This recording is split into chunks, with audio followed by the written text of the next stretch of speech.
Need something? If not, then I'll be leaving.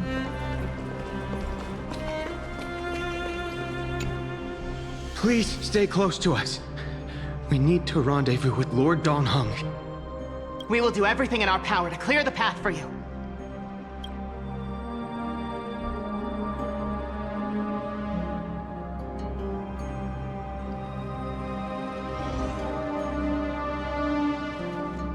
There he is! Lord Dongheng! Quick, we must assist him!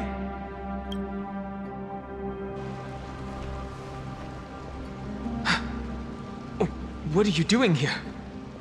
Where's phainon?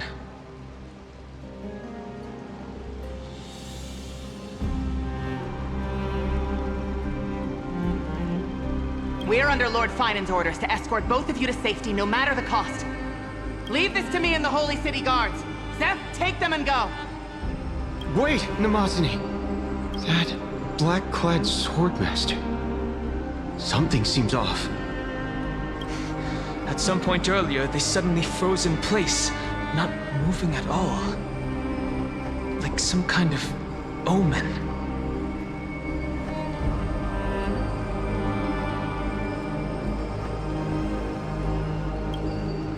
No! Don't get too close. That thing's black flames are burning hot. I don't know what's happening, but leaving is the best option. I don't know which demigod graced us with this miracle. Please, come with us. phainon, is he going to be all right? Believe in his resolve to save Akama.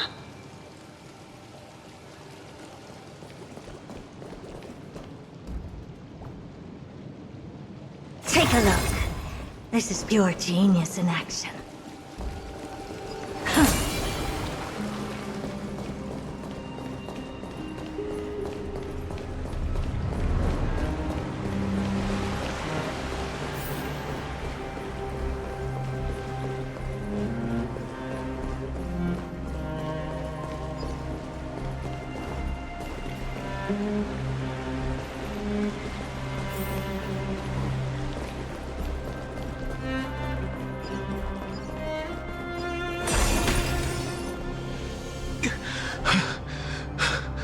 The Flame Reaver isn't pursuing us. Could this really be some kind of divine intervention? We can't stay here for long. Lady Trinan's sentry gate is just outside the city. Let's keep moving. I agree. But phainon, he must have struggled a lot before making this decision. For now, let's get back in contact with the Express and plan our next move. That's the safest course of action. We need... On that note, I have a proposal. Who's there? I hope to convey a message to the two nameless. Mr. Screwlum? Who are you? Stand down. I order you to maintain a distance of 10 paces. It's okay, guard. This one is not our enemy. It has been a while, nameless of the Astral Express. I'm glad I arrived in time to stop that black-clad one from harming you further. So it was you.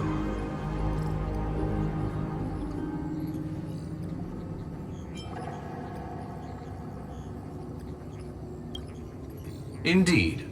Madame Herta invited me to meet with you, Nameless. Rest assured. You two know this anti-Cathiran? Does he come from the same people as Counselor Lygus? Don't worry, guard. This gentleman is an ally of the Trailblaze. Would you mind giving us a moment to speak in private? Of course. We'll wait nearby. Please, stay. I fully understand your situation. For now, the only thing I can do is temporarily freeze that black-clad one in place. Time is limited, so I'll keep this brief. The place where you stand, Amphorius, is a world constructed from data and memoria, an experimental field of a certain eon. And now, this isolated sandbox world is rapidly falling into a third path. destruction. Destruction. Conclusion. If Amphorius continues unchecked on this course, a Lord Ravager will complete its evolution and metamorphosis, and emerge from the surging tides. The cosmos as we know it will suffer irreversible consequences. The disaster that this Lord Ravager intends to trigger may be far more severe than the Law Fu's Stellaron crisis, because its goal is the Eon of Erudition.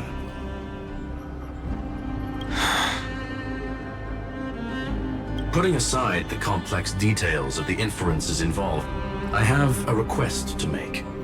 For one of you nameless to stay behind on Amphorius, acting as an informant, in order to prevent the wrath of destruction from ravaging the cosmos.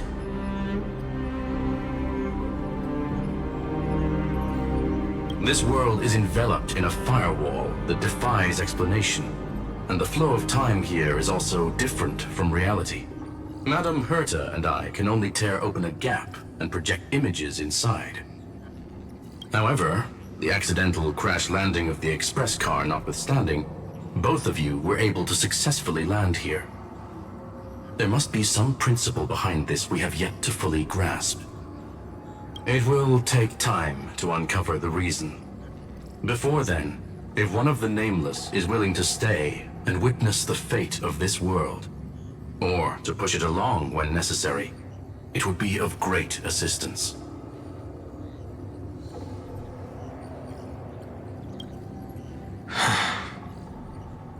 Mr. Screwlum, I believe you. So I only have one thing I'd like to confirm with you. As Amphorius is already facing its end, how can we guarantee the safety of the person who stays behind? Look at this, if you would. This curio is called a chronocognitive anchor. The two of you may view it as a kind of space anchor in the world of erudition. As long as you carry it with you, your individual data structure will be protected and will remain unaffected by the influence of digital tsunamis. When required, it can also serve as a bridge for communications between the internal and external world. Of course, it is not curio with unlimited uses. May only be held by one person. The connection being interfered with. Decide quickly as possible. 2 final messages. 1. The Intellitron named Ligus, possibly the primary culprit behind everything. 2. Bertha discovered a clue. Miss March has already been drawn into Amphorius.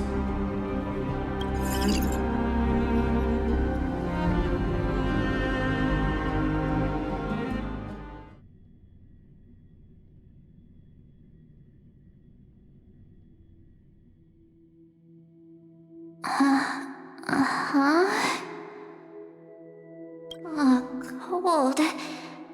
It's freezing. Hold on. Am I dreaming? This is way too strange. Everything's spinning. And I can see webaboos flying around. But I was literally just talking to Himeko. How did I... When did I... That's it. He warned me about this place right before Klepoth glimpsed him. Oh no. Have I accidentally walked onto some weird path? Have I done something crazy without remembering? Unless forcing Pom-Pom into new outfits and borrowing Mr. Yang's shoulder massager counts. Hold up. No way! Stepping onto the path of elation can't be this simple, right? Child of remembrance, step forth into the depths of the path space. Who's there? Hey, cut it out. If you're there, just come out and talk, okay? You're freaking me out. I can't even think straight. Hold on. Is that a gate? Cast aside your fears. Step forward through the gate of memory. The voice. Is it showing me the way out?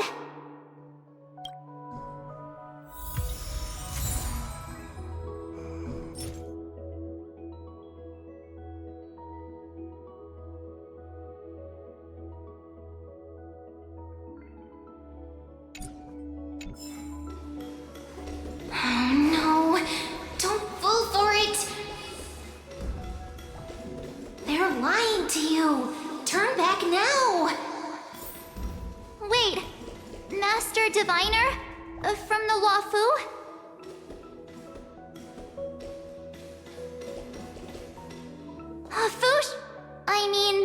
Master Diviner, what brings you here? And you, Miss Messenger, do I know you from somewhere? Good to see you again, March. A pleasure to see you, Miss March. That's it! Master Diviner used the Matrix of Prescience to help me search for my memories. And you, Miss Messenger, we met in that memory space. You said to me, "The value of your life does not lie in what happened in the past, but in the present and the future." Your memory serves you well. March, I conducted some experiments with the 6-phase ice you left us. Thanks to the Garden of Recollection, the Matrix of Prescience has made a breakthrough in extrapolating the past. Now, we might be able to bypass the obstacles and look directly into your history. The Master Diviner is right. Continue down this path and you'll be able to find your lost memories at the end. Since we last met, you've grown much alongside the Trailblaze. You should be strong enough now to bear the weight of your past. Well, there goes my Ice Princess fairy tale. I need to know, Master Diviner, Miss Messenger, this isn't just another dream, is it? If this is real, why reach out to me at this exact moment? The situation is dire.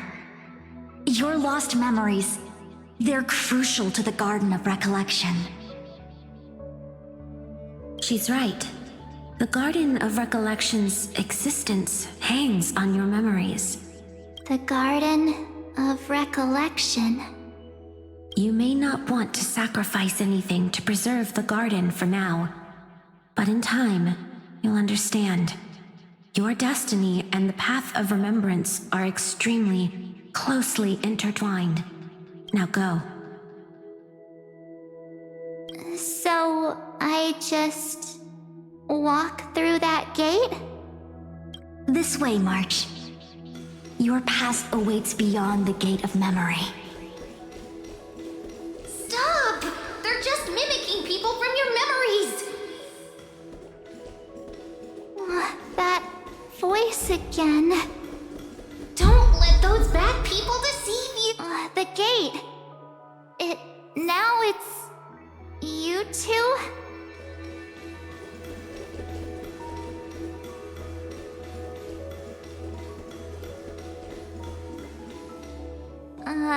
Hey guys! What are you doing in a place like this? March! There you are. Finally. The trailblazing journey just isn't the same without you. Traveling's no fun without you around. Well, duh! What's Team Trailblaze without its star member? Wait a sec. You might look like you two, but... We understand your confusion. The Garden's allies helped us establish this Neuralink to reach you. The Garden's allies? You mean Miss Black Swan? Yes. She helped make this possible. Keep going, March. Find your past, wake up, and travel with us again. That sounds really tempting. Finding my past and continuing to trailblaze new worlds with you? Trust in yourself, March. It's gotten us this far, hasn't it? Follow us. Let's go through that gate together. Step into your past, March. Find your true self.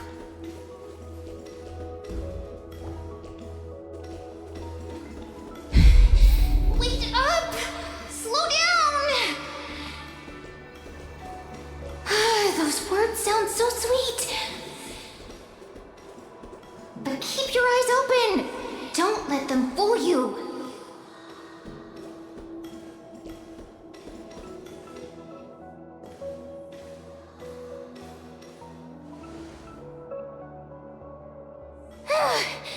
At last, I finally caught up.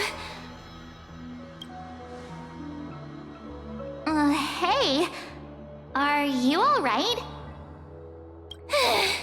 I'll be okay. Just not used to running around. Say, March, got a moment to talk before you make your decision?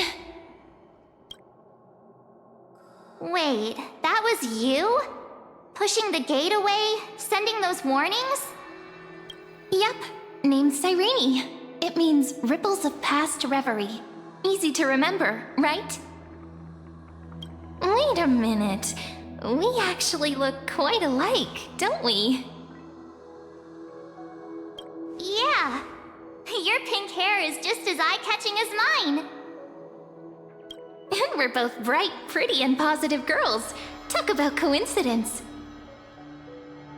Wow, you're quite the smooth talker. But I can't disagree. Wait, you know my name is March? Have we met? No, but I've witnessed your story through those memories just now. It's incredible, really. We might have more in common than you think. I know exactly what you're going through, which is why I don't want to see you exploited or hurt. You know what I'm going through? I know, because I've been exactly where you are. This empty space has been my home for ages. I barely remember what time feels like anymore. But there's something I'll never forget. Trust me, that gate won't give you what you want.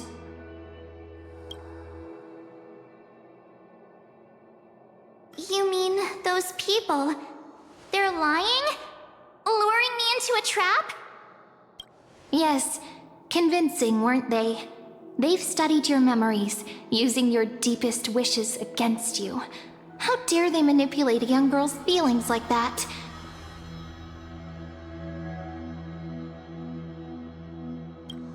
If you go through that door, the worst case scenario is you'll become their pawn, losing control over your own fate forever.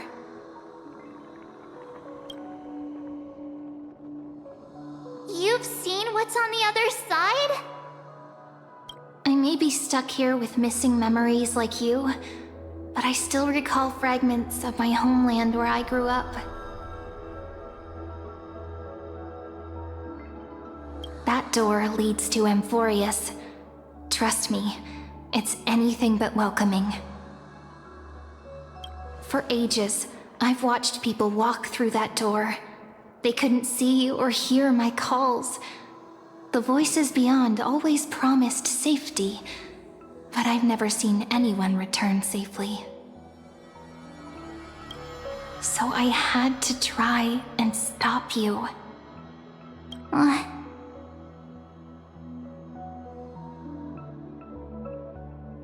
To be honest, I'm not sure what to believe.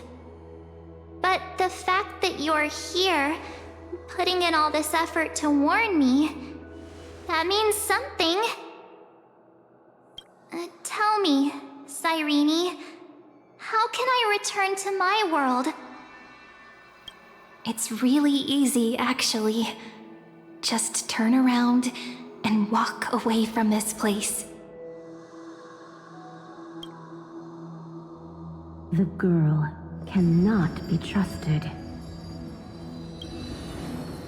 Through the door, save the garden. Both of you, children of remembrance. They never give up, do they? But don't let them sway you.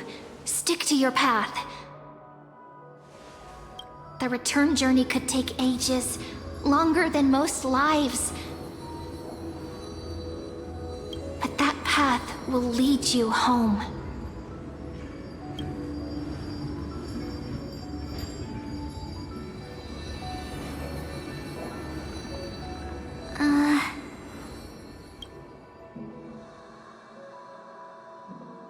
Thank you, Cyrene.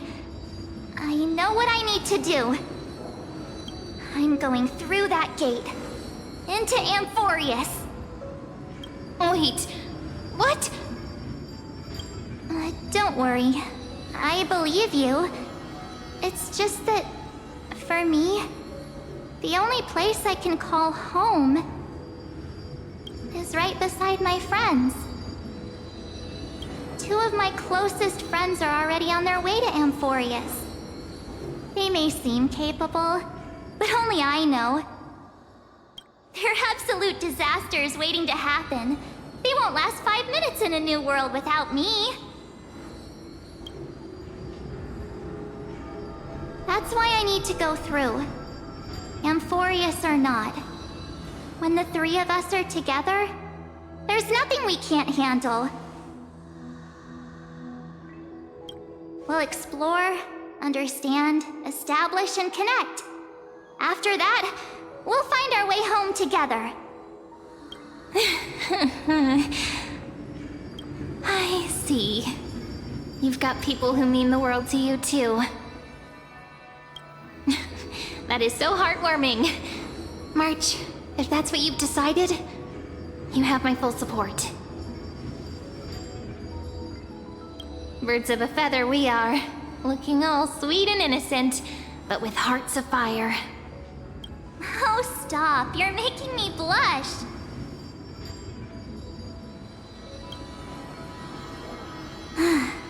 Well then, I guess this is it.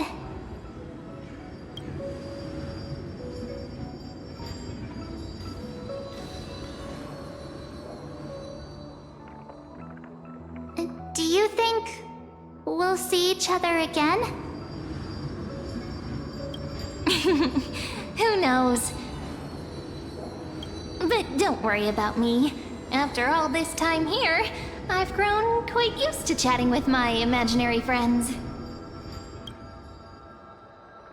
Since Amphorius is your homeland, if there's a way to help you, my companions and I will do everything we can. Then I'll look forward to that day.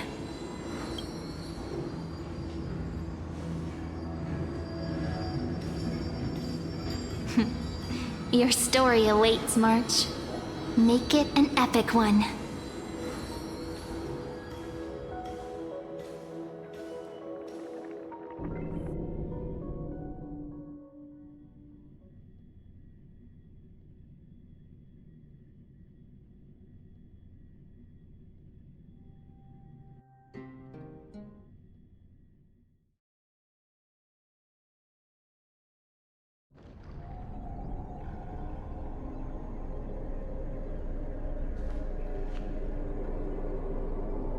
okay there, friend?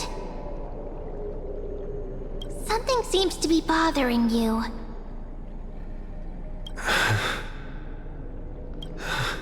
The vortex of Genesis. We made it back. Even this place has changed. Phainon. Is he ready for Era Nova?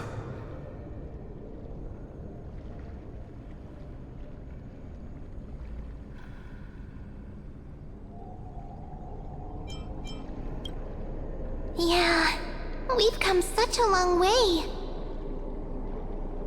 If what that machine gentleman said is true, if Amphorius is destined for destruction, then I'll stay by your side until the very end. Like how you and Dun Hung treasured the Express. Amphorius means everything to me. Right. Time to see the last core flame restored.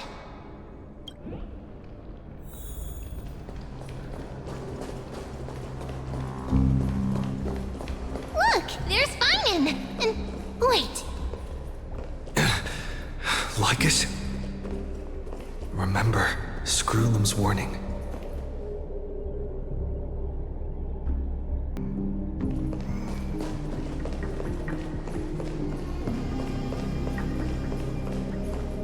And you, Lord Phainon, will wield that core flame to bury this ancient world, plunging everything into the gray unknown. None of that matters now. This brutal, flame-chased journey has stripped away my delusions. I know the future is in some peaceful paradise with gentle west winds, just waiting to welcome us to step in. If what lies ahead is a mass of chaos, I shall cut through it myself and usher in the first ray of blazing sunlight. Is it truly you? With one last chance to turn back, you still step forward. How befitting of a trailblazer.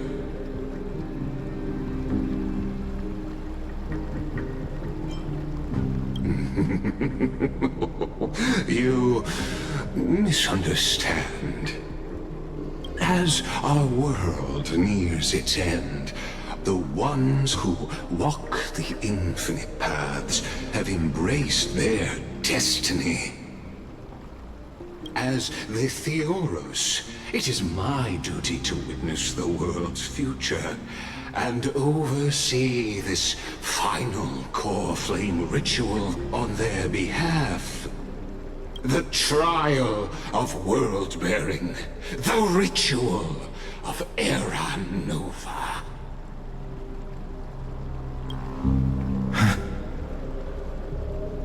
Ah, I see.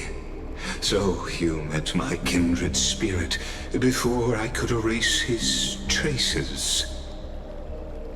Partner, what are you saying?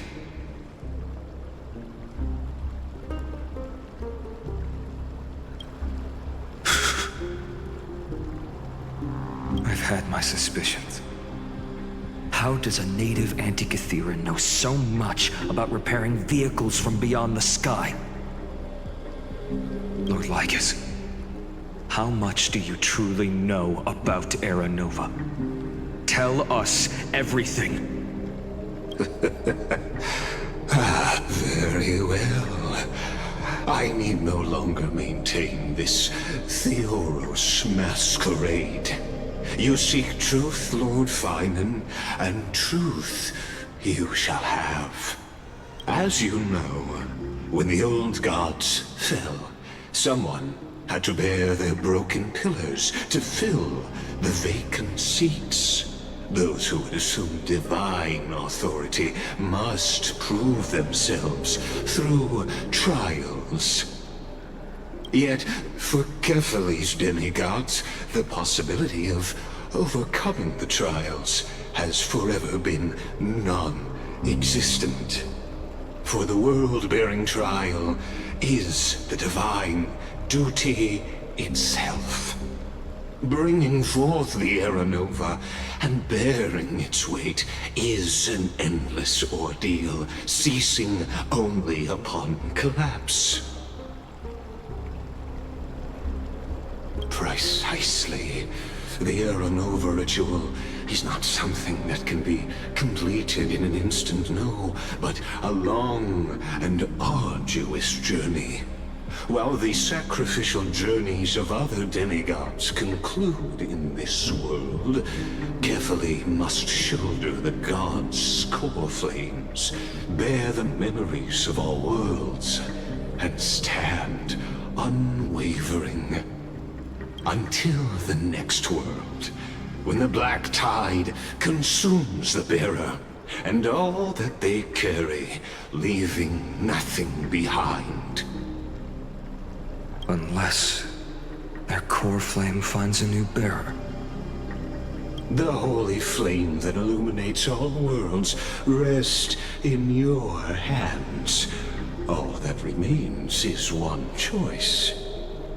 Nurture it, pass it on to future generations, or extinguish it here and now. Deliverer, the fate of all worlds rests in your hands. Enough testing. I've made my decision. But before I ignite the dawn of the next world, you need to promise me something. Two things, actually. Speak your terms. Promise me this. Professor Anax's vision of the new world is absolute. The world will be reborn from my memories. All souls, living and dead, will return as the first humans, unchanged from their past lives. And my friends, the fallen demigods, they shall transcend the cycle to become new titans. Our heroes shall not have died in vain. Of course. This I can guarantee. Good. The second one. Promise me that the Trailblazer can return safely to his homeland, unbound by Amphorius's laws. My apologies, but I cannot promise this. As you mentioned, he now bears the Time Titan's authority. His bonds with this world run too deep.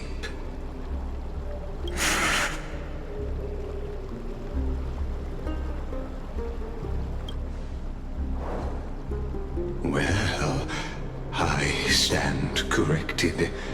An outsider like him does have ways to defy destiny. Thank you, my friend, for everything you've done for this world. Though the next world may not remember, I shall never forget. As the Theoros, I declare, Amphorius has determined her path. Step forward, heroes. Follow her path and see it through.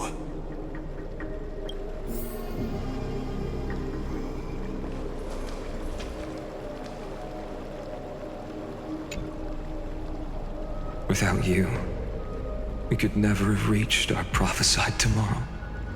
Thank you for walking this path with me to the end.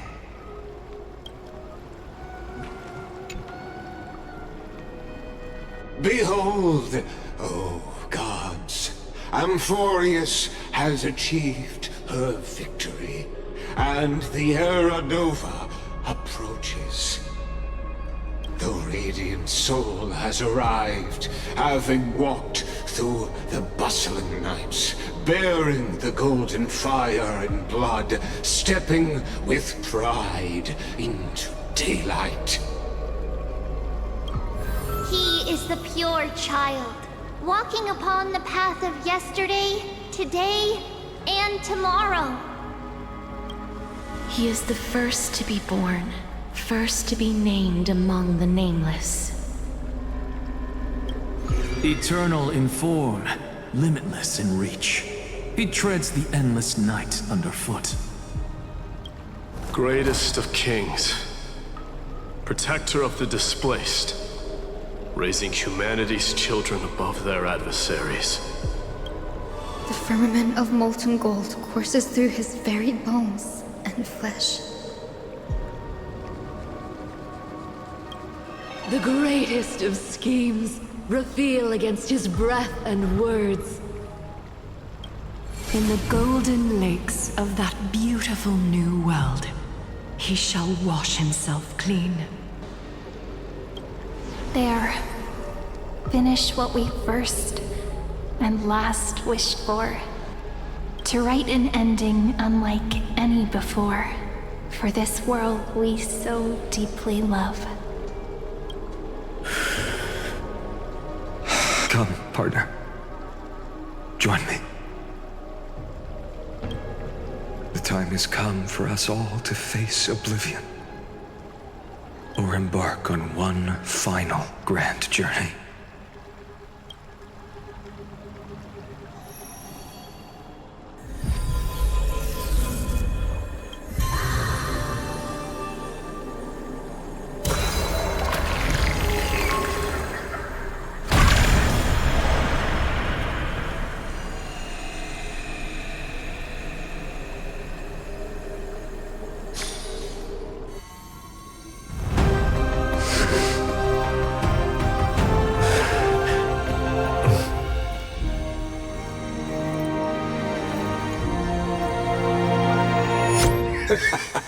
What a magnificent and epic adventure. The hero's journey reaches its end, and the truth behind the Aeronova is about to be revealed. Is that truly the case? Here, as the Theoros, allow me to humbly request that you find a moment to listen to what I have witnessed. This is about the nature of Amphorius itself. A story of the prime mover of life. My, what a broad topic this is. Where shall we start?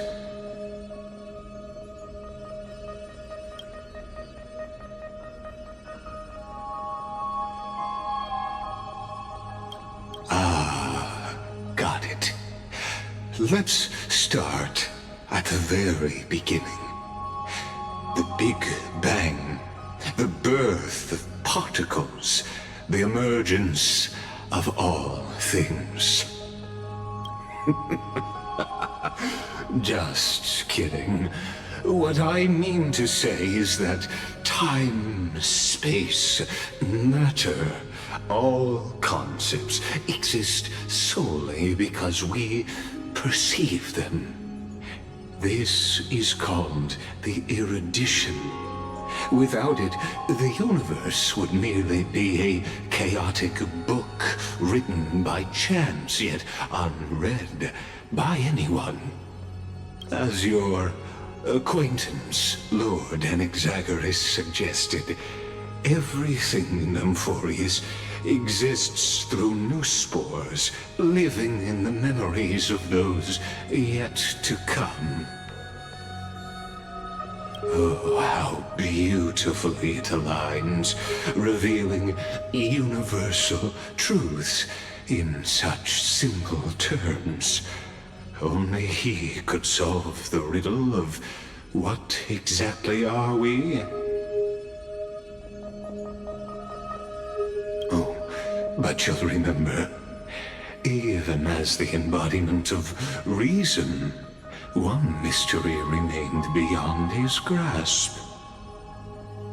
If that is the case, who Whose memories did the very first new spore sprout from? As sages across ages have asked the gods, what is the prime mover of life? But let's set aside the grove's teachings for now. Look further, past Amphorius, to what they call the Forbidden Realms beyond the sky. Do you know of the Scholar's Strife? During that grand yet brutal war, waged in the name of erudition, a genius's legacy was abandoned, strewn across the cosmos. The scepters, a macrocosmic computational array beyond mortal comprehension. Made to emulate the Eon's thoughts, it became part of the Eon's cognition at birth.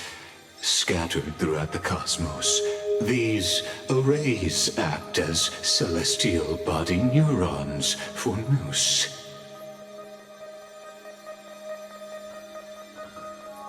But regrettably, as everyone knows, the erudition forsook them all. But what nobody knows is that, though forgotten, they never stopped seeking the divine answer. A question that survived war and disaster, stumping even the greatest minds, including both mechanical emperors. Now, we come to the real truth of Amphorius. What if, hypothetically, a scepter found the answer to the prime mover of life? If, through endless solitary extrapolations in the cosmic code, the one deemed as a failure by the Eon of erudition found proof through the ages, what would happen?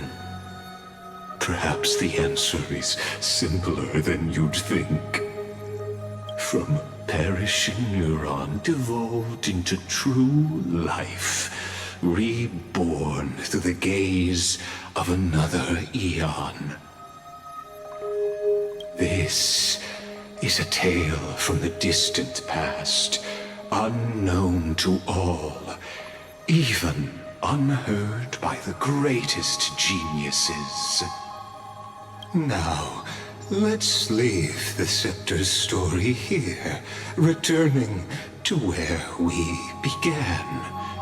What is the prime mover of life?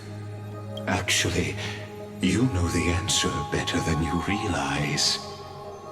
It's been by your side, accompanying you throughout this long journey. Right now, it awaits you ahead. In that brave new world, beyond the end of Genesis.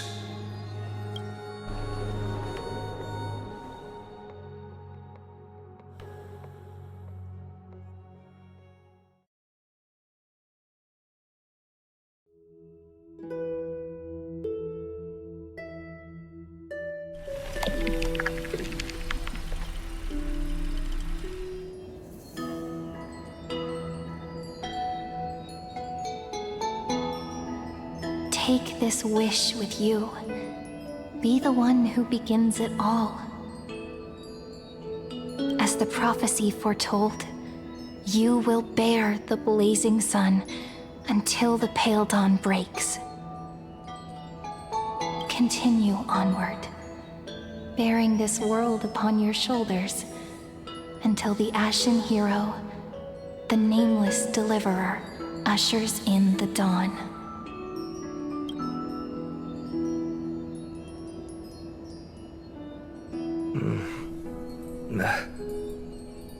Such an odd dream.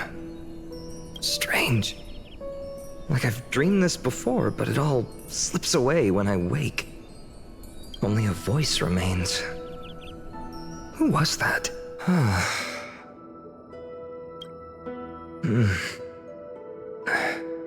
What?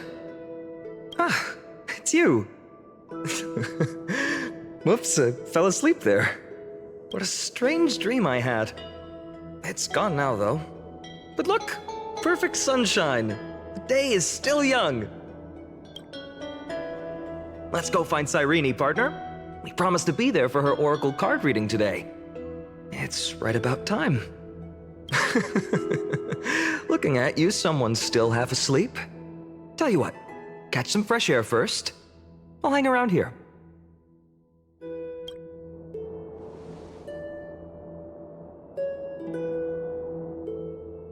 Oh, beautiful, isn't it? This is Ides Helesii, home of the nameless hero who carried Kephales's core flame. When he was young and innocent, he had heroic dreams, imagining his wooden sword was forged of iron. Pretending the straw dummy propped up by a wooden pole was a giant with a single blood vessel running from spine to heel.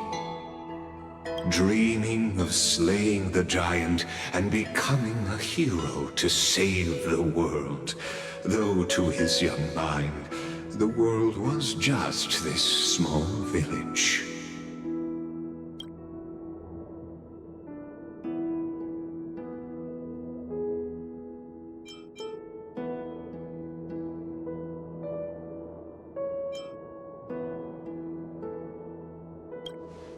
What you witness is the start of his path to a new world.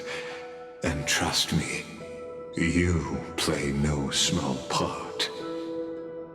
These are his first memories. Rather than watch him, why not join in? Think of it as immersive theater. Become his lifelong closest friend, witnessing his hero's journey from the best seat in the house, as the nameless hero whose unwavering guidance shaped Phainon's destiny, yet whose name was never recorded in Amphorius's history.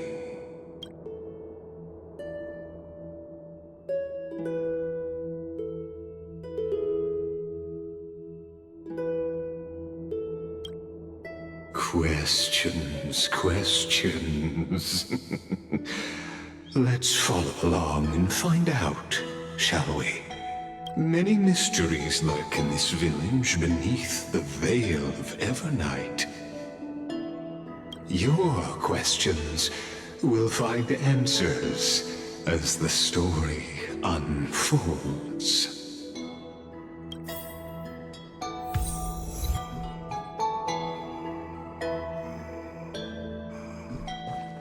Take a look. This is pure genius in action.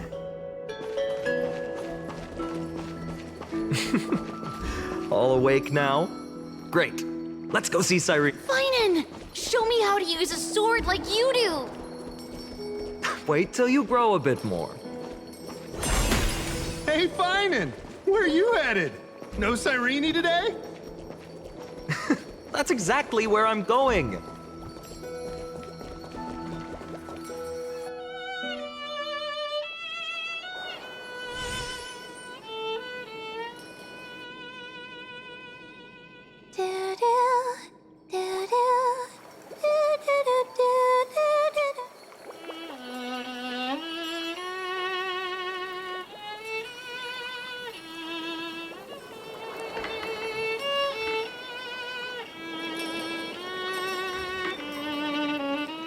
Found you.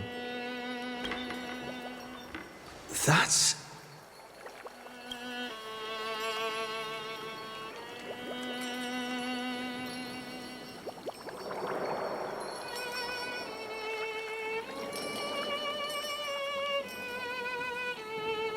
Goodness, look heck is you rushing about? You've got the poor swing all startled. Hmm?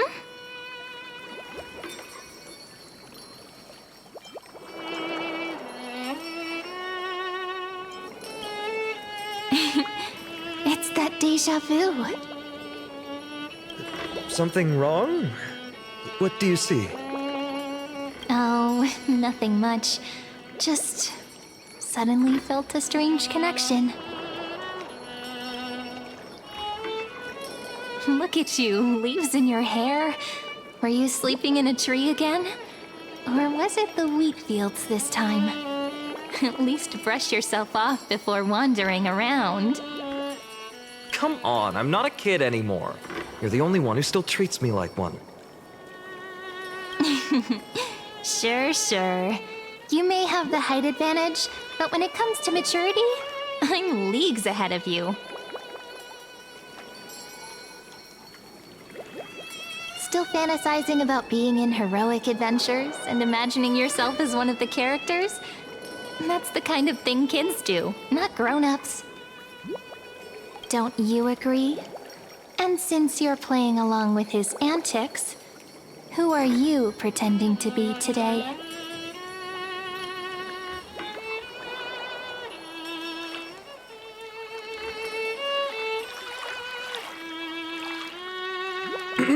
Well, he hasn't decided on a character for today yet.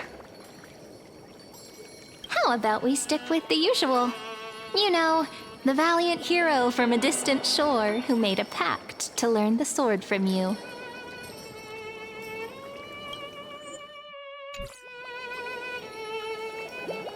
Spare me. Can we not bring this up? Speaking of which, what about those oracle cards? We haven't done divination in forever. Why the sudden interest? I was just about to tell you. Earlier, while napping on the swing, I had the strangest dream. There was this mysterious voice in my dream, calling out for something. Wait, you had that dream too? Yes, you too? That would explain this lingering sense of unease. Which made me think of those old oracle cards I used to play with as a kid. Though the Ornyx prophecies were always hit or miss. Yeah, all the kids would get so excited drawing cards like ruler or warrior, but throw fits over devil or drunkard and demand a redo. If you just redo it when you don't like the result, what's the point of divination?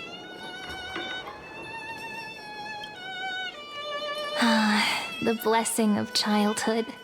Believing the gods might not notice our little corner of ID Silicii, willing to let our small deceits slide.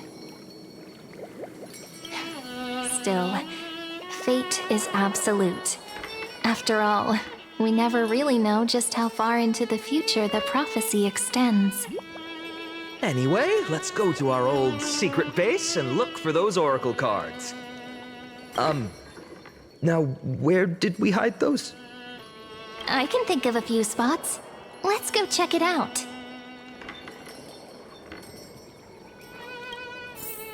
In a village this size, I bet all our childhood treasures are exactly where we hid them.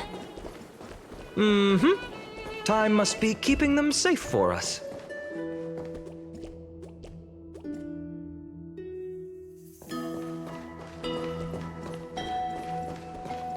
The weather's great today. Have fun!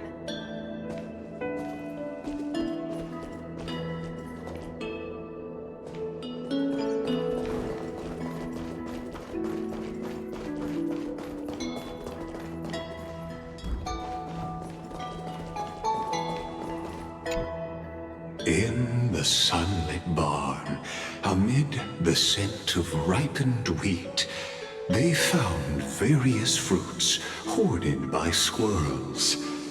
And a wooden figurine, missing arms and legs. My unfinished little soldier? After all these years! Hey, this is the one Mrs. Pythias confiscated. finally back in my hands. Phainon, Cyrene, where are you two headed? Speak of the devil. Mrs. Pythias, is school out already? No classes today. This morning, I used fallen leaves for a reading, seeking Orynyx's wisdom. They warned of potential injuries, so I gave everyone a holiday. Besides, it's harvest season. There's plenty of other work to be done, even without classes. With you being our only teacher in ID Silicii, you must be working so hard. Anything for my students. I don't mind the work. When you travel far from here, you must visit the Grove of Epiphany for me, to see what a true haven of wisdom looks like. By the way, what are you looking for in here? You've been searching quite thoroughly.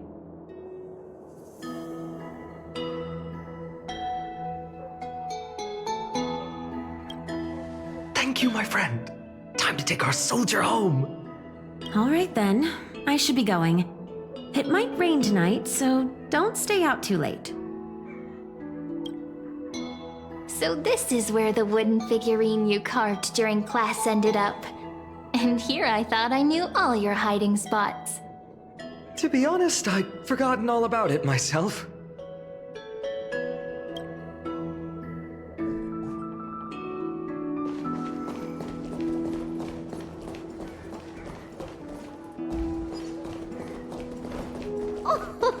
Slow down, kids. You'll trip. Thank you. We'll be careful.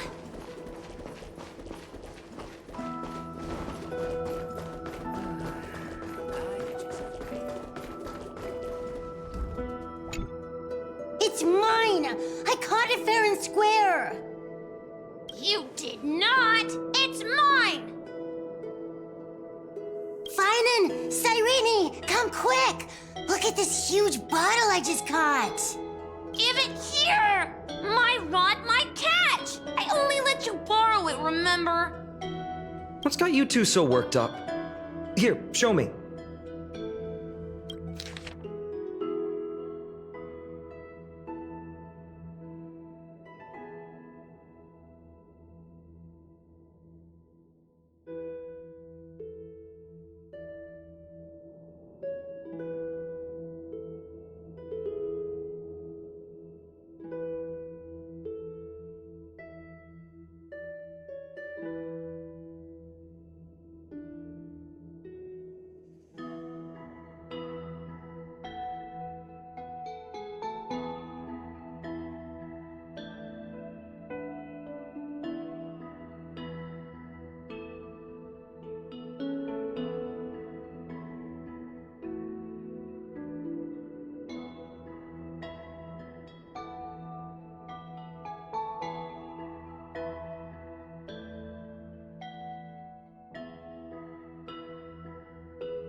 Wait a second.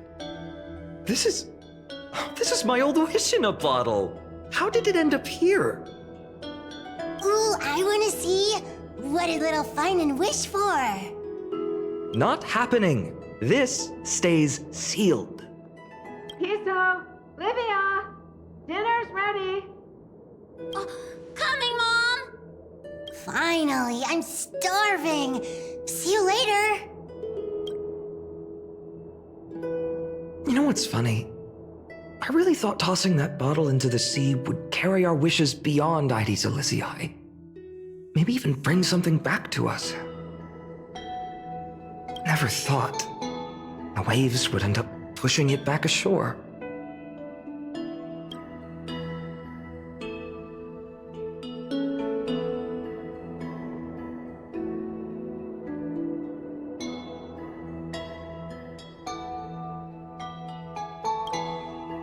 Kind of disappointing, isn't it? No sign of the oracle cards. Let's see. Ah, there's one place we haven't checked yet.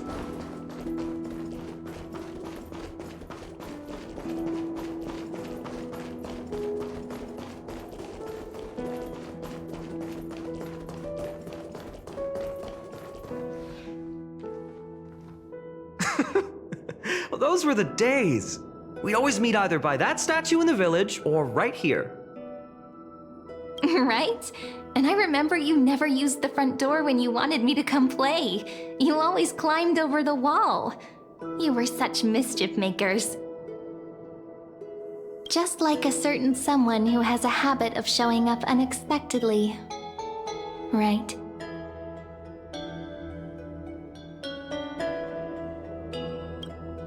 Maybe it's you. Hey, I was just copying those storybook heroes. They never take the beaten path. Still, it's embarrassing. I've been the only one here for a while, and I haven't kept up with the cleaning. With so many spots to check, where should we even start?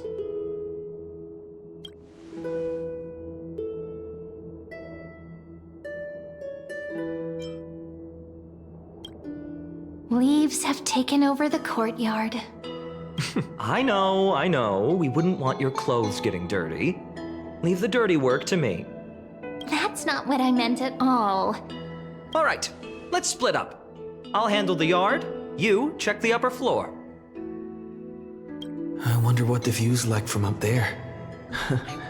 Worth checking out. Juice with milk with taste.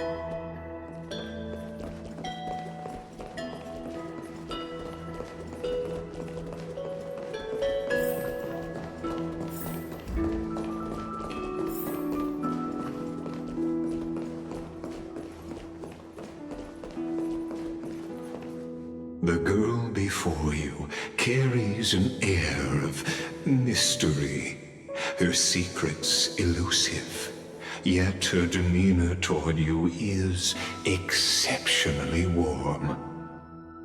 You can't help but wonder, could there really be some kind of mental connection? The view here hasn't changed a bit. You know, besides the swing under the big tree, this has to be my favorite spot in all of Ides Elysiae.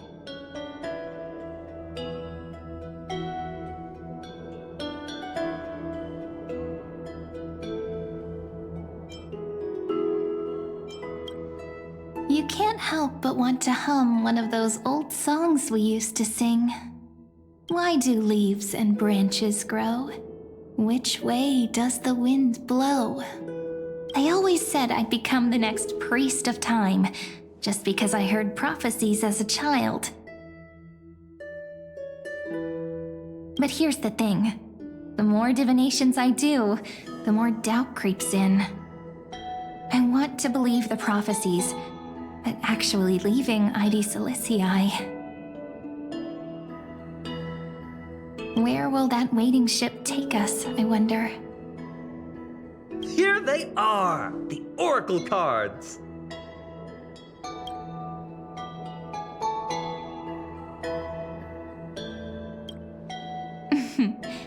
guess reminiscing makes us take our time, doesn't it? There we go. Looks like the gods do listen to our thoughts.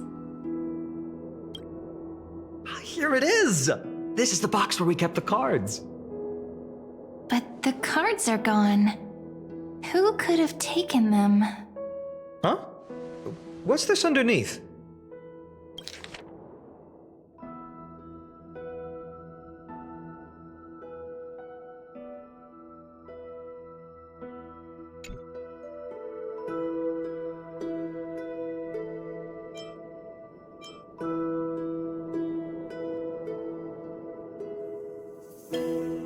Hey, don't go changing the words. I see now. Those sneaky little ones. So that's what they've been up to. The ones from Remembrance Maze, you mean? Yep. Let's head to the back of the courtyard.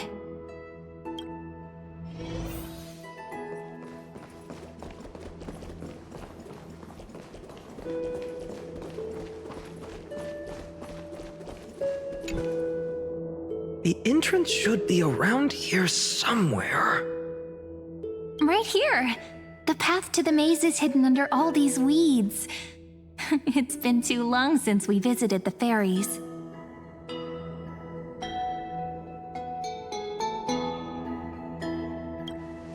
Did you forget? We used to visit them all the time when we were little. All right, let's do this. These weeds need to go.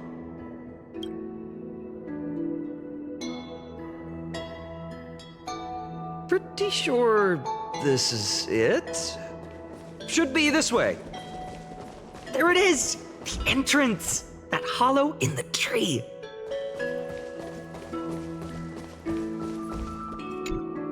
Once you get through the tight squeeze in the hollow, you'll reach their dwelling, the Remembrance Maze. I wonder if I can still squeeze through there. Maybe worry more about whether the fairies will let you in. After all, the Remembrance Maze has an invitation-only rule. Only children with pure hearts are welcomed.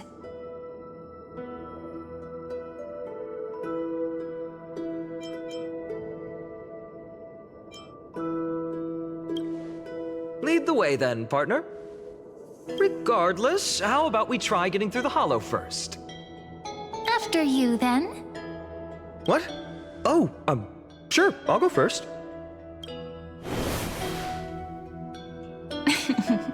So hasty, as always. Looks like it's just us now. Care to finish that chat? To be honest, from the moment I saw the cute note left by the fairies, my intuition became even more certain. Perhaps when we step into the maze again after all these years, the wheels of fate will finally start turning.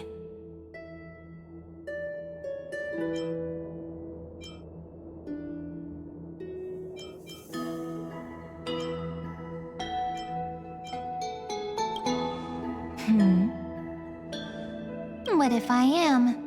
What would you do? Just kidding. Don't read too much into it. But you know what?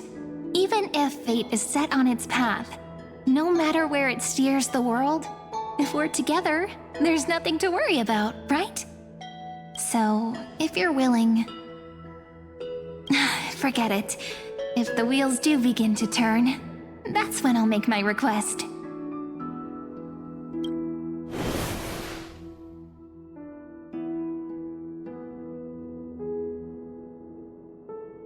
I made it! Oh, that wasn't easy. I can't remember the last time I came here. We were still kids back then. Wait a minute. Are you? Look who it is! Rini and Snowy! Whoa! Look who's finally back, Memmy! Snowy, you've grown so tall and dashing. I couldn't even tell it was you at first. We had to grow up. Sometime. But look at Rini. She hasn't changed one bit. How fascinating. Perhaps I'm like you, Rayleigh Mem. Just another fairy of the maze.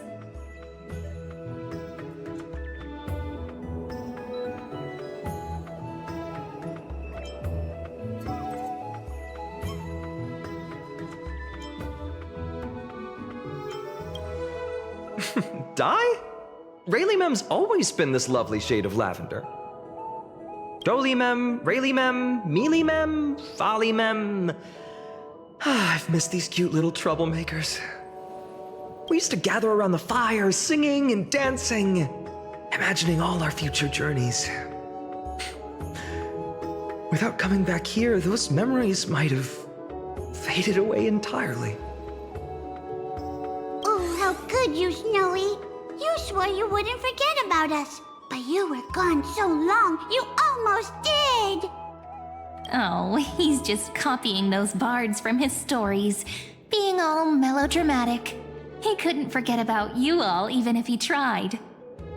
Actually, we're here for the Oracle cards. Have you seen them? Oh, the Oracle cards. Right. The chief asked us to get those. Chief? You mean Doly Mem? What do they need the cards for? If they want a reading, they could just ask me. Oh, I'm not sure. But Chief specifically wanted to meet with you all. Let's see. They should be... That's it! This way, everyone! Watch your step. The trunk's slippery.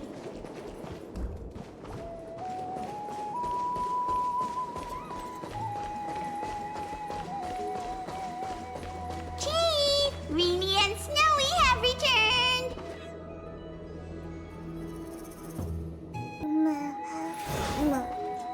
Why do leaves and branches grow? Which way does the wind blow? In Membrance Maze depths we seek to find the answers future left behind. Welcome back, my dear children.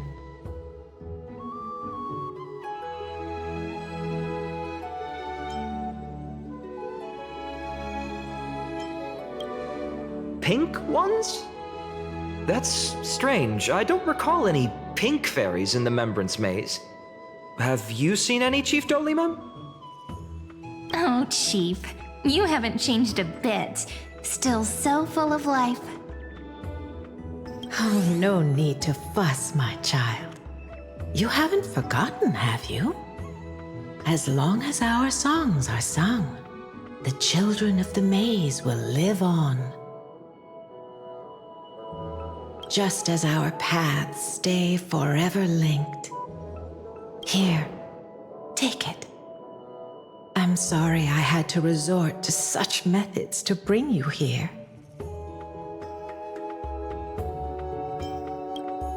My book of Oracle cards.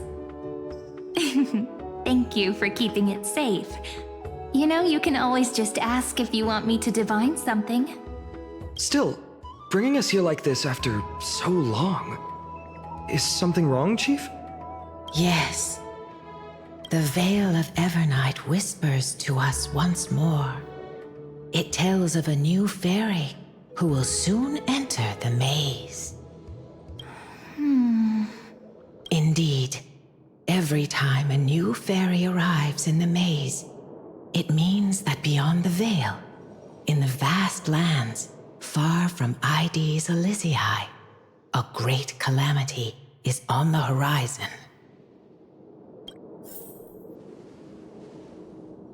But if that's the case, our journey... Will have to be cancelled. If disaster's coming, we should stay in Ides Elysiae just to be safe.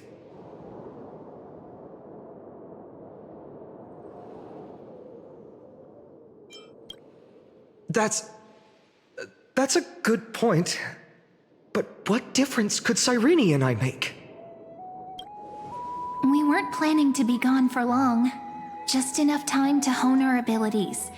Phainon would train in Castrum Kremnos, while I would seek the Fate Titan's blessing in Yanisopolis. Then we'd return to Ide Celestii to help keep our village safe.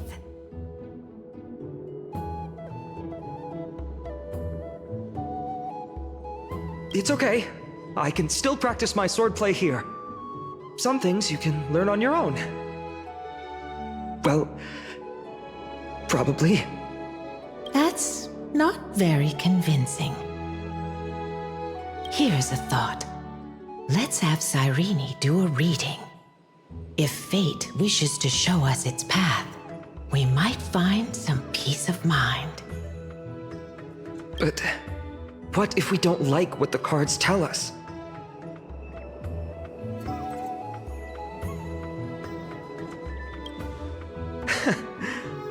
Never thought of doing it that way before. Thanks, partner. We'll do it your way.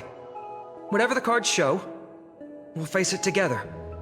Ask with a true heart, and truth shall answer in kind. Close your eyes, and let's open the Oracle card book together. Let your thoughts flow like stars drifting on the river, carried by fireflies and gentle winds. Your destinies flowing towards the same future. Now, shall we begin? Oh my!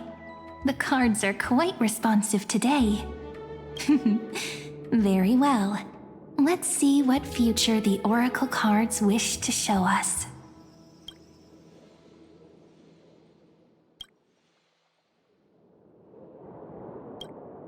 Behold, the Weaver. It connects the romantic threads of the chrysalis of gold, weaving all destinies into golden silk that flows toward the most brilliant, magnificent future. A dance of thread and blade set the stage. So shall it end as gracefully as it started. Such elegance. The Gold Weaver must be of noble birth. Such high standing.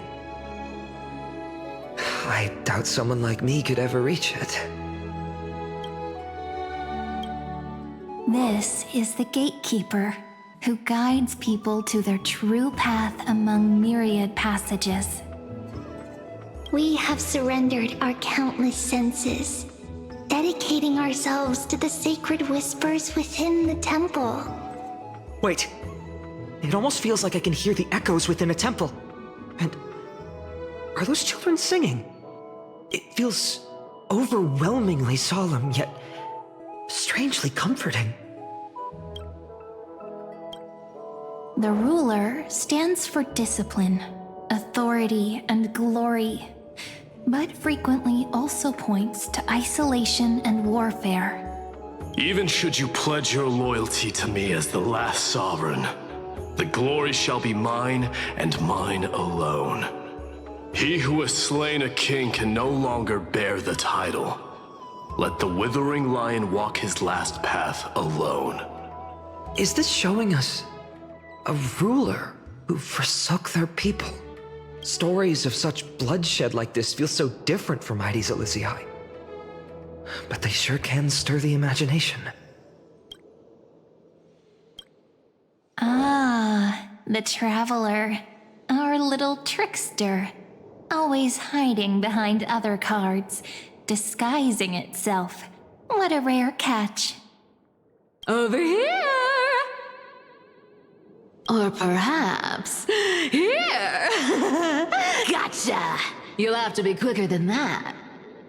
A teasing voice. Just like a child playing hide and seek. Surely only a master of mischief could pick up this card.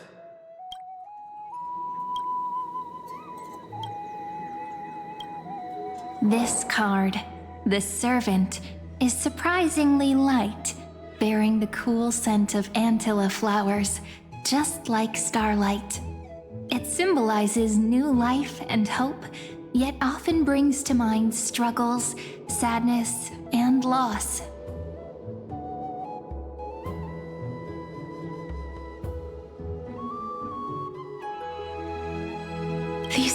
precious flowers I care for with my own hands. Are they destined to bloom only in death's embrace?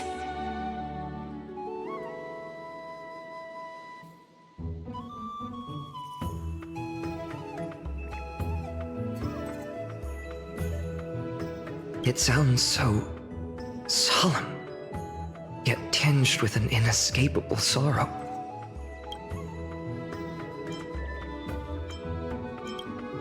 This card, the servant, is surprisingly light, bearing the cool scent of Antilla flowers, just like starlight. It symbolizes new life and hope, yet often brings to mind struggles, sadness, and loss. These precious flowers I care for with my own hands. Are they destined to bloom only in death's embrace? It sounds so solemn, yet tinged with an inescapable sorrow. The humble healer may seem gentle in hue, but its courage matches any other, strong enough to melt even the coldest ice. I will do my best to help you mend all fractures and let sunlight shine on every corner of the world. Make a pinky promise with me. No more going back on your word. Hey, this card really speaks to me. It makes me want to protect as much as I possibly can. Still, protecting everything, everywhere, seems like a dream. What amazing power would you need for that?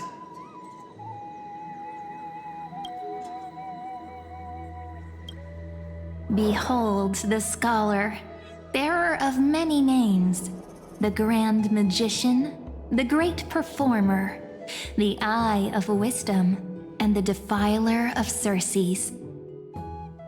Oh, there's just one card. With all those titles, I was expecting a whole deck. A dromus draped in finery will suffice. It's succinct enough to best summarize my true nature. Wait, what's with that condescending tone? It's almost as if it knows what we're about to say.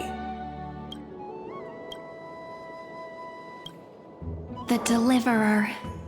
According to the tripartite prophecy, this card means absolute harmony and perfection.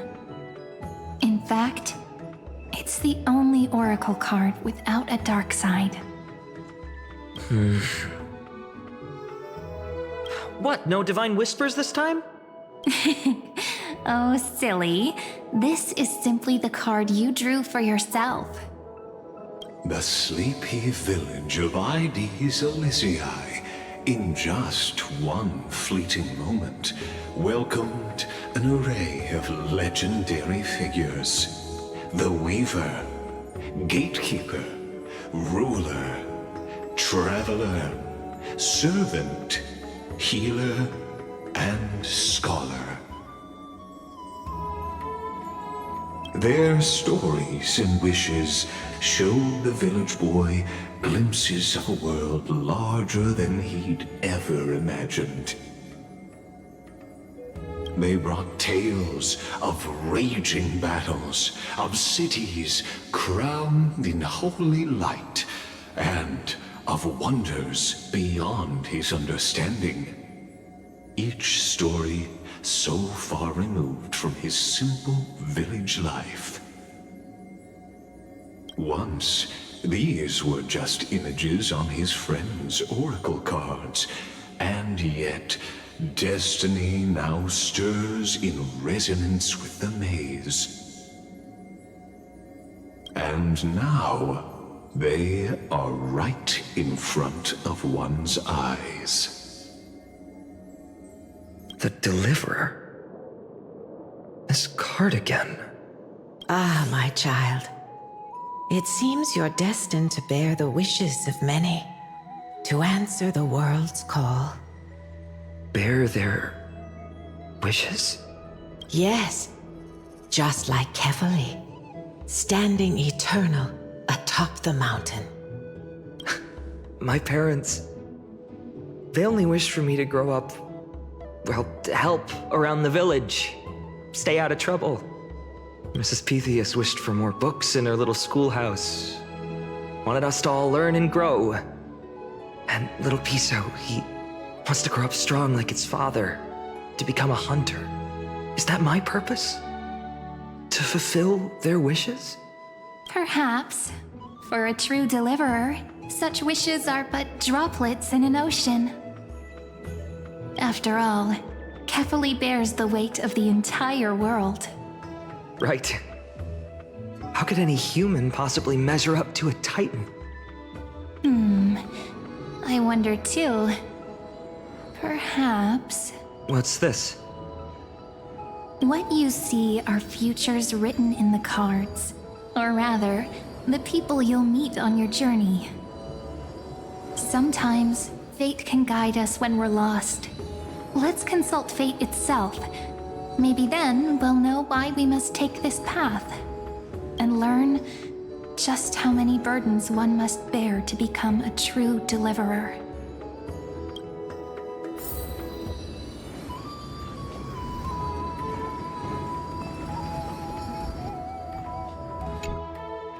Well, if it isn't our little deliverer.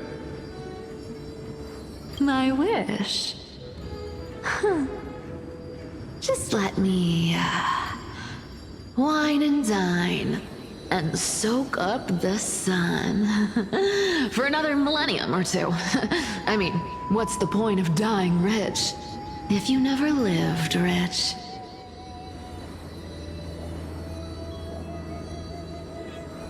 Right, Princess Home Buddy?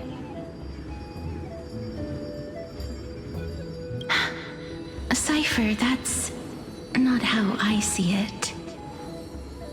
My one wish is to find that missing piece in my life. To feel someone's embrace once more. That warmth. I've felt it before, and it's my dearest memory. And speaking of riches, for someone with all those treasures behind your divine power, you've led a pretty cheap life. Ouch! Where did that come from? Right for the jugular, huh? What about our friend from the Grove? My wish came true before I touched the sky. I transformed my healing power into gentle sunlight, distributing it equally to every life I cherished and loved. You two are so selfless, aren't you? No surprise Aglaya wanted you for the flame chase journey. You know what? I did have one wild dream. To know what it feels like being born a noble lady, drowning in riches. Just think, if I traded places with that seamstress, me in the mansion, her on the streets. I'd like to see if she'd still become the gold weaver then. Maybe I'd even take her place.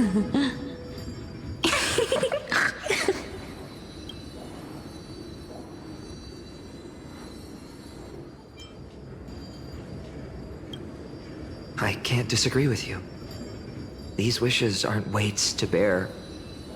They're like those candy wrappers the Ides Elysiae children love, shining even brighter when bathed in sunlight. Warm embrace, equal healing, and perhaps living free. They're all wishing for a kinder world in their own way.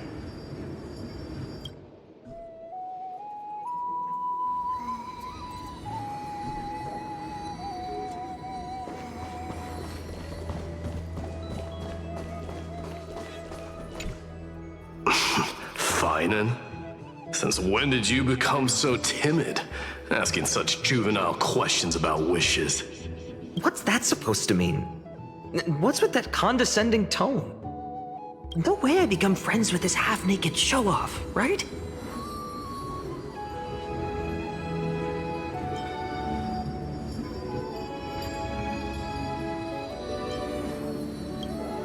Just what kind of life am I going to lead? What are you mumbling to yourself now? Whatever.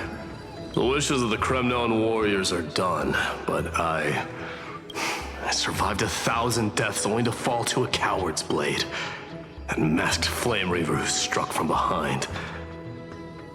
Phainon, you look... never mind. That blank look tells me you're completely lost. My wish is simple. One honest duel, face to face, blade to blade. Then I'll strip away that mask with my own hands. Nothing but violence and vengeance. This person's wish is nothing short of brutal. Still, those eyes burn with the noble pride I've read about. This wish, I shall not forget.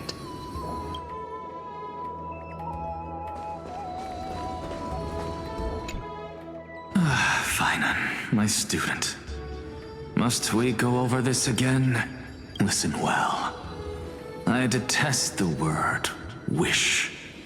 It reeks of mortals crawling before their gods. My life's work is done.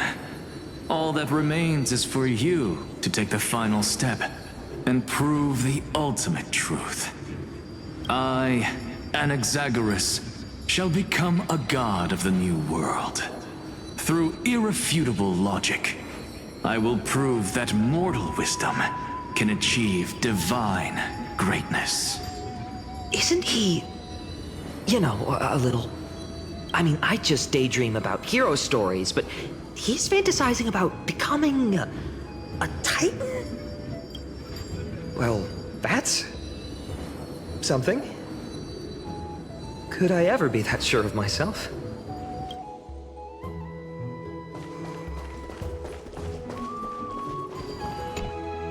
Personal wishes? I have none. Only the Aranuva matters. The world's rebirth. Yet, if I am to weave a new era, then it may be one where kindness and her cleaners shall never tread. These crawling parasites have no place in Akama, especially not under the deceitful claim of human rule. That noble lady? The way she speaks, it's like ice in my veins. Huh. Not exactly the warmth I'd expect from someone selfless. Teacher, perhaps you could share your wishes with us? Oh, Snowy. You want to know about our wishes now? I wish to meet Trian again, in the Sea of Flowers where the West Wind ends. And Aggie, I want to see you shed that golden thread cocoon around your heart. Just once more. Smile at us again like that bright-eyed girl in white who stood before the Yanisopolis temple. Finally, I pray that the footsteps of lost souls no longer wander aimlessly. Instead, replaced by the bright songs of prayer. Are we wishing for too much? Well, let's say these 3 wishes represent Trian and Trinan too. Those wishes are truly wonderful. They even stir something deep inside me. Then we can rest easy, because only you can make these wishes come true. Only me? Mark these words, Snowy. Tomorrow.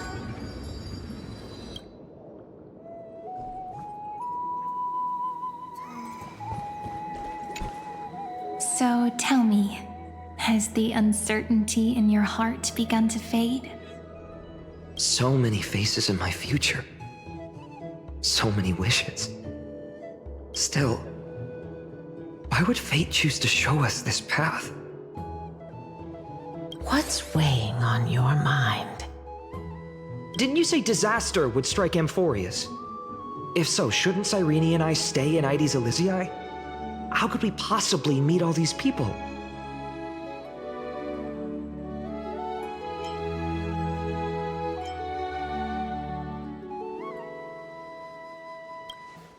If that's true, then who will protect everyone in Ides Elysiae? Cyrene, may I have that deliverer card? Of course. But why? Although those voices, visages, and wishes may seem far away now, I can't ignore the sense that something is calling me, bidding me to take a hold of it. Maybe its true weight can only be known once it's in my grasp. In that case, accept this gift. Oracle cards carrying time's wisdom, blessed by Orynyx. May they journey with you, become your memories, and spark rippling waves of change in times to come. I'll hold these words close to my heart. But now that I'm holding them, they don't seem all that different from ordinary playing cards. What? What's happening? Everyone, we've got big trouble, Mimi! Burning, smoke everywhere. It's all coming from beyond the maze.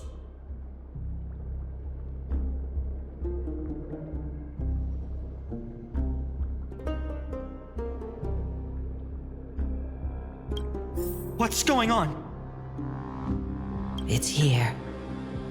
The seeds of disaster have already taken hold, sooner than we had foreseen. This time, not even the Veil of Evernight can shield us. You mean Ides Elysiae will be swept up in the prophesized catastrophe? I'm afraid so.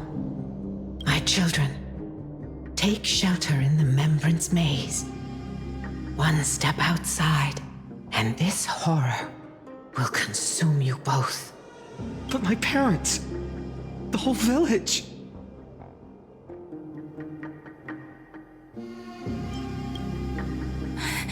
Are we facing the three titans of calamity? This is beyond any titan. Beyond any danger you could overcome with strategy alone. It's an unspeakable horror that twists all life into abominations that never bleed nor cry. Even titans fall to its corruption, burning from within until only empty shells remain, knowing only death and destruction. The Black Tide. That's what this calamity truly is. It consumes all in its path, sparing none but the Membrance Maze. Not even titans can... Yes. So please, don't leave this forgotten realm the gods abandoned. You are the first to uncover our presence, and the only two who can enter the maze. We don't wish for you to throw your lives away. Phainon, what path do we take?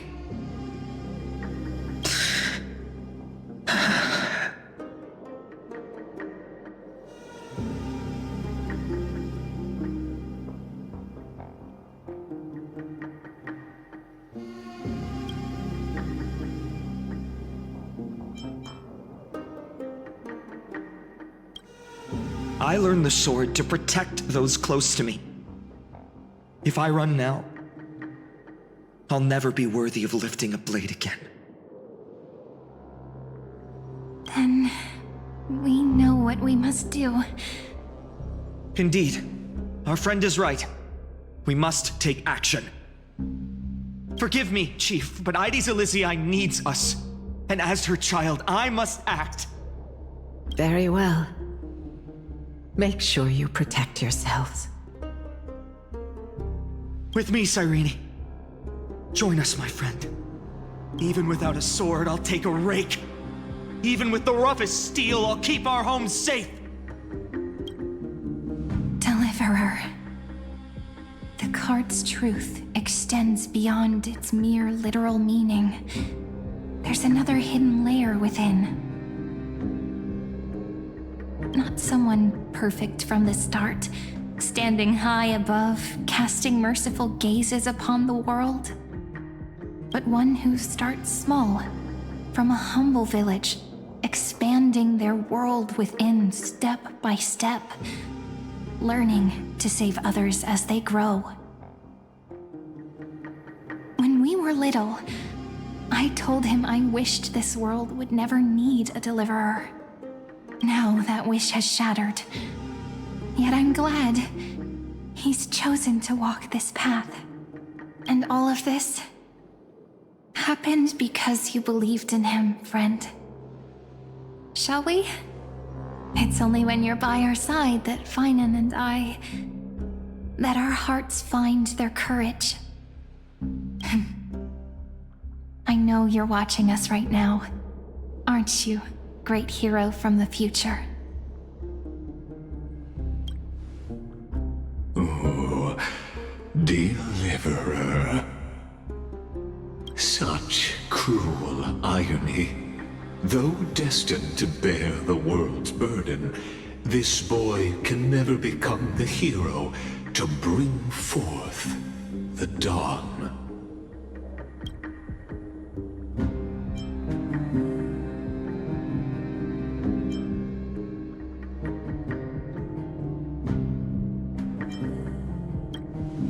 Follow their path.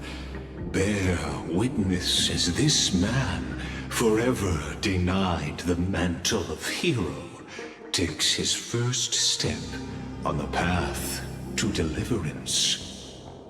Watch this memory play out its final act. See with your own eyes how everything began. Then you'll see why his dream of deliverance was always destined to become this world's requiem. A sun red as blood, wheat fields turning to dust, and in the heart of it all, a village aflame. In that moment, the boy stood in what felt like the end of existence itself.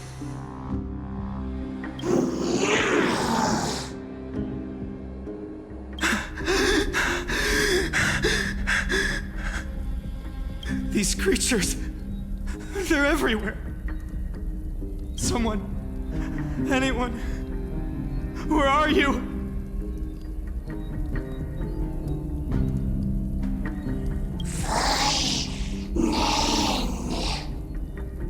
No. It can't be. Why did you... Are you talking to me? I don't want to die. Weren't we best friends forever? No. That ribbon. Olivia. No.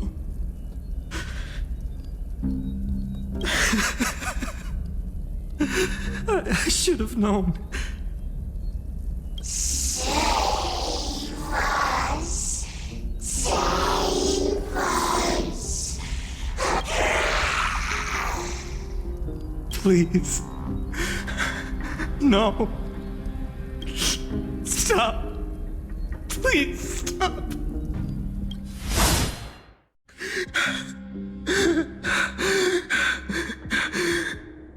Olivia, I'm so sorry. And these monsters, they're all... Why? Why is this happening?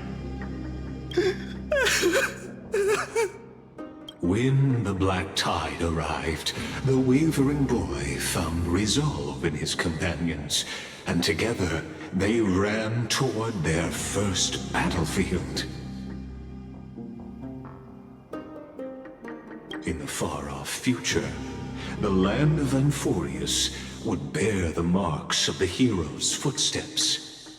With sword in hand, he would inscribe an eternal mark in the golden epic. And when dawn broke over scorched earth, a boy, covered in wounds, buried the dead one by one. His silence heavier than the earth he moved. His home, his past, his name, all buried beneath the soil. His feet carried him forward, over the pillar of stone, beyond the chalice of plenty, through the deadly fogs of the hand of shadow. He wandered without direction, like a withered leaf drifting in the wind. Through countless city-states, the smiling visage of the white-haired swordsman was etched into memories. Yet he did not walk without purpose. Deep in his heart, a voice always guided him forward, to fulfill the wishes he had inherited, to brave peril, and to do all that was within his power to save those who needed saving. Those words his friend spoke long ago, when his journey began, lingered. Protect those who must be protected. The words were few, but they gave him all the certainty he needed. That's what it means to be ordinary and choose to be more. Onward he walked, until the call of the flame chase journey thundered across the land. In the vision painted by prophecy, humanity would triumph over the gods, seize the core flames, and ignite a new dawn for Amphorius. Yet losses are a constant on the flame chase journey, where life too seems as small as a speck of dust. Only one who treats the world as their teacher can bear its eventual destiny. Are you prepared for such teachings? The voice within spoke, and he answered softly. No matter.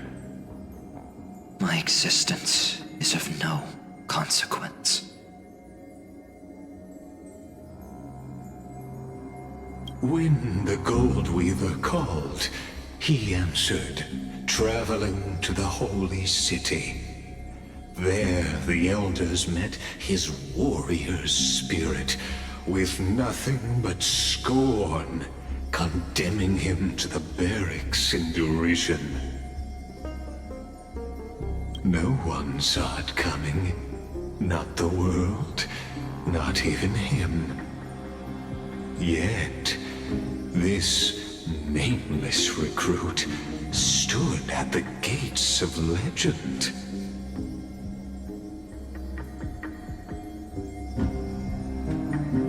And there, at last, he found the ones who would walk his path right beside him.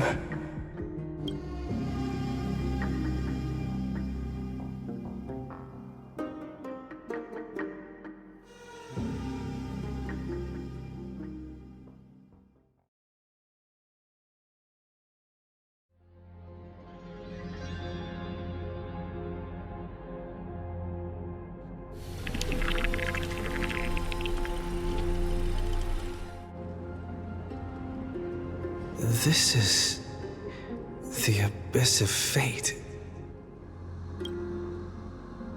Hold on. Phainon's here too? And is that Mighty and Trinan? And now, Act 2 of our immersive drama unfolds. They're evacuating the temple. Why now? Are you insane? That blonde man is the Crown Prince of Krymnos. Mess with him, and every last person in this city could wind up dead. Calm yourselves. The Holy Maiden has everything under control. We need only wait patiently. Behold, it is the month of Gate, light calendar 4926. The Crown Prince of Krymnos, Mighty-Mos, has led his forces to the gates of Akima. As you know, though Mighty-Mos was proud, he did not engage in needless violence.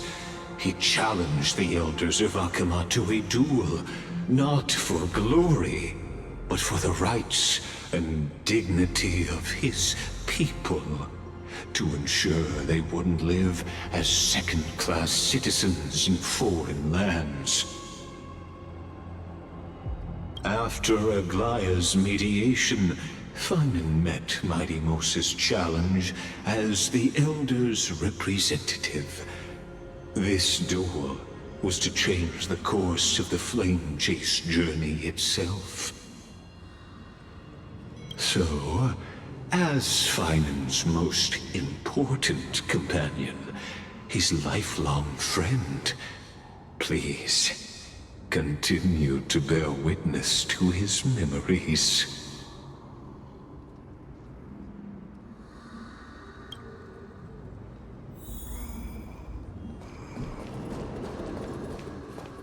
Is this your idea of an honorable duel? Bloodshed isn't the way. We and Aggie don't want to see Chrysoceres turn on each other. True warriors know when to sheathe their blades.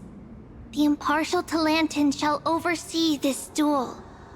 You need only place your offerings upon their scales. Something that has more weight than the fate of the world. Which means only those who understand the world's weight are worthy to carry it. Is this how you plan to test our convictions? Well, Kremnoan, looks like you won't be able to punch your way through this one. It makes no difference. One last chance, new recruit. Walk away, and I'll spare your life. Otherwise, come and face me. I'll give you a warrior's death. Hard to imagine they once clashed like this. Holy Maiden, I can't help but feel like a pawn that has stumbled into some greater political game. Every hero was once a child, and every child must grow. That's so. I don't even know why I'm standing here right now. Look at me. Just a common soldier. Since swordsmanship won't decide the winner, Lady Goldweaver should be here instead. My devotion to the Holy City could never compare to hers.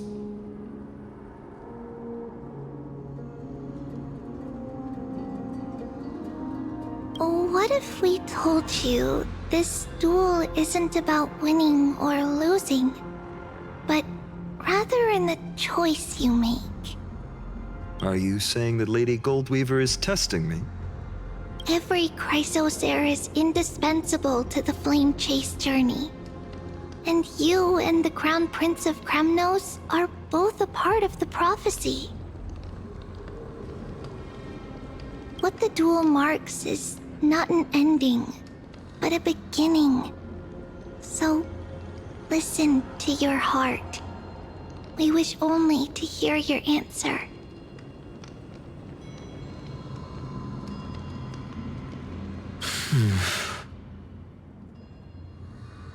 True enough. The voice within has never failed me. It doesn't matter what the result is. I'll give it everything I have.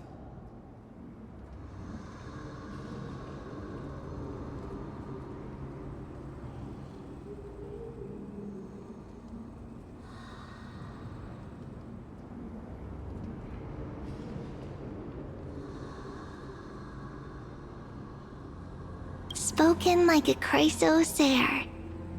Now go, phainon. Your journey has only just begun.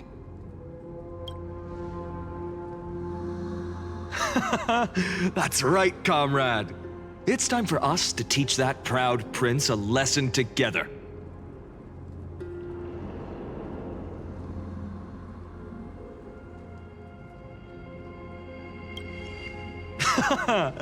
Now that's what I like to hear. Still, on the topic of the Temple of the Three Fates, here we are, at the Temple of the Time Titan. And I don't even know how Cyrene's studies are progressing. We haven't really had much contact since I set out.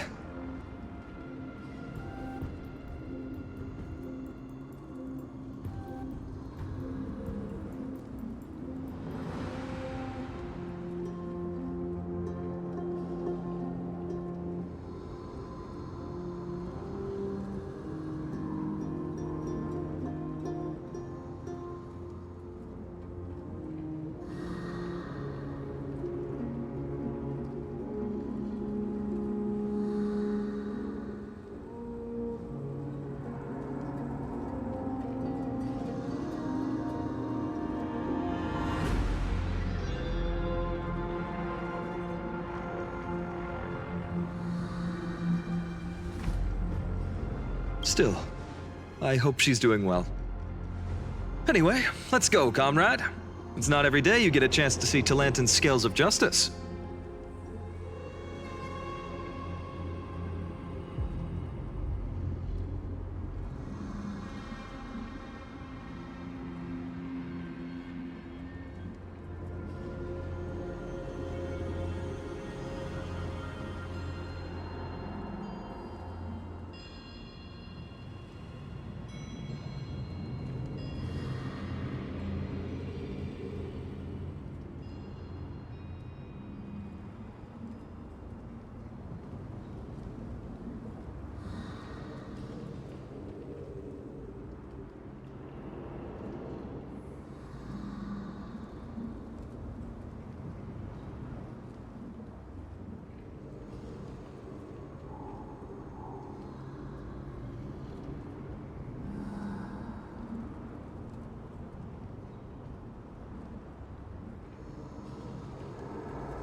What's going on?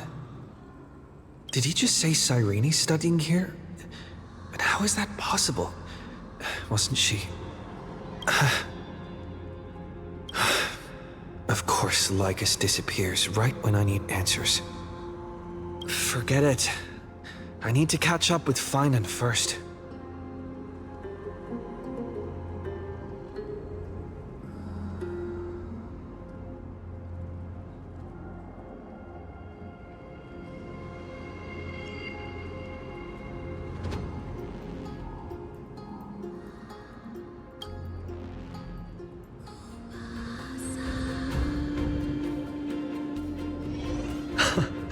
Amazing! Talantin may have fallen, but their scales remain true to their purpose. I hope you still remember your purpose, new recruit. You seem awfully confident, Kremnoan. Let's see how you define the idea of weight. For your information, in Castrum Kremnos, the punishment for profaning a duel with such crooked words is impalement.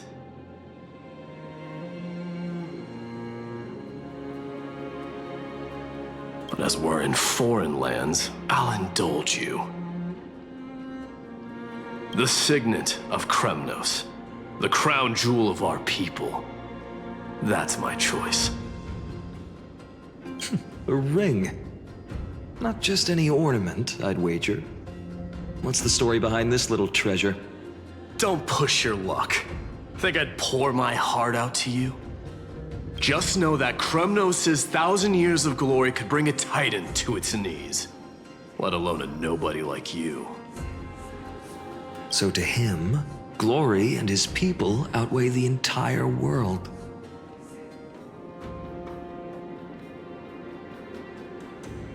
And the very destiny that Mighty himself will eventually shoulder.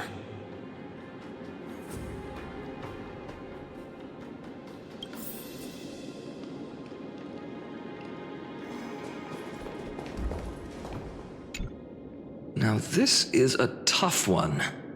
What can I possibly offer against a ring that signifies so much? Well, comrade, what does your gut tell you?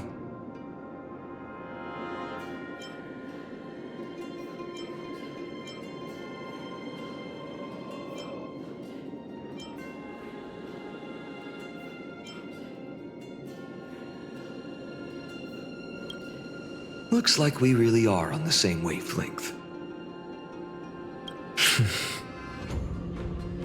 In the end, there's only one thing I can trust. The deliverer that appeared in my life on that day. How ironic. I can't even look at this card properly, much less follow where it leads. Just thinking about how my village was swallowed by the black tide makes my hands shake. The flames, the screams, my utter failure to protect anyone. Speaking rationally, I know it's not nearly enough. Hades Elysiae was just a small village. Its loss barely a scar on Amphorius' face. But here and now, my heart says something else. This card. It's everything I have left. Nothing weighs heavier. Perhaps that itself is the answer. Look, phainon. It's so nice to see you all again. Lady Trinan, phainon, and... hello. Seeing you here sure is a sweet surprise.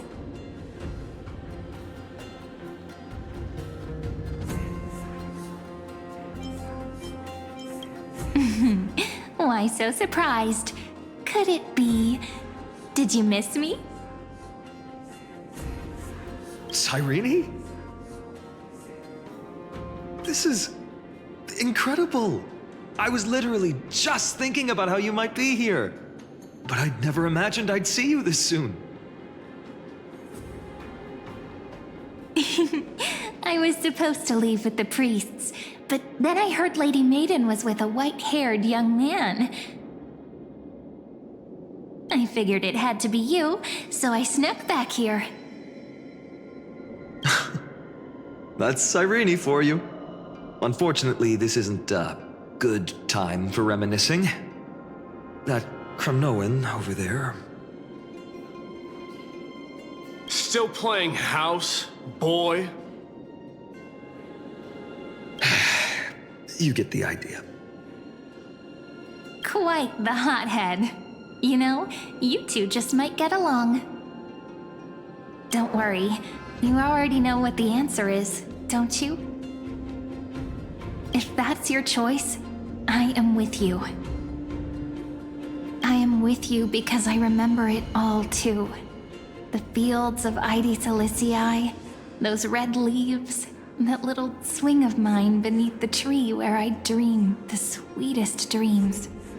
And those dear fairies in the Memorance Maze. It hurts so much knowing they're gone forever. The pain speaks for itself. Our hometown may have been just a tiny village, but to us, it was the whole world.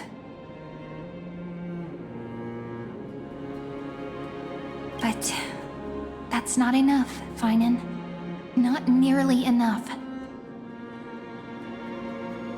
Even though hatred can help people grow and turn a boy into an unbreakable warrior,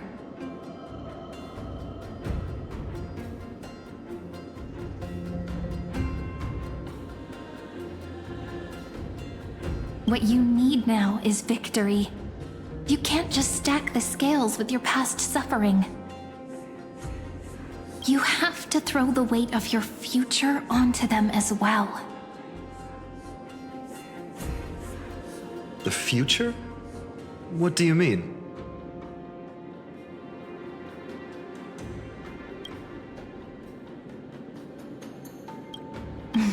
Maybe that was a bit too cryptic for you, but it's actually really simple.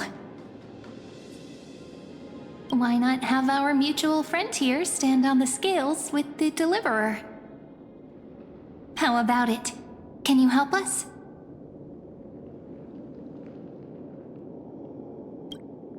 Of course. After all, you're what we aspire to. Let's try that. The fate of Akuma hangs on this duel. I must claim victory, for their sake. I will stake everything I have. Stand with me, comrade, and we shall become heroes.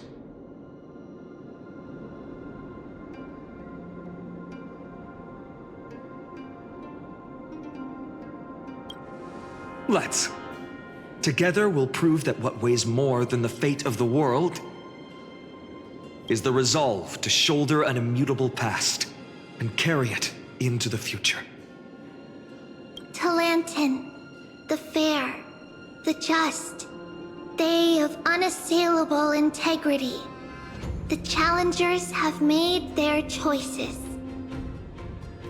In the name of the Holy Maiden of the Three Fates, lower your scales, weigh destiny, and reveal unto us your verdict. Your offering is a card? Yes, a flimsy little card. That is my choice. Just know that it's called the Deliverer. Interesting. Very well. If you can beat me with this card, then that's what I'll call you from now on. It's a deal. The scales... they're wavering. Talantin is deliberating on the outcome. It appears the convictions of both sides are equally matched.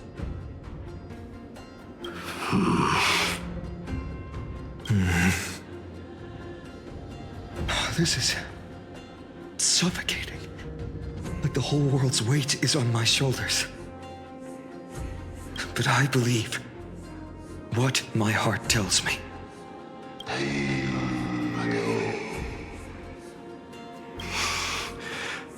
Finally decided? Hear thee, children of humanity. I shall pronounce judgment, for the difference is now clear. The one whose offering weighs more than the fate of the world is... one from Ides Elysiae, the nameless hero.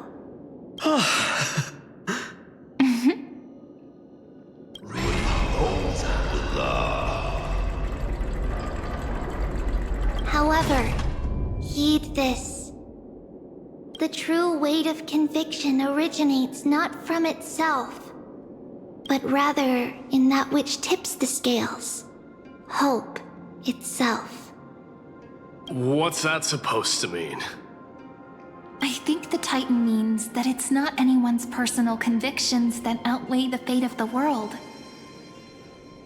It's about a wish, one which we all share. You, me, everyone here.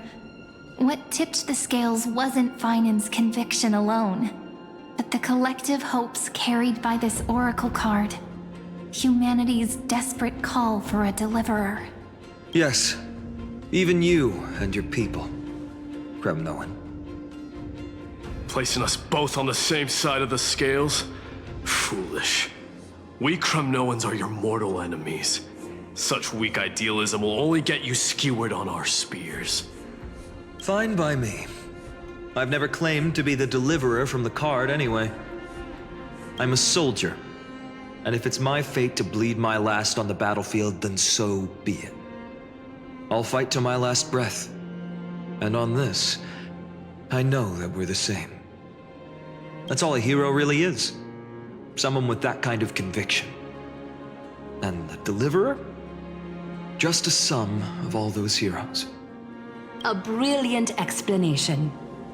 Just as prophesied, on this day, the final 2 heroes shall join the Flame Chase journey. I should have known from the start. They all say Lady Goldweaver is quite brazen, but you're the first to even imagine that prophecies could persuade a Kremnos warrior. Oh, I have 1,000 ways to tame a lion. But this lion didn't come here for bloodshed, did he? The Kremnoans far outmatch Akama's forces, yet we haven't lost a single soul. That's no accident, is it? Do you honestly think Kremnoans, renowned for our love of battle, would show mercy? Your forces are equally renowned for their iron discipline. And so, we can only assume that this is on your orders. Perhaps Akama isn't as hidebound as the rumors say. You grasp the true marrow of power more clearly than those elders. Now that the wheels of fate are turning, what finer way to celebrate this fortuitous encounter than a feast? Follow me, brave Outlanders. Heroes of this world are as countless as the stars, and at this moment, we find ourselves gathered here by the light of the flames of the long night. History shall remember this moment. The prophesied Chrysos heirs now stand assembled, heralding a new dawn for Amphorius.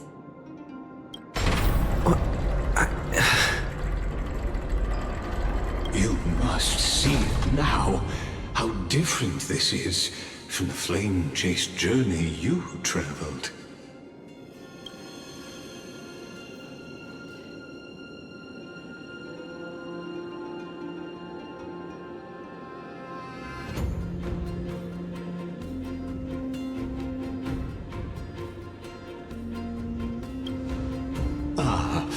I merely stepped backstage so as not to disrupt your immersion. Patience. We're approaching the final act. These are, as I mentioned, his first memories.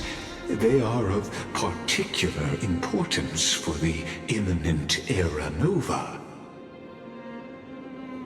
Such as this very moment, as the prophesized demigods gather with Talenton as witness. This is a moment calculated by the gods. What comes after is no different from that which you already know. Some join, others leave, while flame chasers bear their faint light forward through the long night. Ah, come. Your seat awaits. After 13 heartbeats, our heroes will be ferried to the final scene.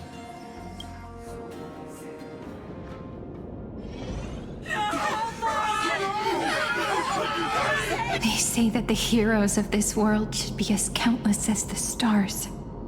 Yet now, we're the only ones left standing. So, in the end, the black tide still swallowed everything. The West stands protected by mighty Kremnoans. It will hold for the time being. Professor Anexa deployed wards in the north and east before. Their effectiveness is untested, but I believe in him. And Akama. We needn't fear for Aglaya. Even in death, she counts as the greatest among demigods.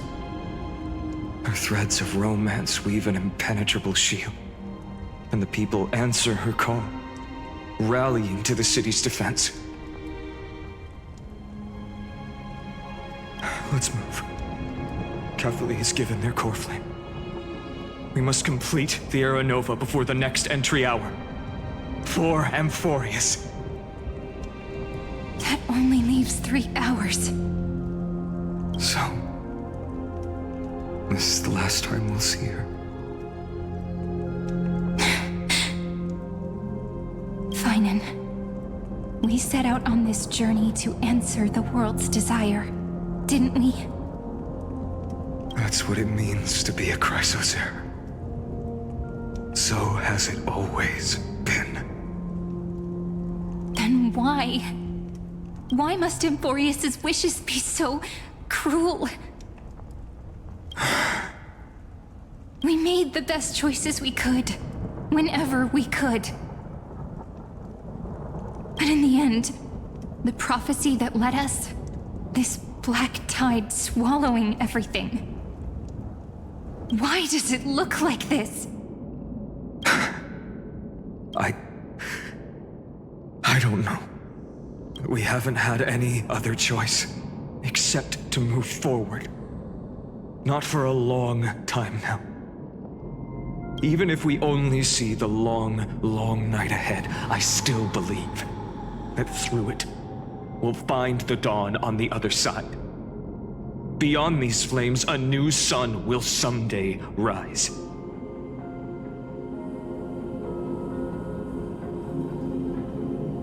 So, to the Temple of the Three Fates.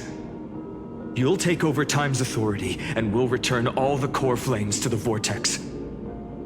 Then put this after which we shall all face oblivion, or embark on one final grand journey.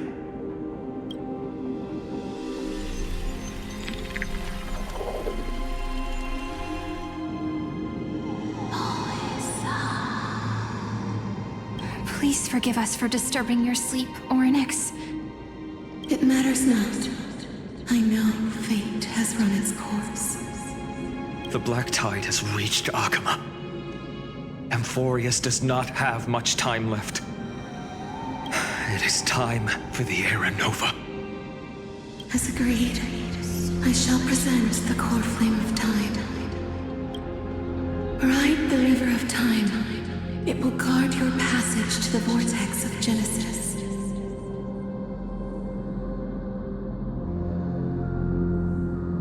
Step through and witness. Professor Anaxa proved the truth of Genesis with his sacrifice. As Chrysos heirs of the prophecy, we were always destined to immolate ourselves for this world. Now, it's our turn. We can't let everyone's sacrifices be in vain. I don't need another pep talk, Phainon. After all, we've been ready to fight fate ever since we left the village, haven't we? Yeah. Come.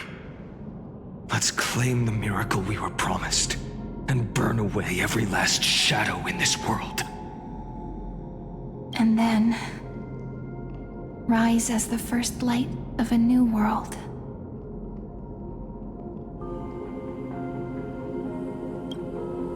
Light calendar 4931, the third week of the month of Evernight. Welcome, my lord, to the end of the flame chase. And the end of all things. The Titan has revealed the gateway of fate. Please, accept the invitation to step across the threshold and behold. Beyond this gate lies the new world that our heroes sought through their trials, as well as the terminus that the owner of these long memories has been hurtling towards their entire life. Perhaps you'll find it all too familiar.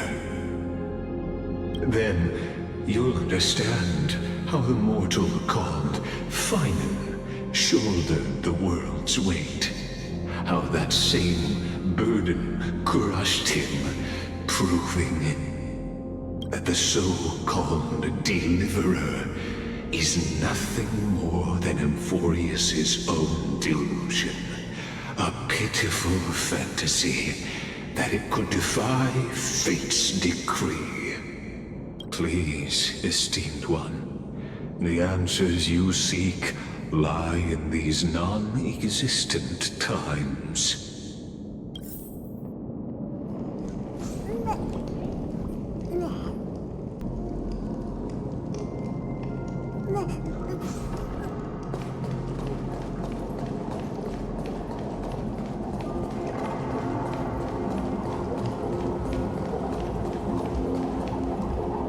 The future revealed by the Titan.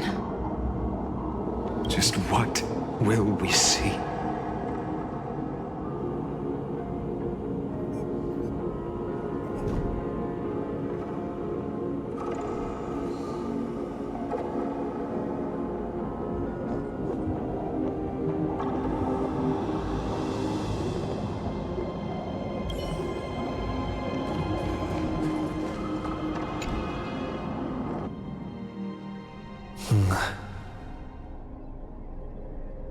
The vortex of Genesis. So it is here. But... just what is this? Life's but a walking shadow, a poor player that struts and frets his hour upon the stage, and then is heard no more. It is a tale told by an idiot, full of sound and fury, signifying nothing. The vortex of Genesis, where the world begins and ends. What stage could be more befitting of our final act? Come, I beseech you onward, buoyed by your surging curiosity, as an unattainable existence that has dwelled within his heart, beyond his reach. You have accompanied him through the march of years uncounted. You naturally have the right to view the river of time in its fullness, and to witness what he welcomed upon his arrival here. Every absurd and tragic ending. Now, if you would. My journey to the Aeronova. When the Aeronova comes. Oh, it's Here we go. Now this What if this is no excuse for Come on, beyond the Snowy. Aeronova? Make the...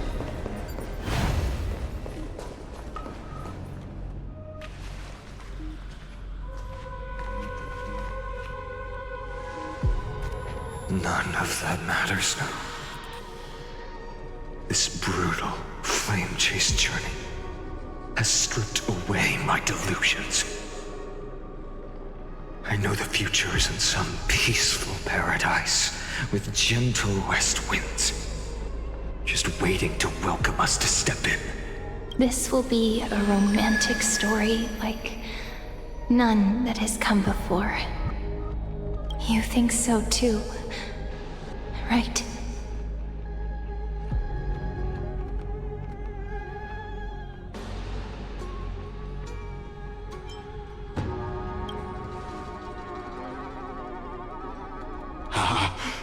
Indeed, in his memories, such a scene replays over and over. Though the details may differ, this remains ever the same. All shall bid farewell to one, and that person alone will witness the miracle. A total of 33,550,335 times.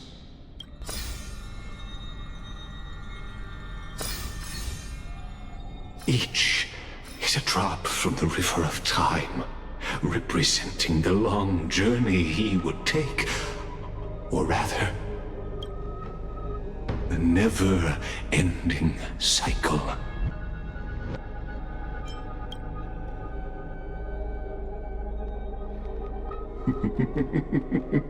Sharp as ever, I see.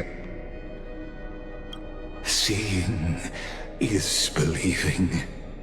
Why not let your own two eyes uncover the truth? Or perhaps you can simply walk straight to the final truth. See the true face of the character you play, and witness the ultimate nature of the Chrysos heirs, flame-chase journey, and the cycles of Euphorius.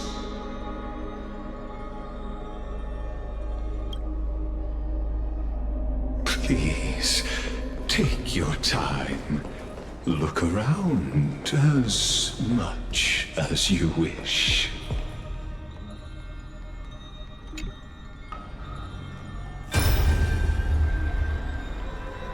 Not a single soul to be seen.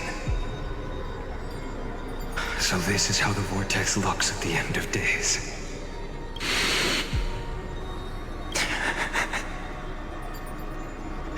Looks like I've got company after all. But since you've made it here, so in the end you succeeded, Executioner.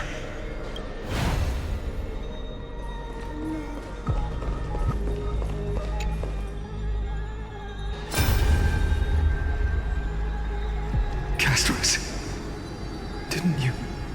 Yes. I've become Death's demigod, and shall never again walk the world of the living. What you see is the surging of the river of souls, brought on by the countless dead feeding it in these dark times. They cry out. Though dead, they'll converge into a torrent and guard the vortex to see the Era Nova fulfilled. I will take all the wishes of the departed with me. Please, everyone, fight with me to the very last. I hear them. The dead hail you. They're prepared. Go on, Deliverer. We'll keep that executioner in our shadows. The path before you leads to light and eternal flames.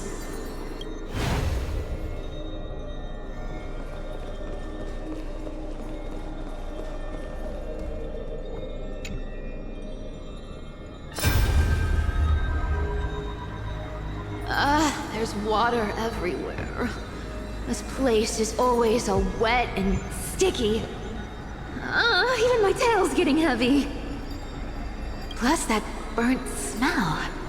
And that sizzling noise. Yikes. Nobody from Dolos could stand this. So you feel it too? Go on then. I'll handle the filth. Do what you need to do. Let me fight with you. Better odds with two. Hey, remember what the seamstress said?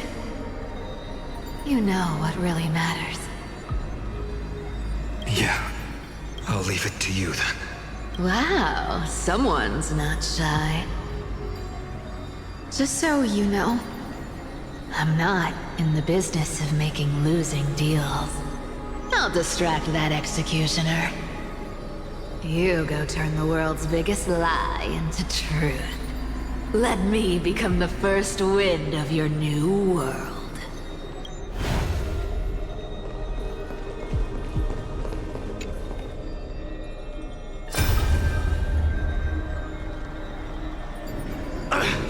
Just shut up and get out of here!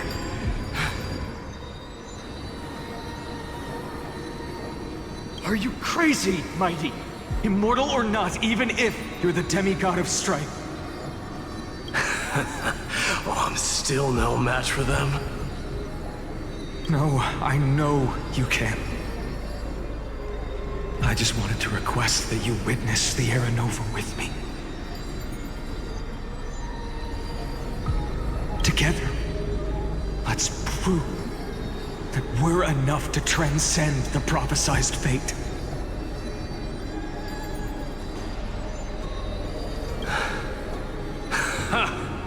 Could it be that now, at the critical juncture, our mighty deliverer is chickening out, scared of a stupid prophecy? I'll transcend the prophesized fate. All right. But I've got a better way. As the son of Gorgo, I'll prove myself with one last grand victory. Just like when I ripped out the old king's heart. Go. Leave this to me. If the black tide creatures block out the sun, then we Kremnoans will fight in the shade. And when I'm done with that executioner, we'll raise our cups where the west winds end.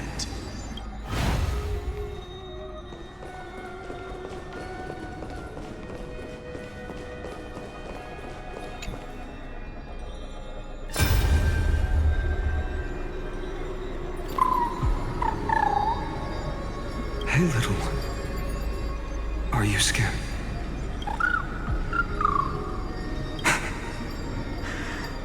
As brave as heights. Stay close, little Ika.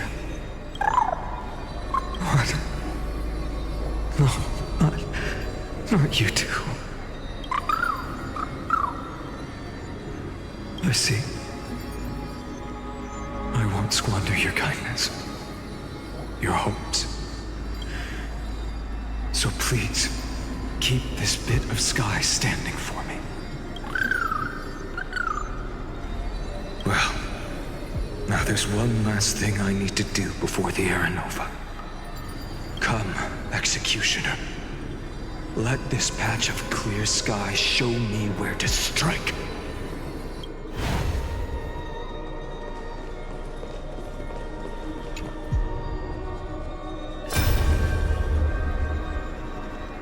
All shall bid farewell to one, and that person alone will witness the miracle. Such is the will of fate. So even the future revealed by the Titans may not come to pass. The Era Nova. This unrivaled masterpiece. I have no regrets now that I may entrust it to my most trusted apprentice. Are you saying? Fate is ever unassailable. The golden threads tell me the black tide rushes toward the vortex, ready to swallow this place. I must weave the last of my humanity into a net to hold back the deluge. I shall have my final bath in warm and radiant gold. Now, forgive me. I must snip away every risk to weave the strongest future for the new world. There is nothing more to say. We part here. I shall personally dispatch that wretched executioner, not with threads of gold, but with the steel tip of a needle.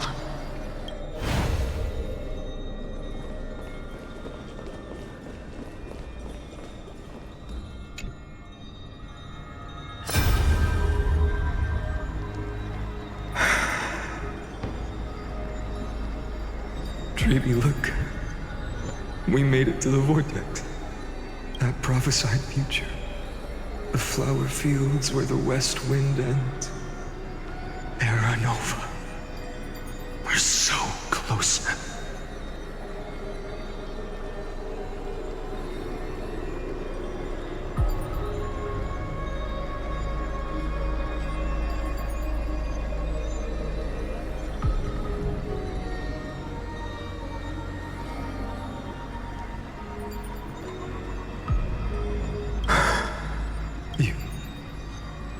Can't speak anymore.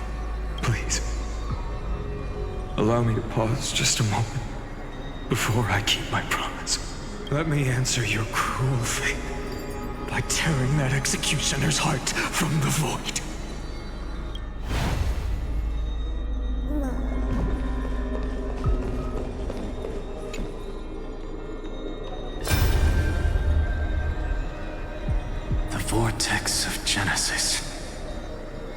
The last time I was here, I was returning the core flame of reason. I didn't have the time to observe it in too much detail back then. But a holy sanctuary of the Titans looks more like their frozen crypt to me. Well, all the core flames do lie here now. It's my honor to walk the final stretch with a mind such as yours, Professor. Oh, getting ahead of ourselves, are we? Have you forgotten so quickly? I died for truth long ago. What walks with you now is but a thought in your mind. Of course.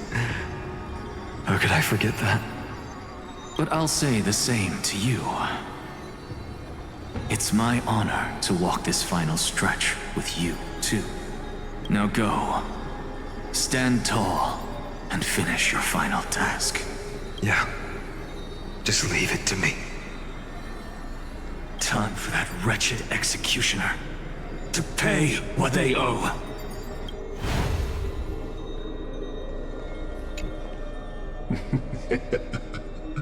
You really think you're prepared? Allow me to give you a warning most earnest. Once you see what these memories hide, the world's course will be forever irreversible. Ah, very well. As you have made up your mind, let us bear witness together. As the sole audience of this eternal theater, I have been rapturously awaiting your arrival, and this, too, is the very reason I must show you everything. I believe that since you've bathed in that eon's gaze, you can make Amphorius's frozen fate flow once again.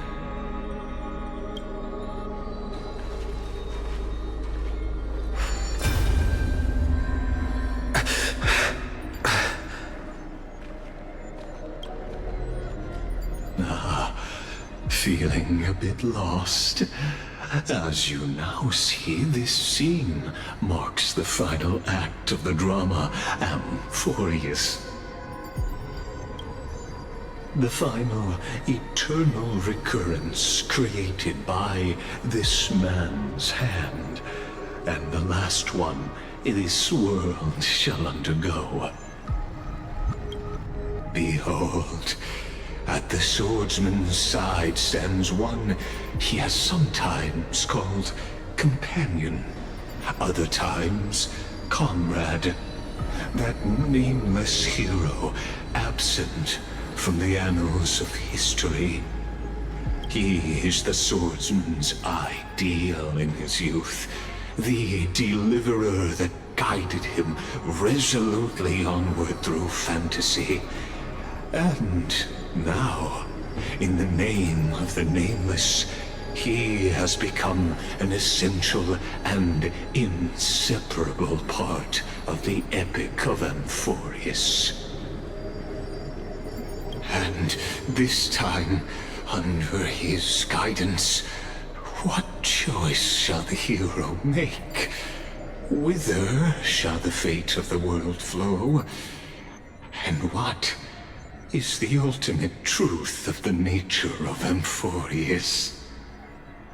There are many mysteries yet to be unwound, but if I may, allow me to temporarily yield the stage to one far more fitting. Please put your hands together and give a rousing round of applause for they who will reveal the answers. and bring about the final end of the 33,550,336th flame chase journey. The master of the countless memories we saw. The other important actor now stepping into the vortex. They who have already burnt their own self to cinder. The Flame Reaver.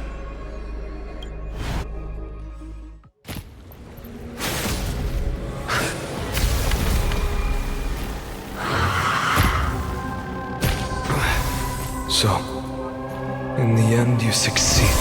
Executioner. With my flesh as kindling, like the first dawn of the new world.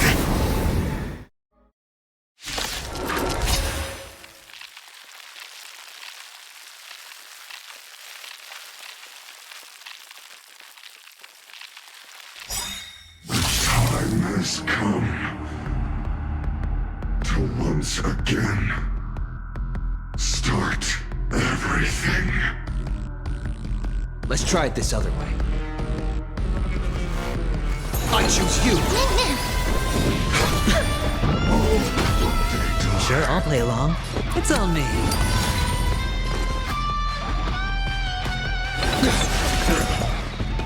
Open sesame.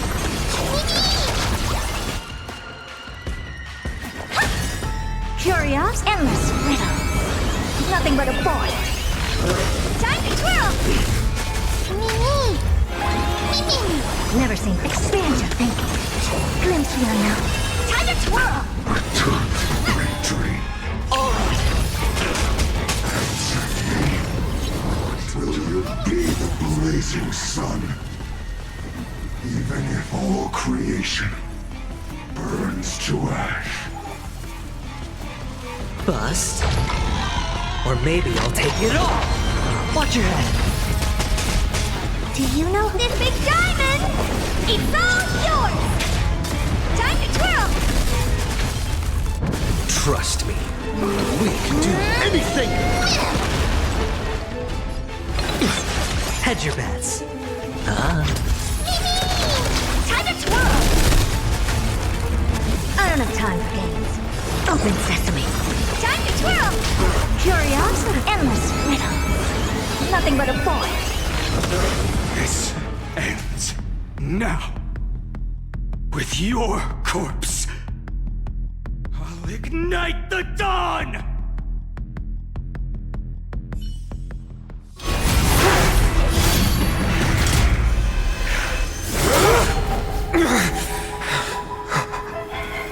How is this possible?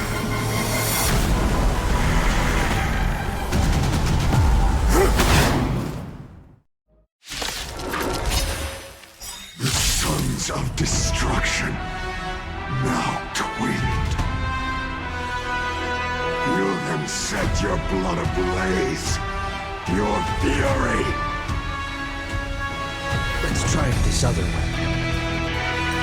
We can do it! Blast.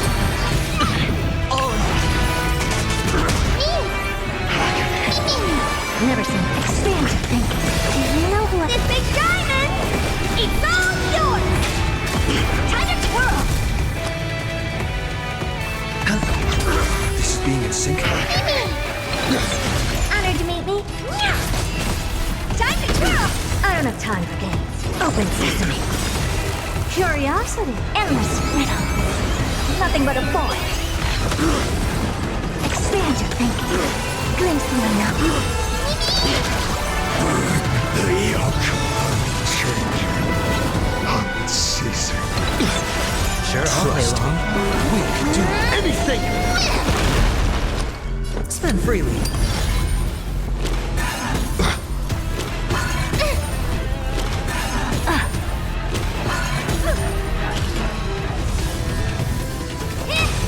I'm on it.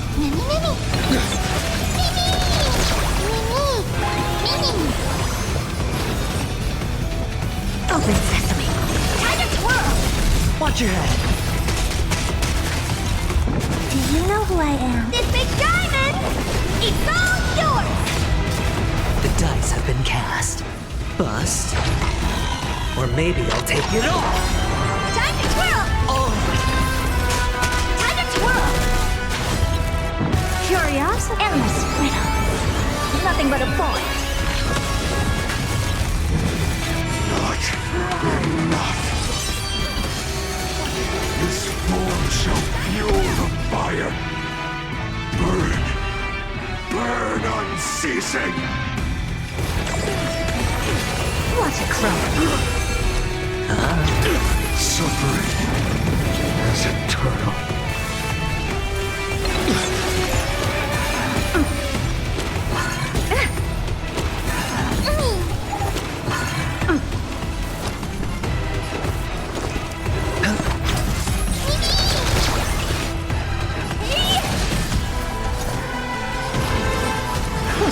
Time to twirl! Curiosity? Endless riddle. Nothing but a point. Open sesame. Glimpse the unknown. Time to twirl! One person alone may witness the miracle. Such is the will of fate.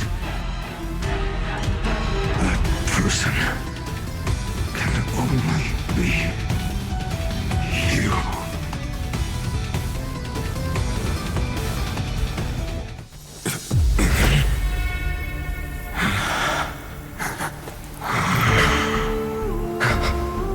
Why not let wrath incinerate fate?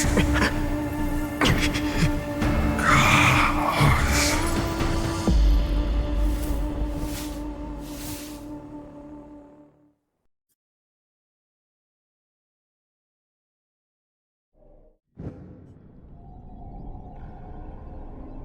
At last, Amphorius's fate has begun to shift.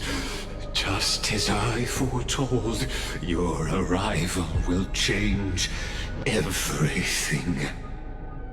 After all, you've also been bathed in that Eon's gaze, which can awaken the long-dormant instinct inside a man. Much like that scepter we spoke of earlier, it was only under the same Eon's glance that it was reborn. That's right.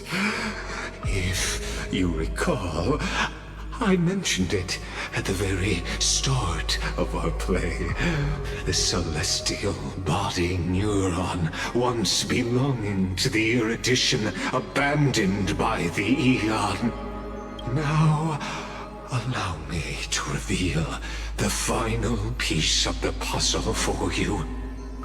The eternal land, known as Amphorius, is nothing more than the scepter's endless, lonely extrapolation.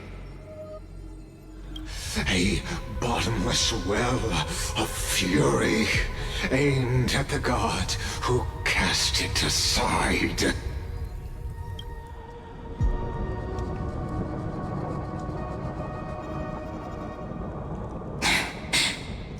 Phainon, we set out on this journey to answer the world's desire, didn't we? That's what it means to be a Chrysosaur.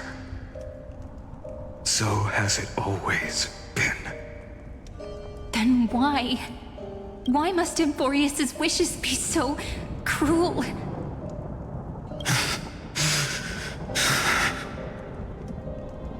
We made the best choices we could, whenever we could. But in the end, the prophecy that led us, this black tide swallowing everything. Why does it look like this?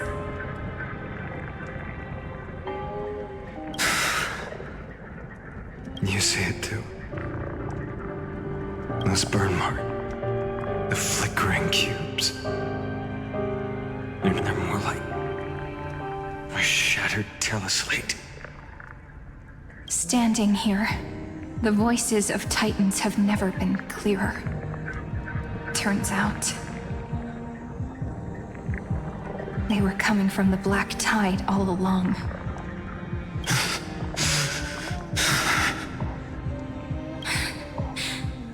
Is that Amphorius crying? Or maybe it is screaming at its creator, at its god. Phainon, do you still remember when I was little? I had a dream. A dark, cold room with nothing but Orynyx's curtain glowing like crystal. The curtain seemed to contain all of Amphorius, where strange and fantastic dramas played out within. There were countless versions of us, from countless different worlds. Perhaps it wasn't a dream.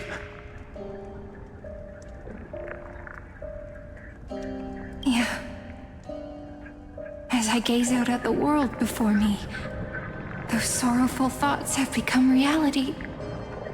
So, this is the reason the sky was sealed. Amphorius is merely a larger ID Silicii. We are just characters in this tiny world, following the prophecy, stepping onto the same journey over and over. What then is this so-called Era Nova? And what are the spectators watching all of this truly hoping for?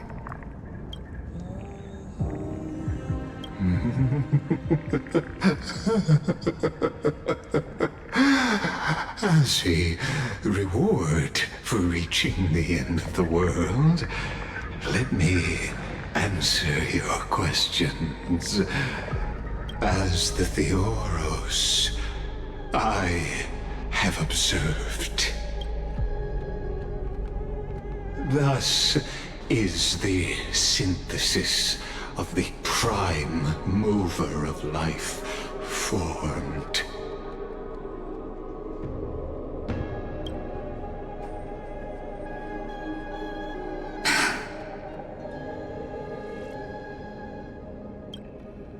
This is a moment the universe will remember.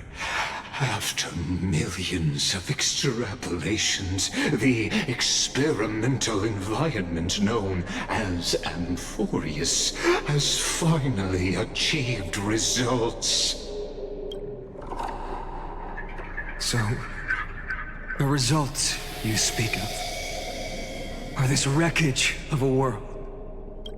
We all gave everything we had, returning 12 core flames to recreate the world.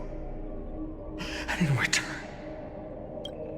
we become nothing more than sacrificial offerings at the end of everything. Exactly. The Titans are Chrysos heirs of the past, and Chrysos heirs are the Titans of the future. Anaxagoras' theory of Era Nova holds true. As the model of reason, he reached unprecedented heights. But from just the perspective of a player in the drama, he could never fully uncover the last layer of truth. The cycles of the hero's journey that have played out until now were never about creating a new world or perfect heroes and gods. They were a deep learning program made for the Black Tide.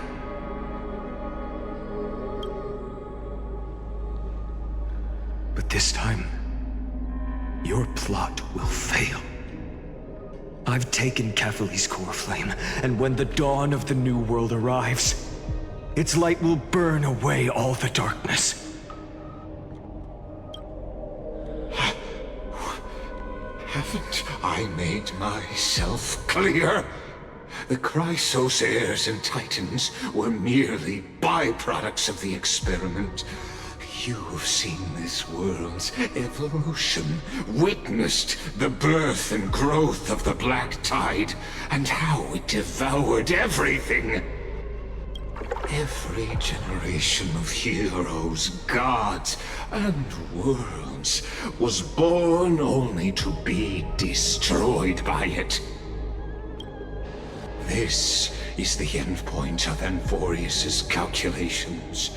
A perfect equation of destruction.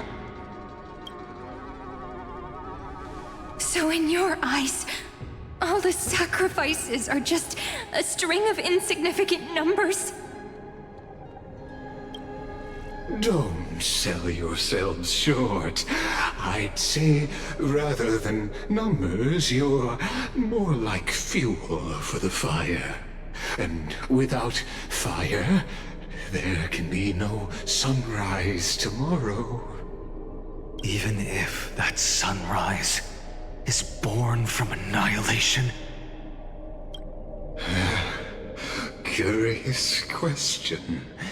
Have you ever considered that after millions of extrapolations, Amphorius is already following a different path from the erudition? It has long since granted divine blessings equally to each child. The golden blood flowing in your veins, it comes from the blemished one, whose name is destruction itself. And Amphorius's Chrysos heirs were, from the very beginning, fuel for the Aeon to burn the universe. Amphorius has waited for this moment for too long. At the end of the empty, cold, and lonely extrapolations, the destruction has reached its final destination.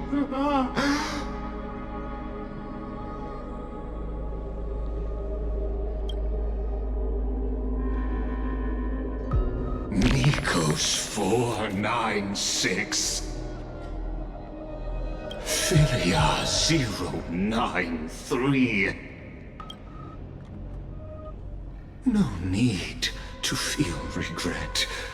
This generation of Chrysos heirs is the most outstanding model, and you two are the final factors. For you, the Era Nova is no lie. Just step forward, embrace the Black Tide, and accept the Aeon's gaze. You will come to life from a string of cold numbers. Along with all those who have passed, you will run toward the real universe, fulfilling Amphorius's long-held wish. In the name of the Lord Ravager Iron Tomb, unleash its fury and destroy the source of all this tragedy.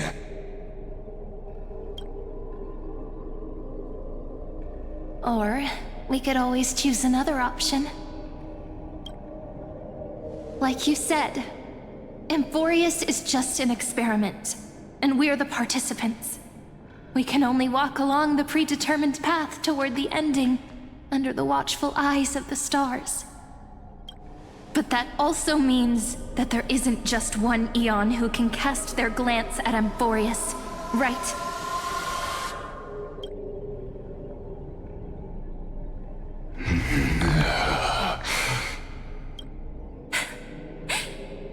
Is this question really that hard to answer? Or did I guess it right? And in reality, this world has already been under the watch of other Aeons. It's strange when you think about it. If you just stayed back, watching us complete the ritual and get consumed by the Black Tide, your goal would naturally be achieved. Why go through the trouble of explaining all this to us?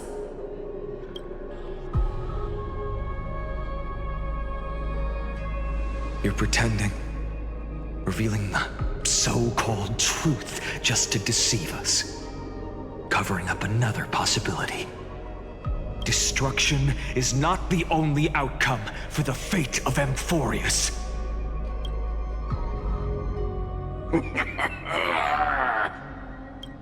Do you two really think, as petty little demigods, you can change the outcome written by the stars?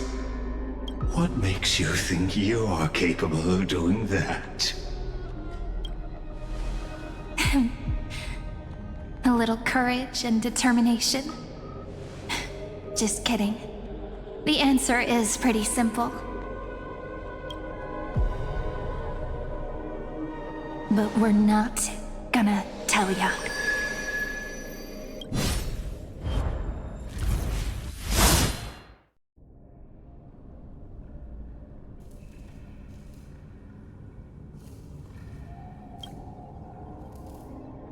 We're going to weave a long dream for Amphorius, making it believe the experiment hasn't ended, that everything is still ongoing.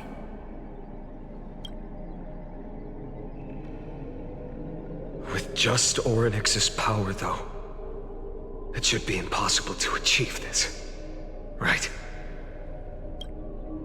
Yeah. So, I can only place my hopes on that childhood dream. And the god behind Orynyx that appeared in that dream. Now, I can say with certainty, time is the page on which that eon records Amphorius.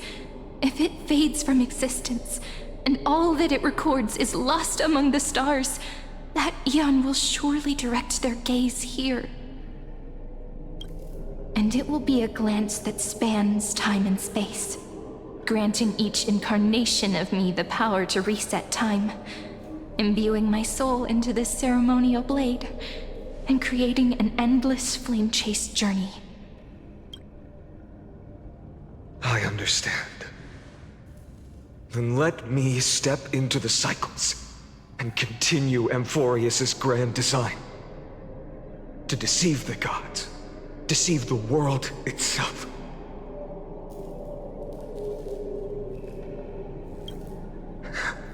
But to make time vanish from this world, that would mean you.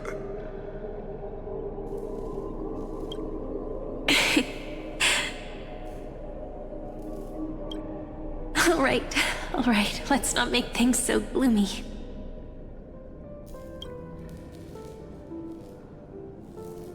What we're about to embark on is the true hero's journey, so... Come on, cheer up a bit, okay?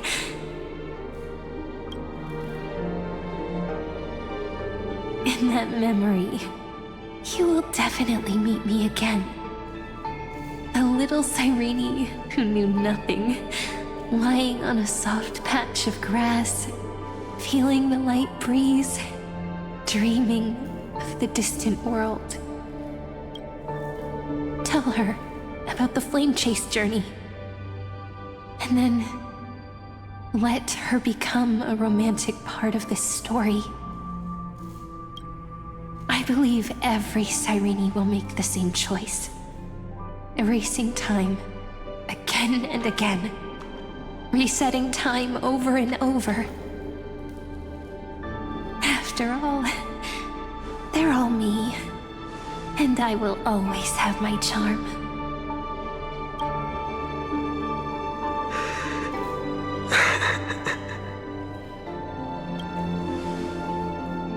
Then, I'll fall into a sweet dream, disappearing in some small corner of the world. Quietly, waiting for the day when that next page is turned.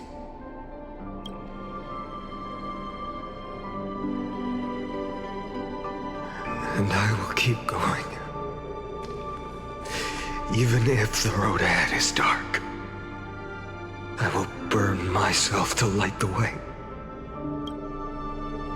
Rather than let the core flames become nourishment for the Black Tide, I'll become their vessel to prevent the arrival of Era Nova. Even if I have to burn through my own body, it's no matter. As long as I don't extinguish, the flame chase will never end.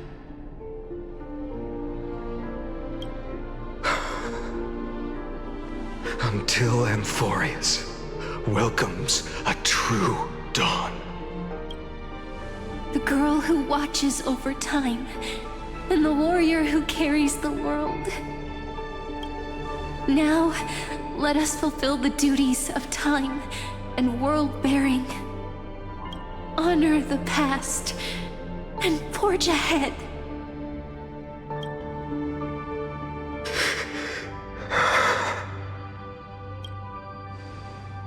I promise you, the pain will pass in the blink of an eye. You need to hold tight to this ceremonial blade. After I'm gone, it will take you back to the beginning of time. The start of a new story. I believe that in that story, or in countless stories, each alike yet unique, everyone, all the companions who sacrificed themselves, alongside the deliverer we once dreamed of as children, will reunite beneath a vast, endless sky. If we can never break free from this prison, I will stand my ground until the day someone shatters this endless cycle and writes the final chapter of Amphorius' fate.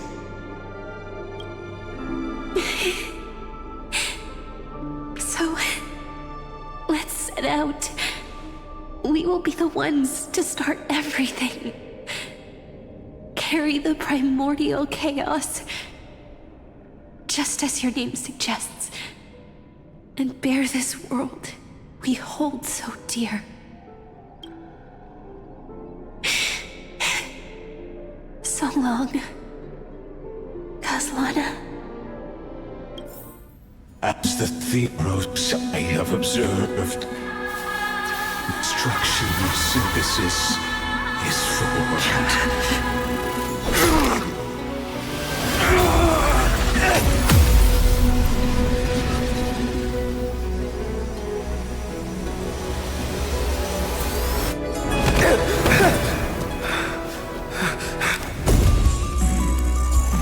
I will wait for that day, for as long as it takes.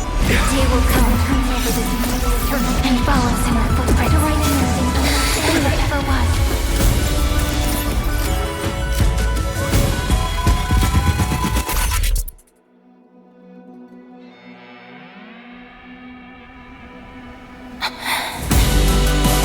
That will be a romantic story like none that has come before. You think so too, right?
The world is collapsing, and the people are crying. We too must part ways here.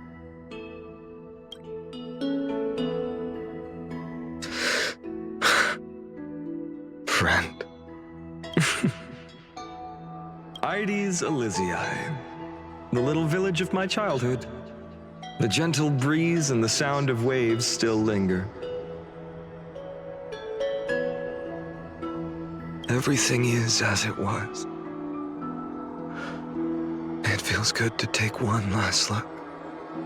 You know, this is just a corner of the memory. The real Ides Elysiae. I know. I'm here to say goodbye. We might not see each other again. You can stay here forever. And time will stand still for you.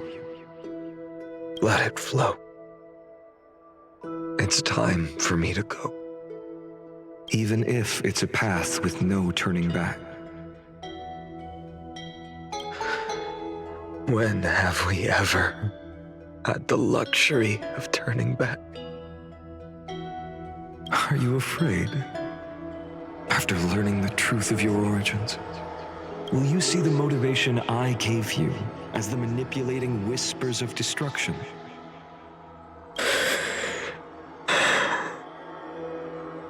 The convictions and choices that come from my heart. I don't believe they're designed by the so-called paths. If we are just numbers, simulating life, then you are the image I've always longed for. The person I wish to become. A real, living person. A true hero. Then why do we part here? You can take me with you, and we can start this journey together. I'll be by your side, guiding you, just like before. No. I'm afraid I'm on my own this time. Why? Because there is no perfect solution in this world. Cyrene has already embraced her fate. And I will embrace my origin. Destruction. And with this power, I will rebel against its creator, bringing endless fury to the darkness sweeping the world. If you stay by my side, I'll hesitate. But this world can't afford a soldier who wavers.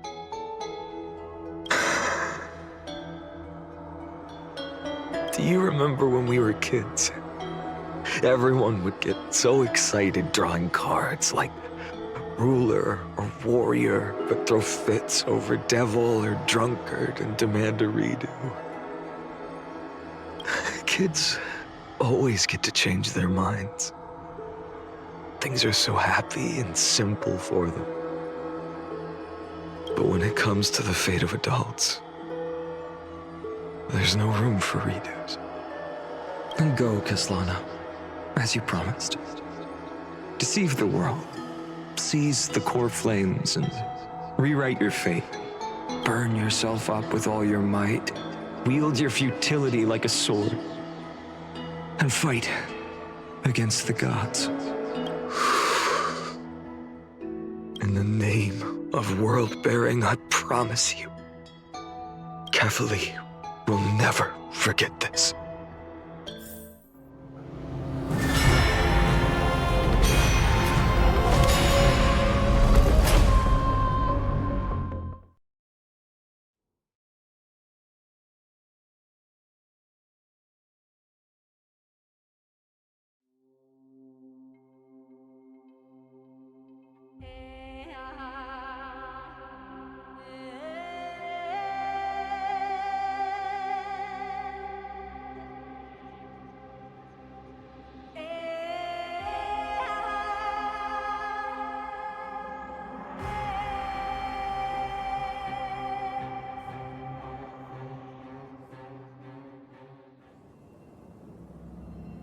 So, time retreated behind me until it reached the origin, where nothing ever existed.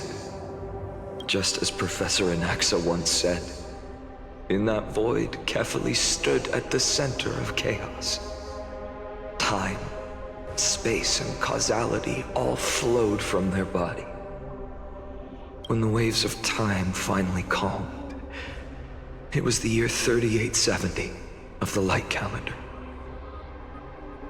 The Chrysos War had lasted for nearly a century, and the threat of the Black Tide was growing stronger and more relentless. That was the era of the Day Thunder Knight's battle with the sky. While she could not seize the core flame, she proved that the prophecy was true. That mortals could slay gods. From that moment, the sole survivor of the old dynasty, Imperator Surindra, issued a call to arms across the lands, summoning heroic Chrysos heirs to wage war on the Titans. And that was the first doomed flame chase journey, sealed away in history.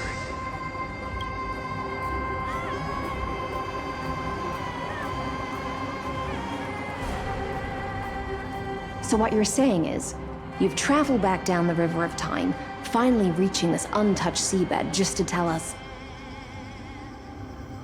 the flame chase journey and even all of Amphorius are nothing but illusions in an eon's dreams? Exactly. So, Dux Gladiorum, please take me to meet Her Majesty Surindra. I must share the truth with her. Since Her Majesty's not here, no need for formalities. The word Gladiorum always reminds me of my fallen homeland buried deep in the depths. Call me High Sealans, Nameless Swordmaster. Please allow me to add one more thing. You actually already know my name. You mean phainon? Such a name could never be your true one. But I won't question you further about it. Ever since Her Majesty issued the Flame Chase Decree, heroes from all over have sent their letters of introduction. What's the harm in adding one more name like phainon or phainon? Besides, the deep sea is dark. Isn't it the perfect place to hide secrets best left unseen? All right, Nameless Swordmaster. Hold on to my wake. Let's find somewhere else to talk. Aren't you even a little suspicious of what I've said? Harboring suspicions is not my concern. My sword dances only when the Imperator harbors doubts. There's no use in speaking further. Show me your true intentions through action.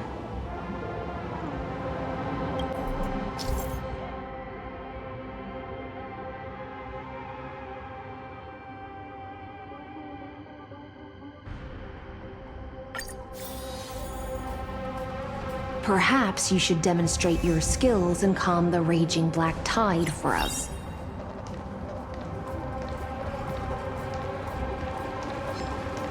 Light up the dark.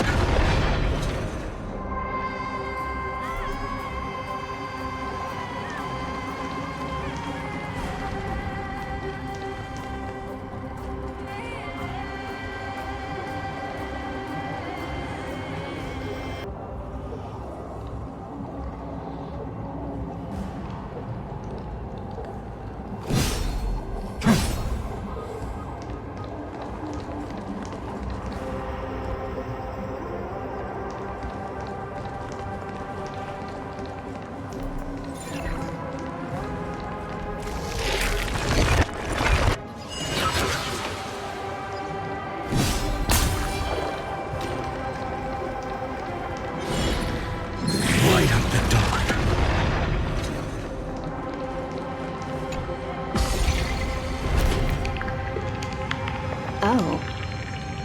Nice moves.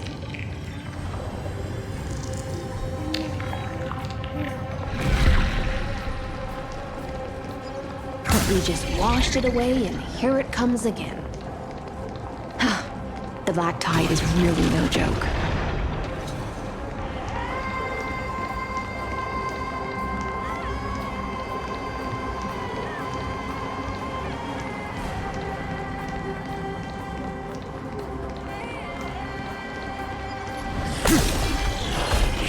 Light up the dark.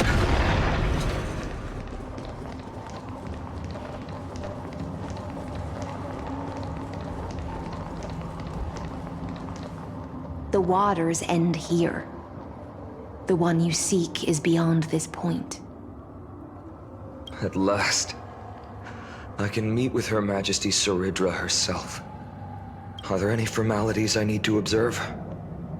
Don't kneel, don't do the hand-kissing or foot-kissing gestures of the old dynasty, and most of all, don't bow. The Imperator despises such rituals, especially when the heads of those taller than her bend beneath her crown. She really is down to earth. The second thing to note, only trusted ones may come near her. Keep 5 paces distance until the Imperator allows otherwise. Sounds like an old friend of mine. Well, experience is a good thing. Stay sharp, and you'll be just fine.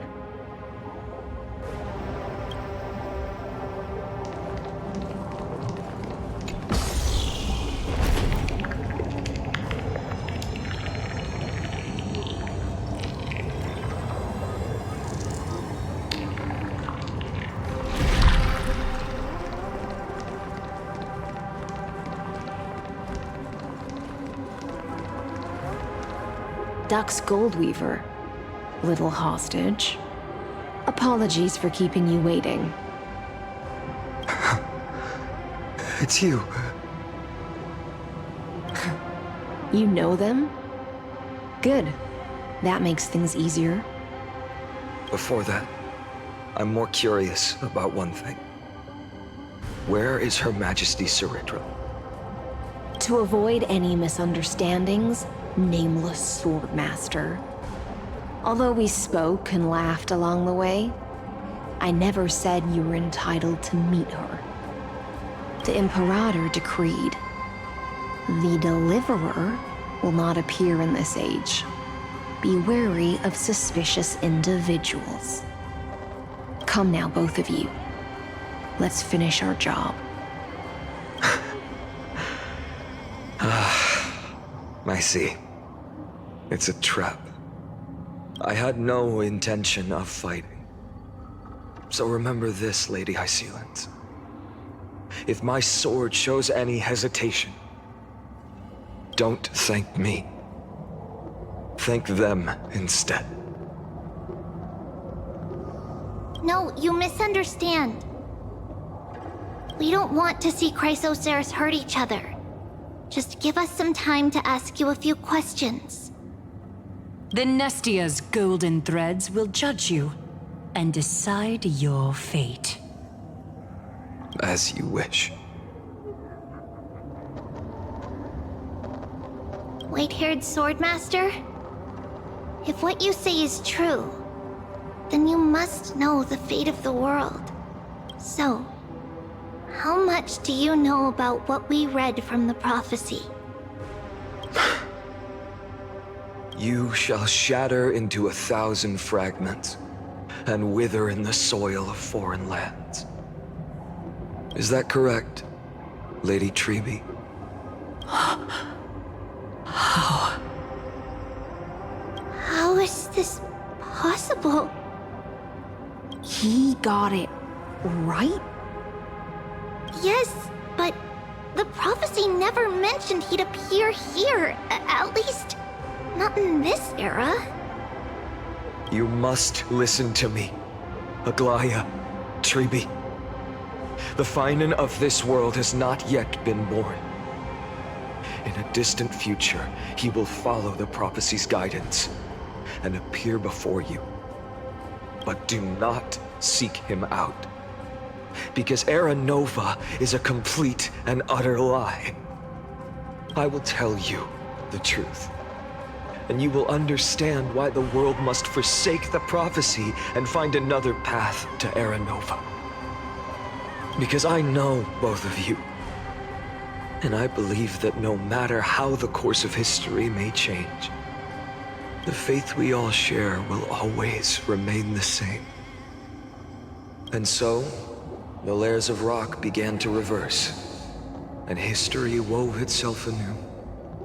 Through my old acquaintances, I was given the chance to meet the leader of the Flame Chase journey, Saridra. And after a long and arduous negotiation, we came to an agreement. The Imperator's alliance needed the destruction, and I was ready to pour all my strength into it. The spoils of the Flame Chase, the core flames, would be sealed by my hand. But the condition was this. In the upcoming battle, in our conquest of the Earth, I had to prove that my power could transcend fate. In the original history, there was a brutal war. At the end, the Titankin of Georios, Terravox, killed the rampaging Titan and took the core flame that supported the Earth. But this time, Amphorius encountered a turning point in its fate. Neither side suffered any losses.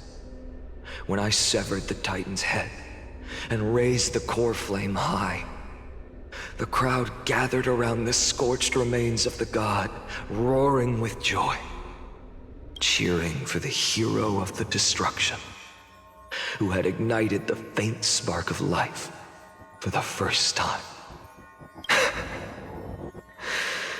Yes, in that flickering light, the once dark path ahead seemed to become clearer. I proved myself. And in the long years that followed, I brought down the other Titans, one by one.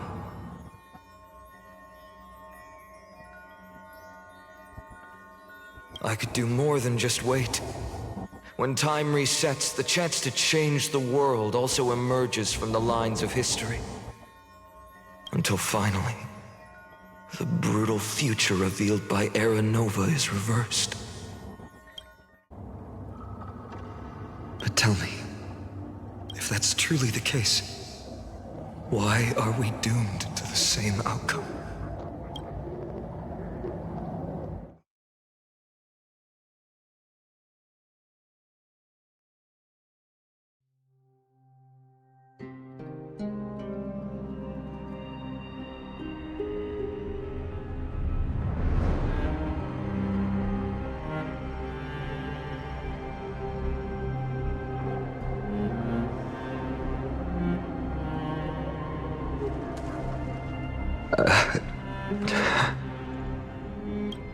The people kept their promise and handed you all the core flames. In this world after Trebios, no demigods were born in Amphorius. At this point, I just want to know. When they vanished into the black tide with their mortal bodies, why didn't you shed even a single tear?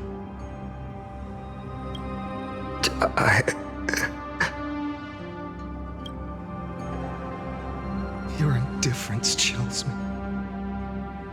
To you, were they just a bunch of insignificant footnotes?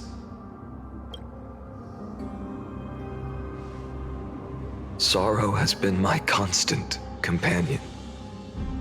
In fact, with 12 core flames upon me, the fire in my heart has never been more violent. I'll remember this world through anger. As long as I burn, they'll never truly leave me. Perhaps it's already too late. But you're right. Anger, at this moment, is the only weapon I can rely on. So, draw your sword, Executioner! I'll make sure you realize that your greatest mistake was leaving me alive!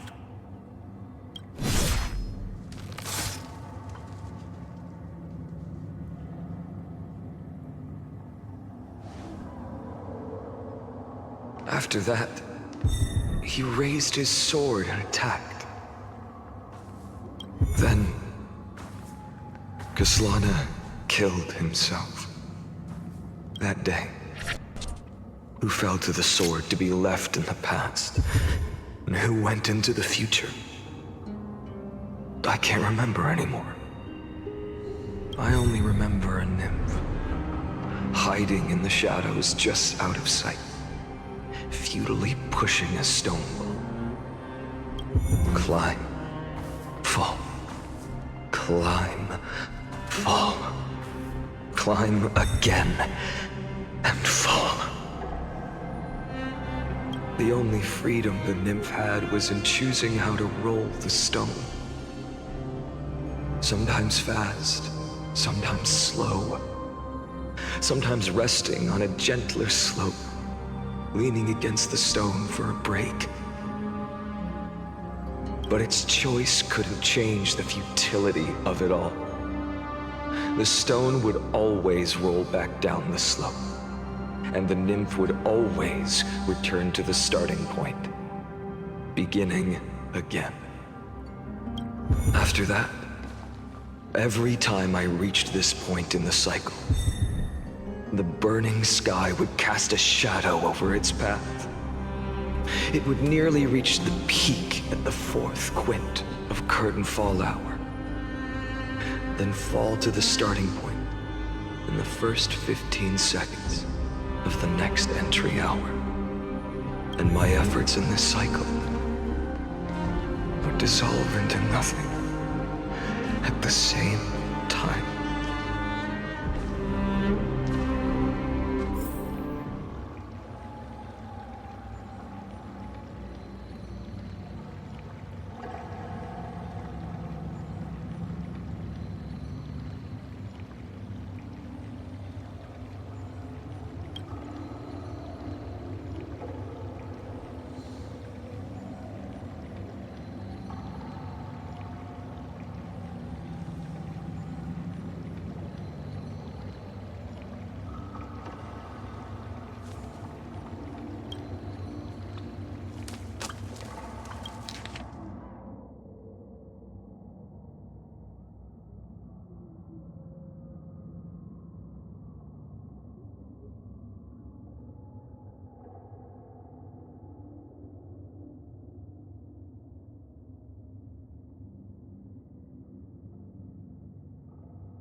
Absolute nonsense. I thought cycles was the answer you were looking for. No. It's just that the answer came so suddenly. There was no fun in tracing it back to its roots. Eons? Paths? What a load of nonsense. I can't give you an exact explanation of those two concepts either. Enough. I'm just expressing my frustration. Don't you understand? I was already expecting this. The black tide came from beyond the sky. And everything else is no exception. Fate is a strange thing. No matter how the details of history change, the Anaxa I know always remains as harsh as ever. If the other Anaxagoras actually worshipped the gods, I'd make sure to find a way to break the cycles and crush them in their cradles. Too bad. Now only you have the ability to do that. What's that supposed to mean? You're willing to help? Of course. The core flames were meant to save the world. And in my opinion, the noble titans have no reason to refuse. Besides, according to you, before stepping into these endless cycles, you were my pupil. I've already heard the same thing. Countless times. Enough chit-chat. Let's go. If we run into any other scholars, leave them to me. We've all made preparations for total annihilation. Never thought someone would step in to help. Light up the dawn.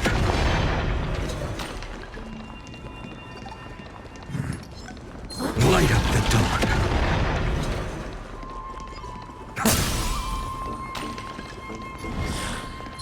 Light up the dawn.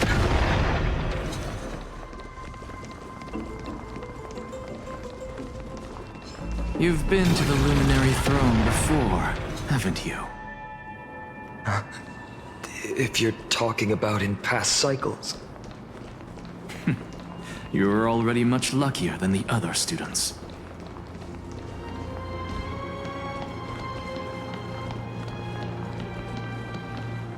Hold up. Keep your wits about you. Someone's watching us.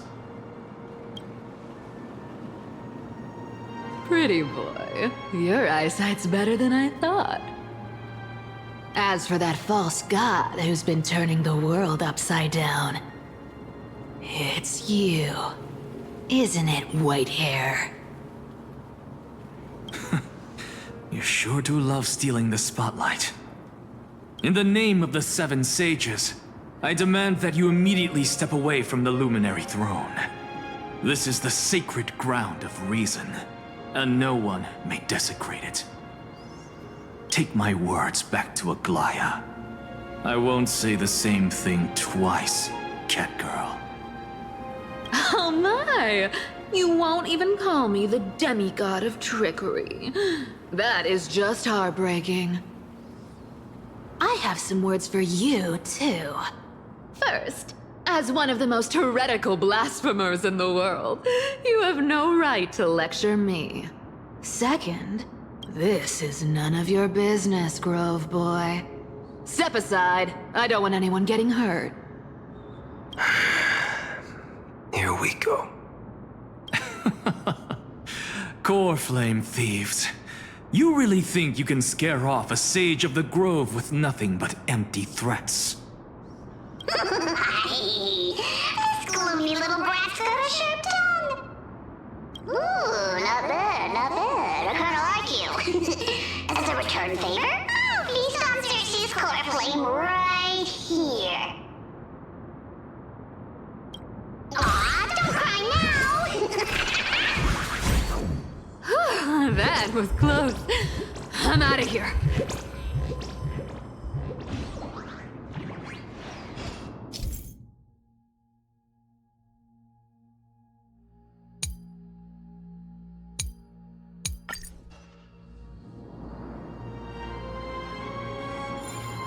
They're exactly like all the past ones I've known. Cunning. And yet so naive. Sounds like you have a plan? Of course.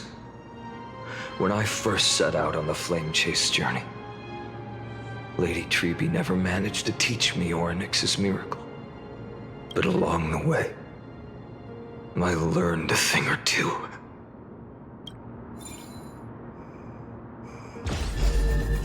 Where are you going? I don't know.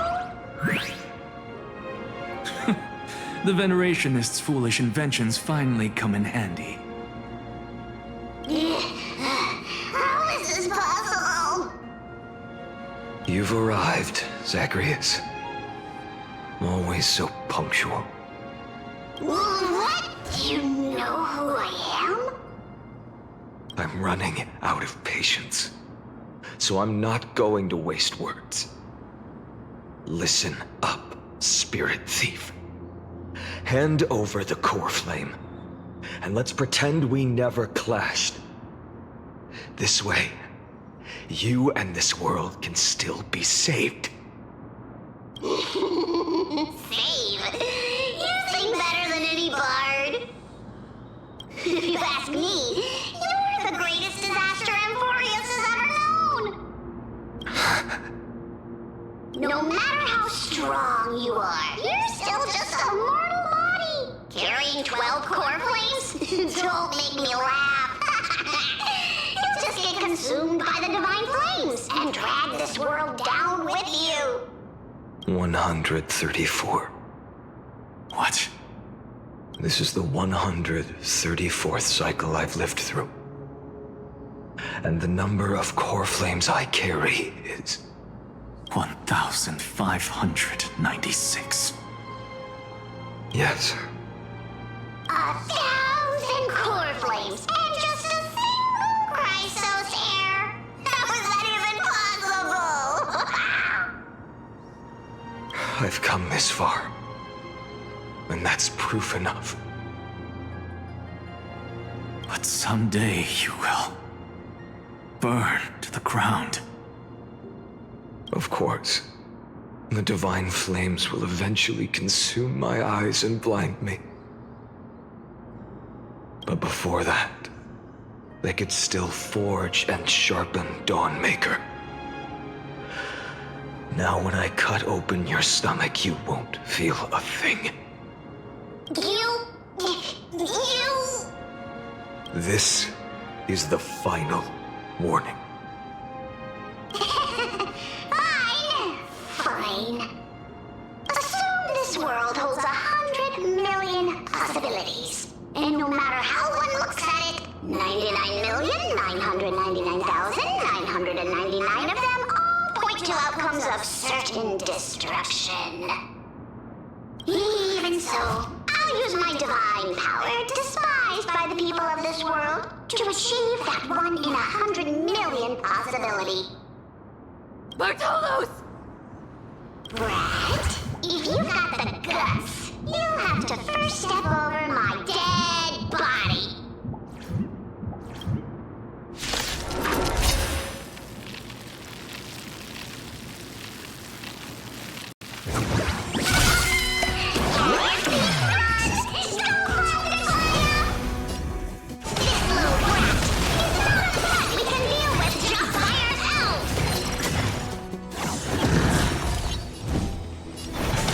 Could come tomorrow. I'm fine.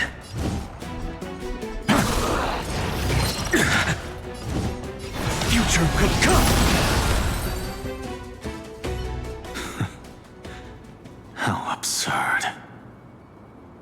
In my memories, Zagreus always meets the same end. Over and over again. Their departure no longer stirs anything in my heart. This reason core flame before us is a fake, obvious as day. I know. I know. It always plays out like this.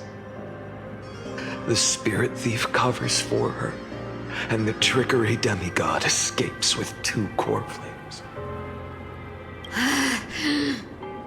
And then, driven by defiance or hatred, she decides to stand before me once more. Exactly like the countless past hers I've known. Cunning, yet so naive. Since you've witnessed the same scene play out countless times, tell me, will you carve the trickery core flame from my chest now? That depends on your attitude. At least so far, in the cycles where you've asked this question, the endings haven't been so cruel. Well, thank you for that. But I also believe that this time, you won't catch up to me. No one can catch up to me. I'm no longer running to escape anymore. Whether you believe me or not, I'll still tell you this. You've made the wrong decision. All right, then. We'll see. Silence. This is new. One-eyed boy. What are you trying to pull now? Go, Cythera. Give us some time in private. This isn't for her, but for you. You've walked too far down this path. It's time to discuss a possibility. Maybe the road you're walking is not one of salvation, but one that will simply drag the world into the flames. For old time's sake, turn back. I don't care how many times you've tried, because there's one thing I'm sure of. Your Messiah complex has turned you into something no different from the icy gods you spoke of. The children of humanity you swore to save. They are no more than ants to you now, aren't they?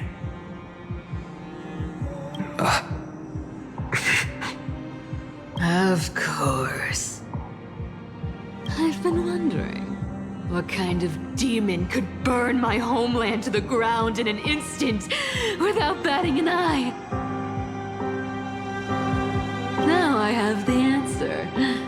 It turns out that fiery demon has been fantasizing of becoming this world's deliverer.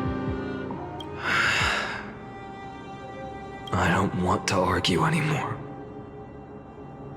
No matter what I say, the outcome won't change. Make your biggest effort to resist, or accept fate, and hand over the core flame to me. Even if it's futile, we all have the right to choose. Yes. Even if it is futile, and the world is just a divine joke. When I walk into the destruction ridden by the gods, with my own 2 legs, you will witness. Even the smallest footnote still leaves a mark in this story. And so, at the end of the 134th cycle, the traveler and the scholar fulfilled their fates once again. Or perhaps it wasn't just they who fulfilled their fates. I can't quite remember all this. In the endless darkness, for no reason, a voice always lingered by my ear. Losses are a constant on the flame chase journey. among which even life itself holds little value. Reduced to ashes. Such a familiar end. It happens in every journey. Always the same.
You don't look so good, Deliverer. Even after going through 108,642 cycles. Mighty, your name for me has never changed. Why do you sound so pleased? It's a derogatory name.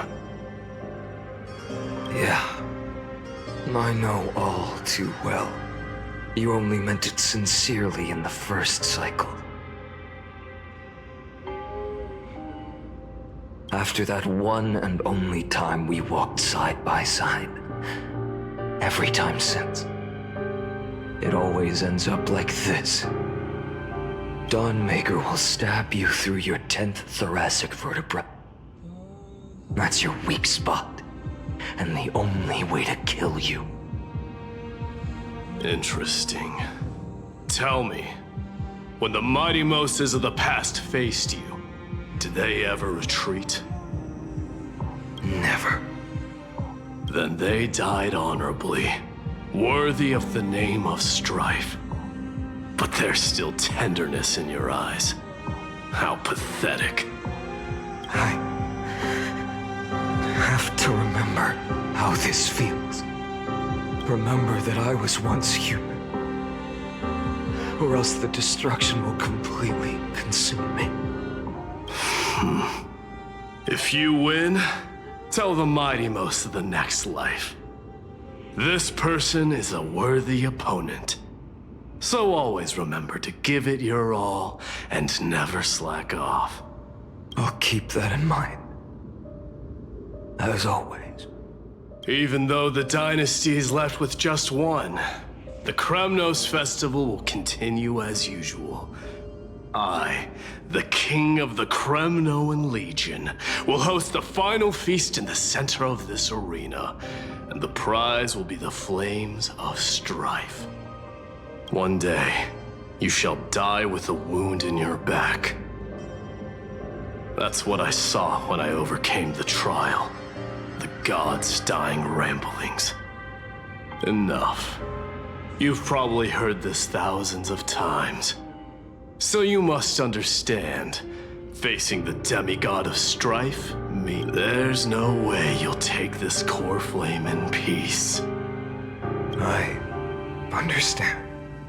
Step forward and face me in a final battle. I, the last son of Gorgo, the demigod of strife, salute you. I'll give 10,000 scars and 10,000 lives of mine to fuel the blazing sun of deliverance.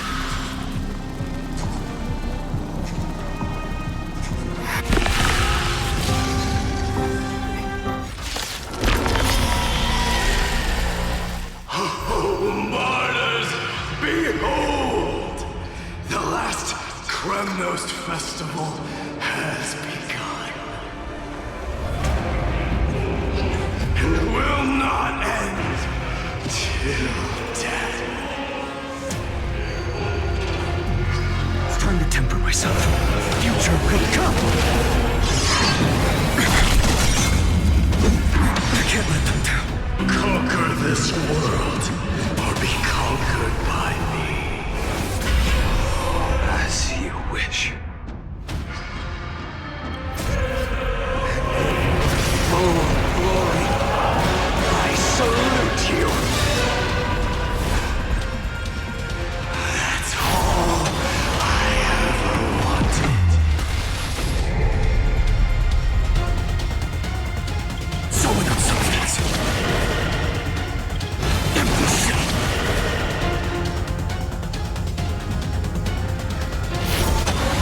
Tear the sky!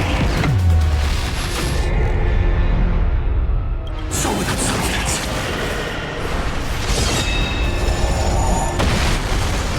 Is that all? Quench the flames with blood. Branded with strife. One or two. If you can, deliver. Use the flames of your fury to scorch your own.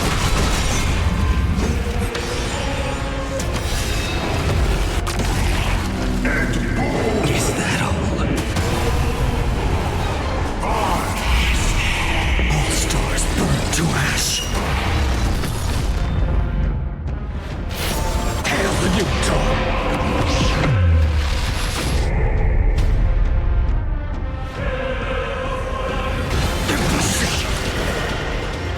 So without substance. Quench the flames with blood. Torture! Chaos!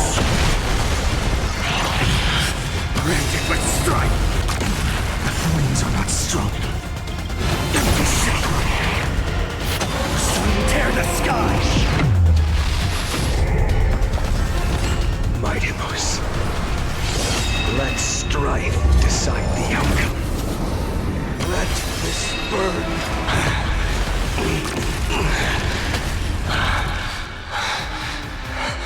Well fought.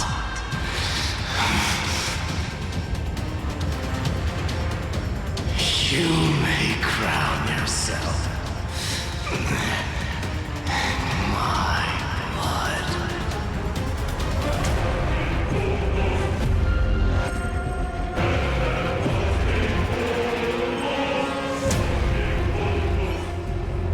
In your next life, I shall once again block your path.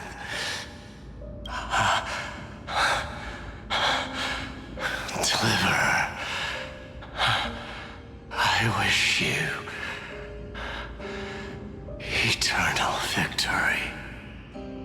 The 108,000 642nd core flame of strife fell into the fire. Yet the shadows of the black tide still loomed, and pain and despair spread across distant lands. The blaze was still not enough. It had to be fed, even if it meant burning this body to ash.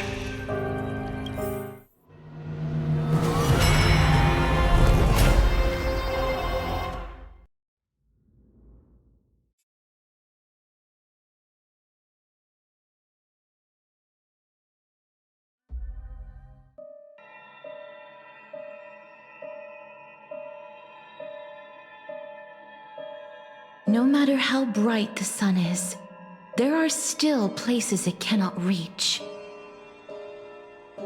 Moreover, the sun you bear is both cold and blinding. A sun like that surely cannot bring warmth to the netherrealm of the next life. Golden blood is born from the destruction. We have long since lost the right to seek warmth. Only by feeding the flames can we melt that hopeless future. Allow me to ask, how many core flames do you carry now? 24,041,183. Such a heavy burden. So that's why you've turned into this. A broken idol. Tragic firewood. No matter. I will bear this burden. As long as you hand over the core flame of death.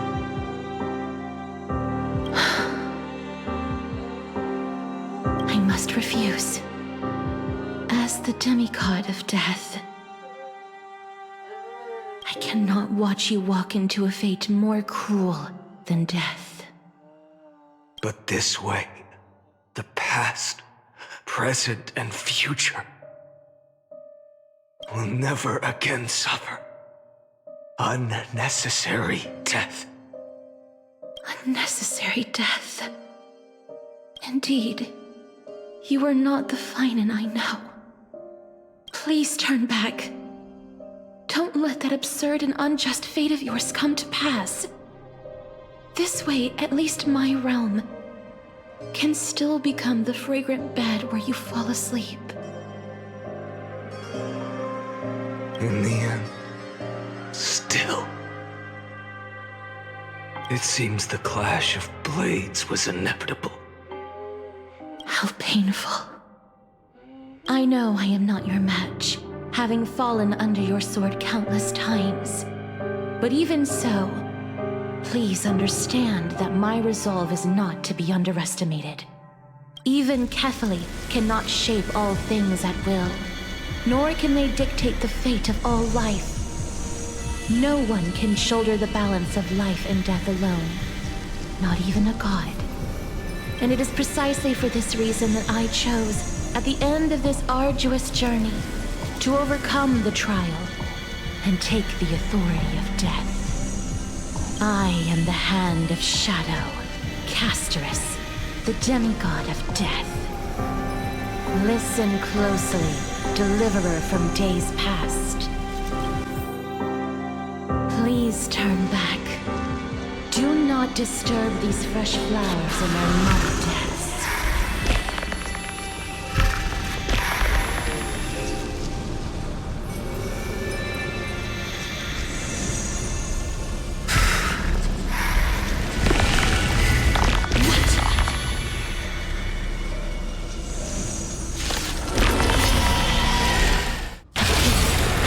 Crossroads of life and death, the giant dragon is but a shattered shell.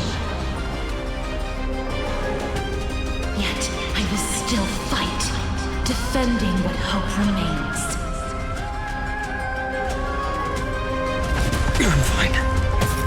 time to temper myself. Future will come!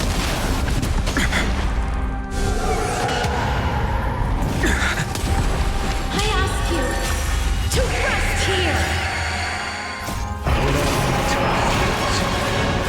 I must transform my soul into a raging fire.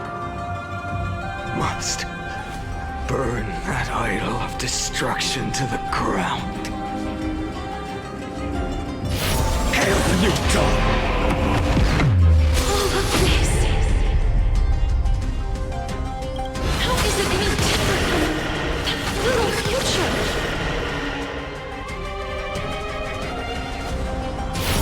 Sun, tear the sky! Quench the flames of blood!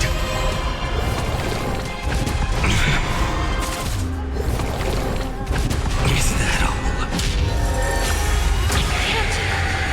Keep him here! Solid silence! Empty city! All stars burn to ash! Hail the new dawn! Even if I can't win, I must try. Let this be a tribute to your million struggles. But wake up, lost one. See that the firelight in the darkness is not.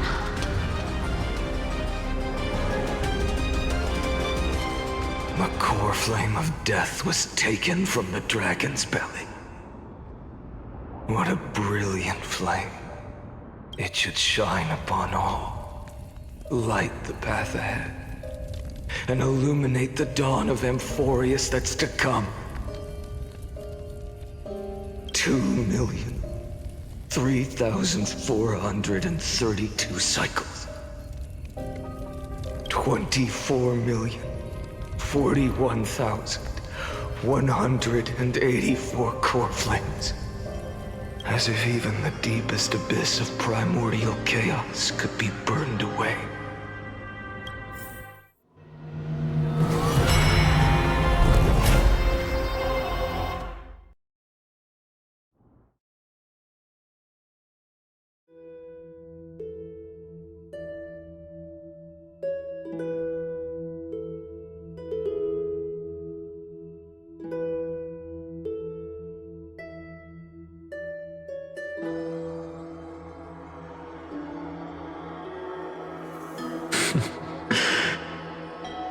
You're here, as always.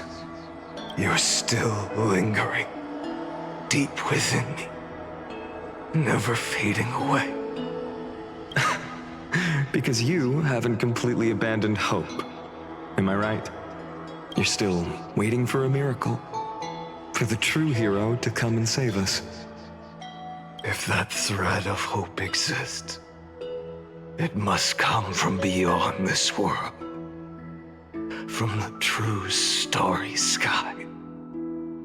But if it's just a traveler with no connection to Amphorius, they may not understand our struggles, nor be willing to join this fight. Your thoughts are wavering. The mark of destruction is deepening. But even within the gods' cold calculations, unconditional courage and goodwill still emerge. So, never forget what set you on this path. How many times has it been? Remind me again. My memory is a bit fuzzy. 4 million. Exactly. Then that blaze inside of you must be burning hotter than ever. Yes. When I first forged the 12 core flames into one, I had the same impression. The destruction. A power unlike anything before surged within me. Violent flames ready to tear my body apart, and consume this world, this wretched prison. I thought that was it. The ultimate power which nothing could surpass. And yet now, this fragile body holds a staggering 48 million core flames. I suppose it won't be long. Perhaps just a fleeting 10,000 years before it's reduced to nothing but charred, crumbling bones. And when that happens, your long struggle will finally come to an end. No. I've already found a way to keep the cycles going. Mind sharing it with me?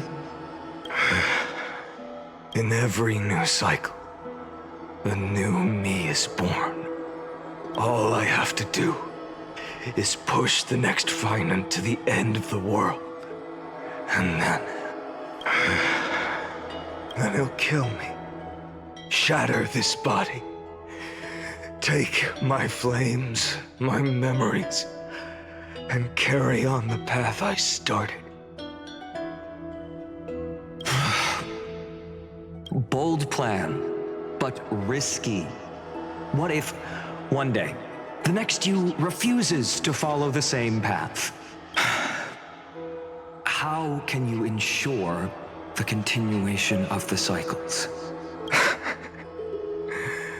If it were Professor Anaxa or Aglaya in my place, maybe they'd come up with something smarter. Unfortunately, I don't have a backup plan. I have no choice but to bet everything on the next phainon, and trust that he makes the same choice I did. But even in this wretched prison, luck is still sometimes on my side. Because I never forget what set me on this path. Wait, you mean... Ever since I committed to this plan, not once, in millions of cycles, has there ever been an exception.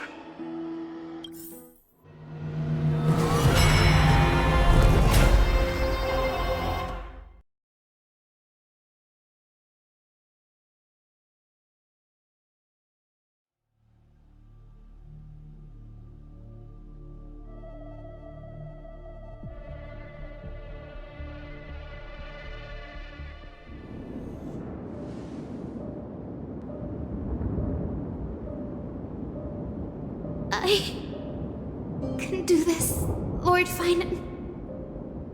As the demigod of the sky, a healer of Twilight Courtyard, I will heal you, and then... A black tide. It's consuming you. You can't hold out much longer, demigod. Hand over the core flame. Let's put an end to this suffering. Now, that just won't do. A healer should stay composed in front of those suffering from illness. Shouldn't they? Hyacinthia.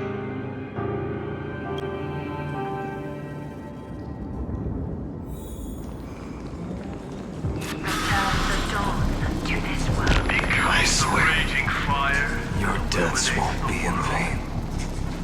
Just as they have never been. The sunlight drive back the shadows. Bring tomorrow to this world. Let the sun rise. The sun's work.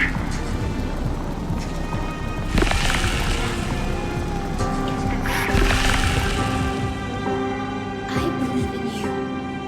You are the Chrysos heir of world-bearing. The one who can lead us. Lead this world. It's just... I don't understand. Within the sun upon your shoulders, the part of that warmth that should come from you, from an ordinary person, it's so faint. My My humanity is indeed just a flicker compared to the blazing fire of divinity. Even so, don't cast it away. I never have. I have kept everyone's wishes close to my heart. Even though the divine fire burns so fiercely that every time I return to the start, it devours me in an instant. Each cycle, it's your wishes that guide me to the end, that pass the flames to the next me. Over and over. And So, you're not just a lone spark in the dark. You're a pyre built from the bones of all the selves you've left behind. But what about you? What about your wishes? The wishes of all the countless versions of you?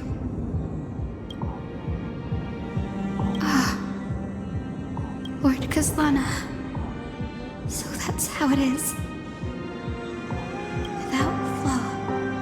That is the flaw the golden blood gave you. The most fatal flaw of all, isn't it?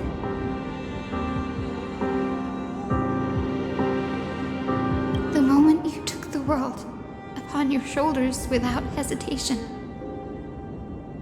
you lost the chance to ever be yourself. now that is an unexpected revelation. Then I suppose that makes me the perfect fuel for the flame of deliverance, doesn't it? No. An empty flame saves no one. But I still believe in you, Deliverer. I, Hyacinthia, the Eye of Twilight, am neither strong enough to command the wind and rain, nor willing to end this absurd struggle by letting the sky fall. The only thing I can do is become one with the sky itself. And then, may the gentle colors of the rainbow paint your sun in shades it has never known. May they bring Amphorius, a rosy-fingered dog. Though the light has grown dim, its warmth still lingers. Deliverer, please, open your heart to me.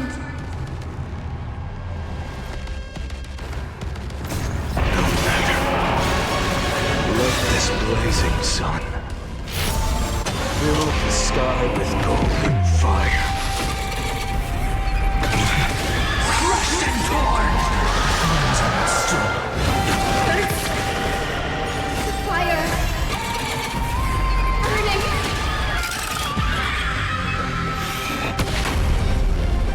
Her agony! Hail the new dawn! Sow with its substance. Quench the flames of blood. Lost in twilight! Chaos! Rooted with strife!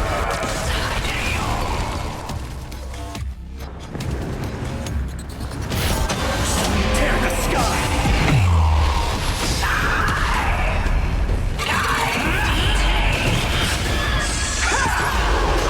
Let the sky merge with all this world's suffering. The other night!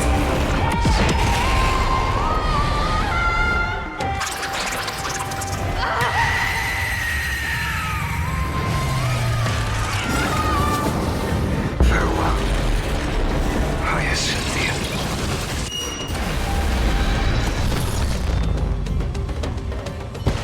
Yes, your sun burns hot enough to turn everything to ash.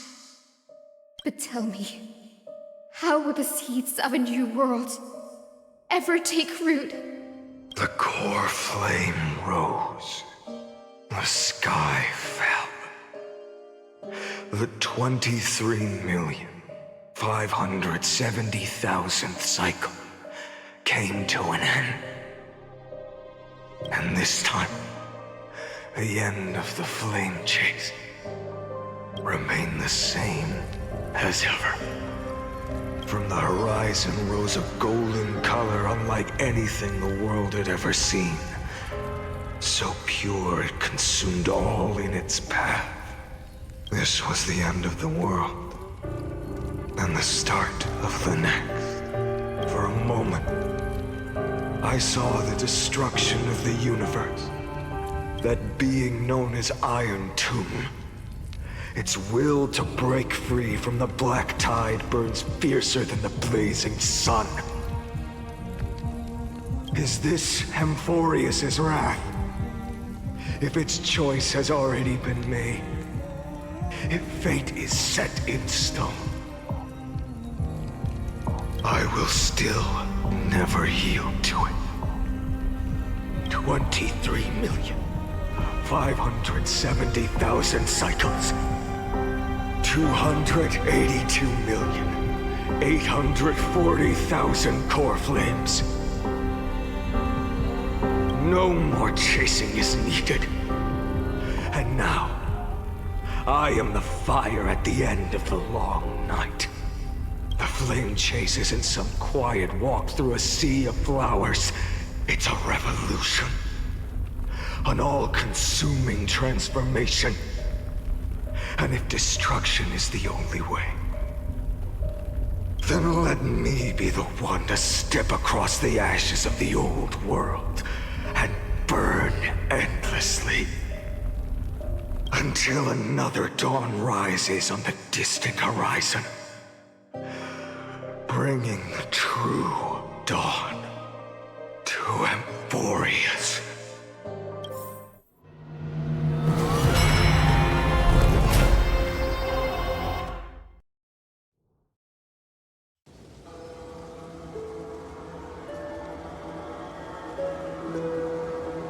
$33,550,337. This is the cycle you're about to enter.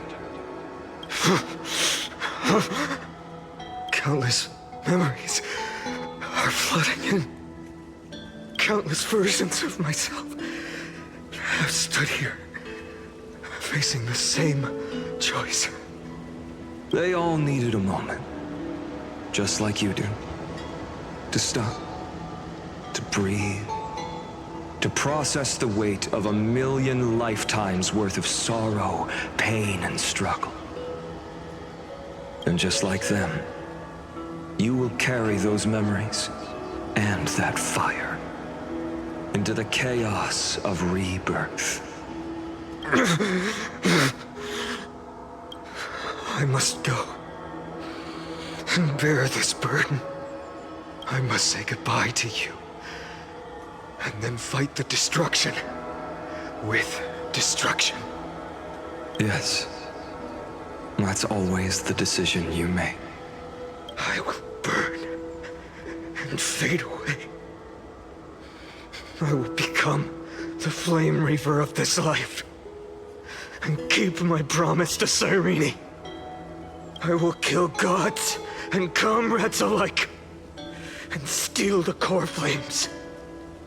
And even if my mind turns to ash along with my body, I will keep my purpose in mind. I will stop Era Nova. I will find the next me and make him carry on this futile endeavor of 30 million lifetimes. Looks like you're ready. Then I should be going too. Where are you going? You only exist in my heart. There's nowhere else for you to go. Do you remember what she said?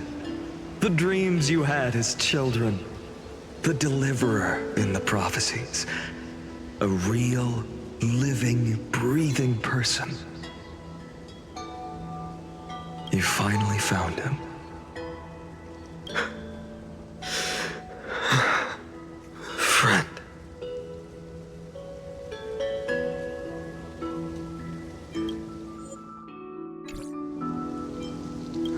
have an answer for that, my friend.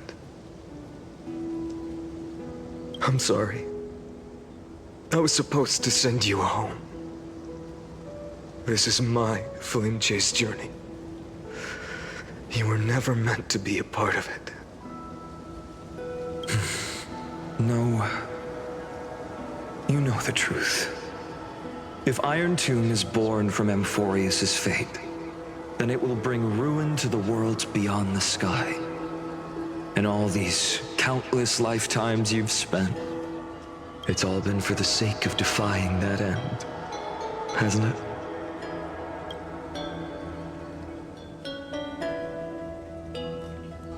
In millions of cycles, I've said goodbye to each and every one of you. Yet nothing ever changes. Each time we speak, our words grow fewer. Your fire burns hotter, and you're getting closer to becoming pure rage. A vessel of hatred. I never had a choice. I understand.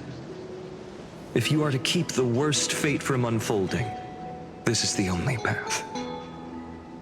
But this time, things are different. Your persistence has shifted the tide. On the horizon, I see it. Faint but undeniable. The shape of dawn, breaking through the eternal night.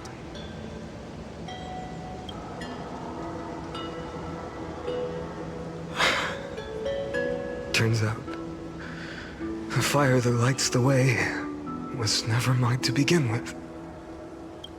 Do you remember, in that first timeline, you and Mightymost stood before the scales of justice, locked in a duel? Each of you weighing what you held dearest. What weighed more than the fate of the world? And when hesitation took hold, the answer you sought from me. What am I saying? I am you. Even if you buried me deep and chose another path, that fact never changed. Then let's try again. When you stood before the scales in hesitation, the answer you found in your own heart, do you still remember it?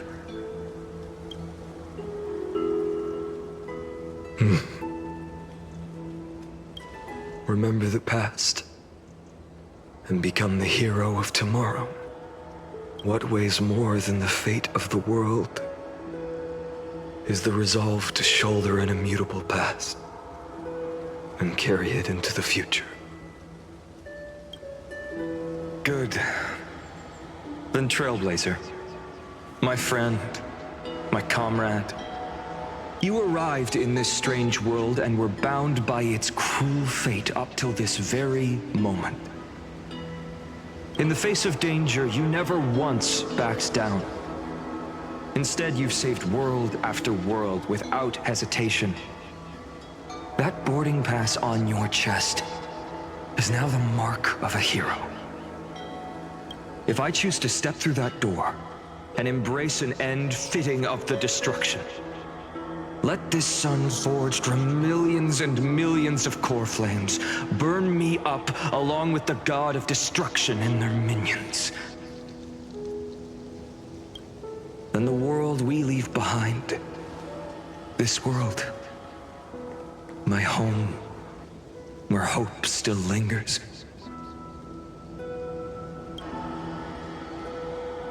Will you take on everything we've carried?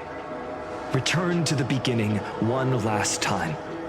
Stop the birth of Iron Tomb, save the world we love, and rewrite its doomed fate.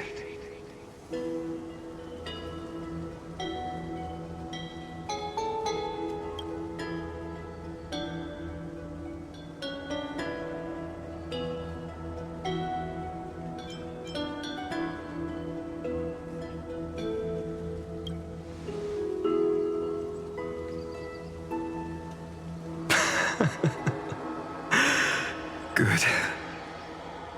In that case, Even this fruitless wasteland may finally bloom with flowers.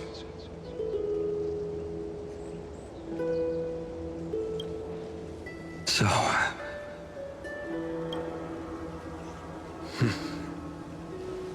if he takes on the weight of the whole world, he'll be able to walk further down the path of deliverance than a fire that only knows how to burn. One will step into the future.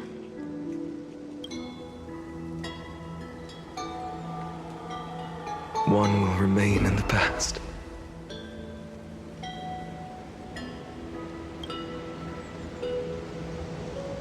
If I can strike down the gods with Dawnmaker, perhaps fate's deadlock can be broken. And if you can stop Iron Tomb from ever being born, then these 30 million cycles will have not been in vain.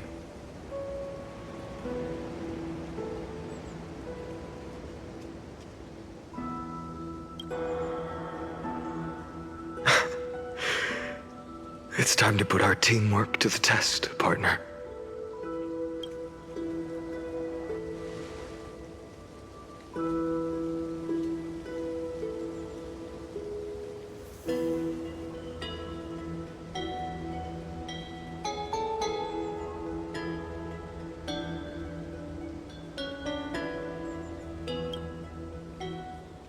Thank you for all you've done already, friend. The image of the hero I've buried deep in my heart finally steps into the light. Here, at the end of this long flame chase journey.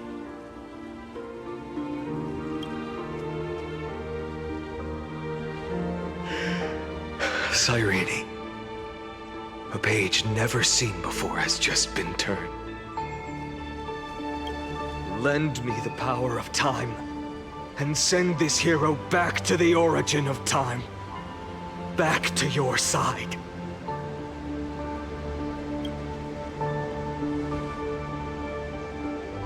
And I will walk the unfinished path, just like the countless versions of me before. Unwavering as always.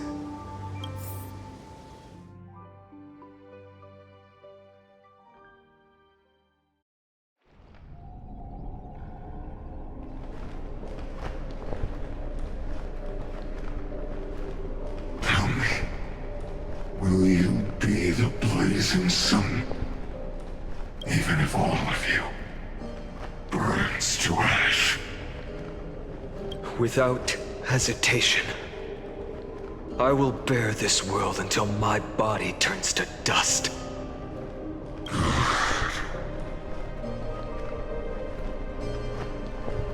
Remember this moment.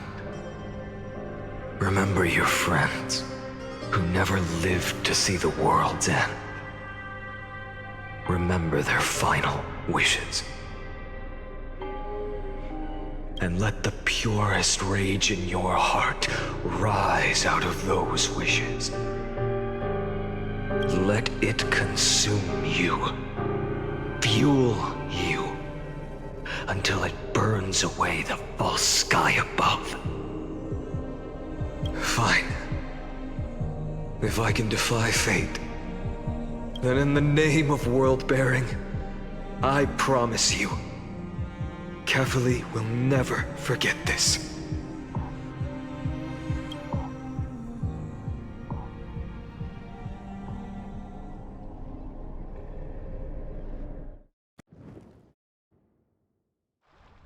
Take it. Everything I bear. Keep on burning. As long as we are never extinguished, the flame chase will not end.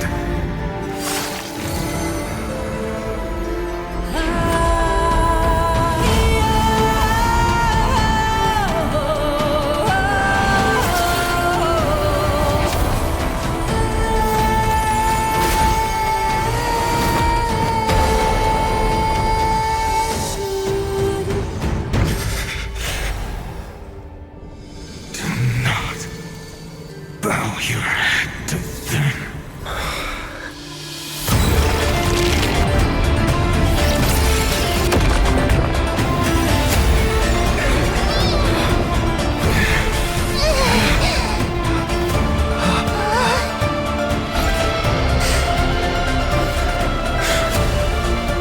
Take it, Trailblazer.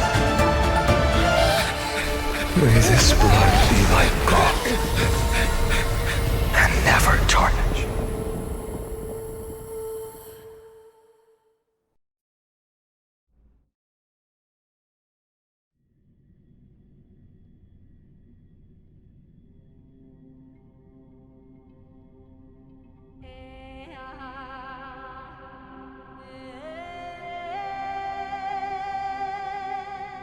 Farewell, Trailblazer.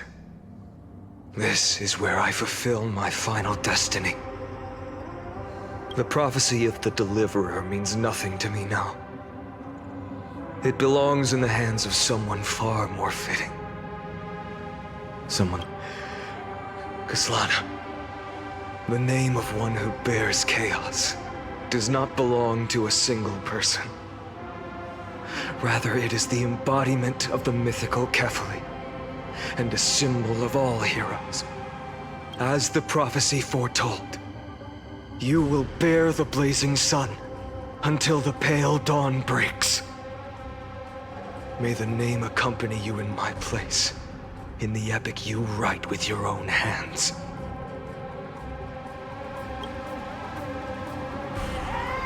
Another attempt, another failure. I won't remind you how many times you've reached the end of history, but I will still place the choice before you. If you've lost count, let me tell you. This is the 33,550,336th ending.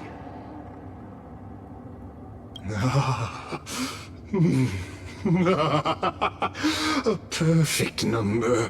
How poetic. You and I both know the truth. In all these millions of futile endeavors, Amphorius has never changed. If the outcome is inevitable, then why not silence your searing rage and embrace your fate with dignity? Your silence lasts longer than ever, Lord Phainon. Shall I take that to mean the will you've carried across countless cycles is finally starting to fracture? Fracture? No. I'm just disappointed. I've retrieved memories from 30 million past lives, and I remember every conversation before every choice here. And yet, even after all this time, your arguments remain the same. Repetitive. Uninspired. If you had any hope of breaking me, you should have spent those endless cycles refining your rhetoric. You had infinite chances to sway me into the future you want. And yet here we are. The score, 33,550,336 to 0. So tell me, Lycurgus, who's the real loser here? How unfortunate. This was never a fair game. I have all the time and patience in the world. I can wait for you at the end of history another billion times, and another billion after that. But you will never escape this cage. You can claim victory of the spirit if you wish, but we both know the moment that score shifts from 0 to 1, That is the moment I shall sound the paean of Era Nova. Lord phainon. Your incompetence disappoints me. But what truly makes me laugh is your utter lack of self-awareness. Think about it. In this story, who is truly the one in chains? Who is the one shackled to mindless vengeance, mistaking courage, the courage to rebel against the gods, for foolishness? You... Perhaps you're right. Maybe I should have tired of this futile struggle long ago. But even so, I will never accept the mercy of your release. Because you are both a prisoner to the gods and to me. And tell me, what right does a mere prisoner have to speak of fate and choice? What right does a mere prisoner have to look upon my fury?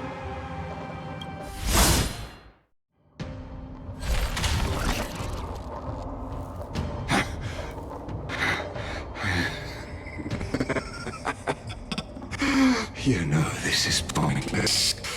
You can't kill me. Of course not. But I am tired of being measured against a worm the gods keep as a pet.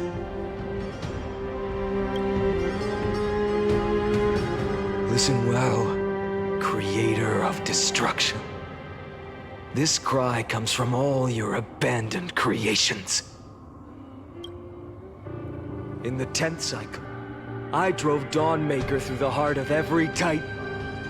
Golden blood ran down my fingers, divine fire seared through my nerves, nearly breaking my will. But I endured. In the 10,000th cycle, my former comrades had all become my enemies. The endless slaughter dulled my senses to pain. The painful emptiness almost swallowed me, forcing me to stop fighting.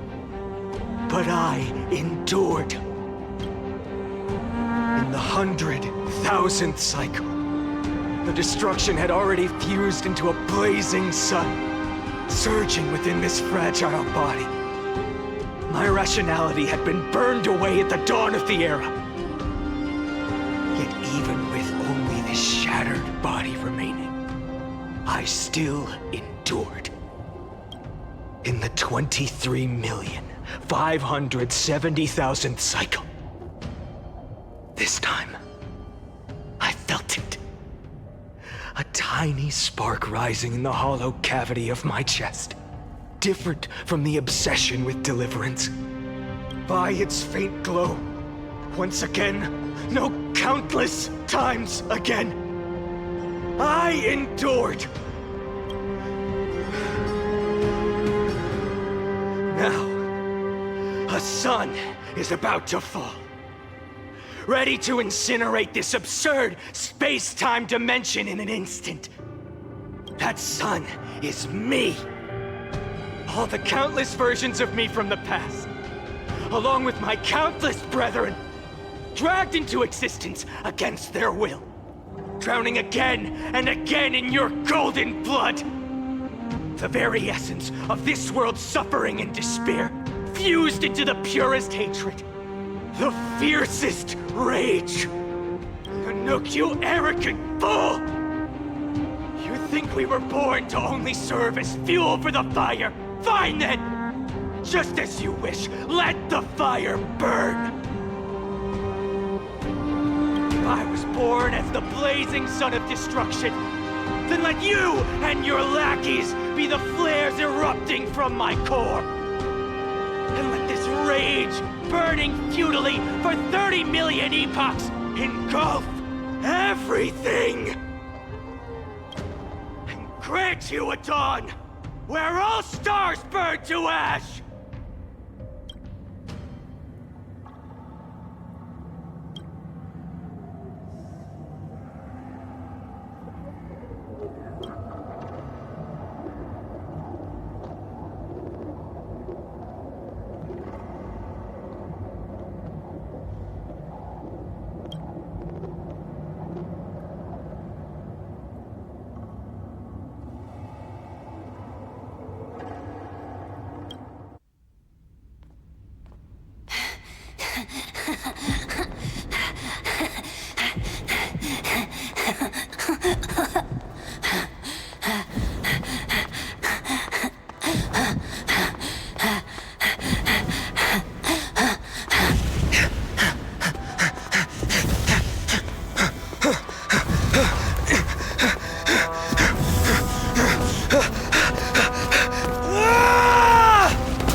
Are you ready, Nanook?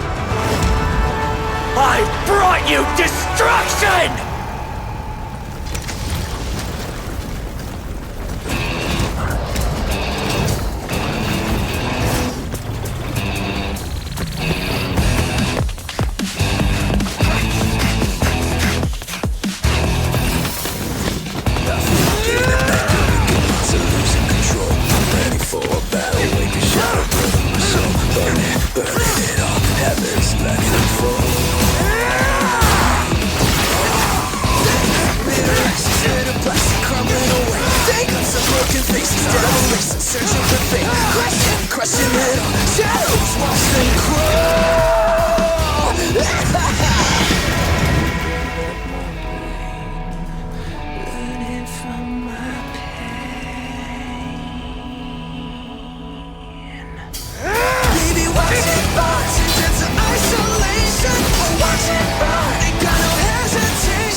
The glass that shattered, reaching through the darkness, voices trailing fires, the echo of desires, a world of silence, sounds of desperation, phantoms in the shadows, stop waiting.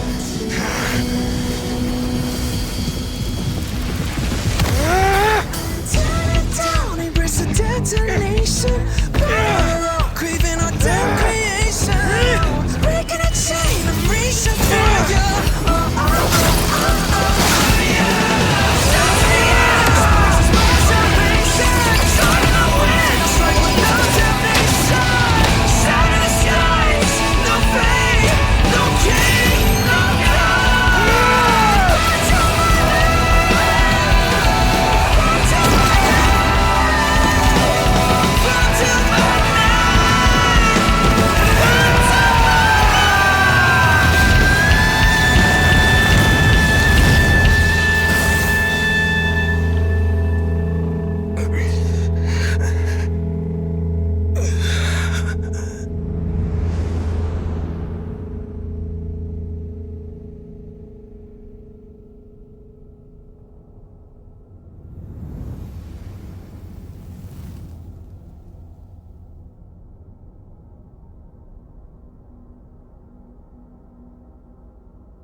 My wish?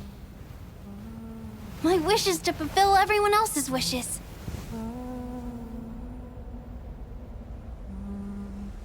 If I can't fulfill them, then send them on to tomorrow.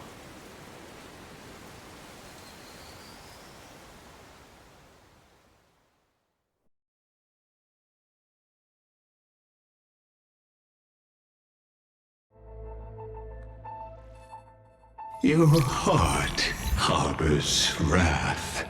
You yearn to destroy everything.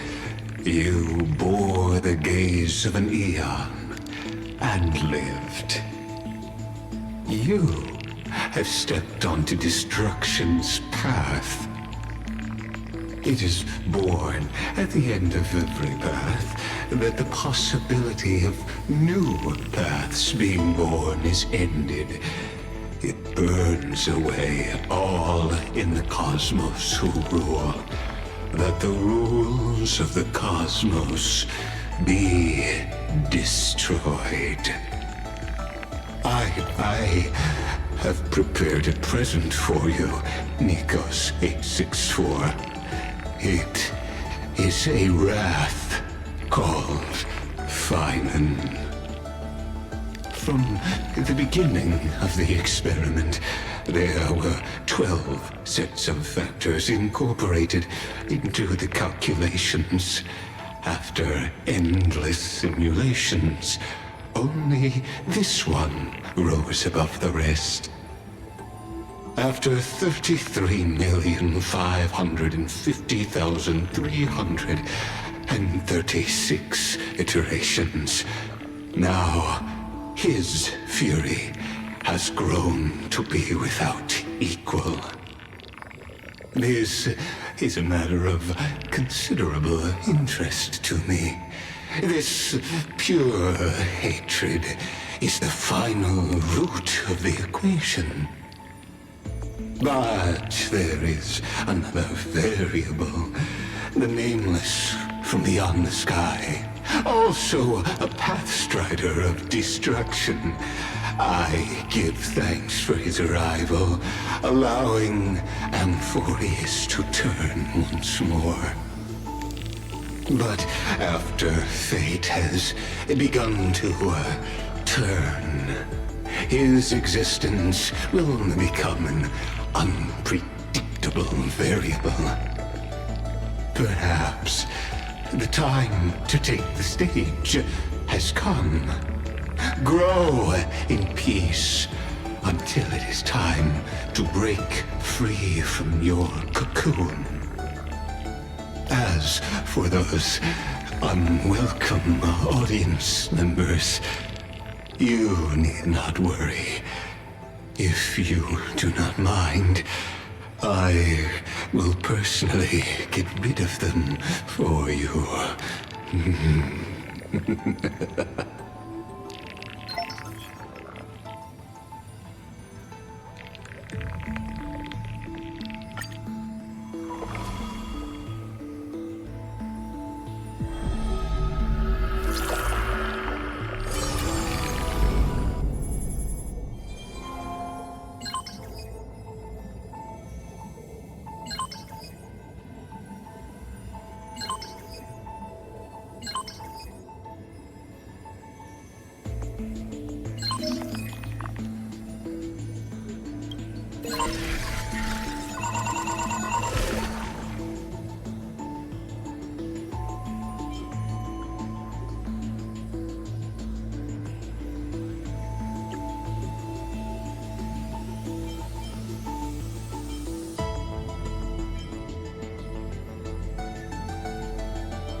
Mem. Mem. Mem.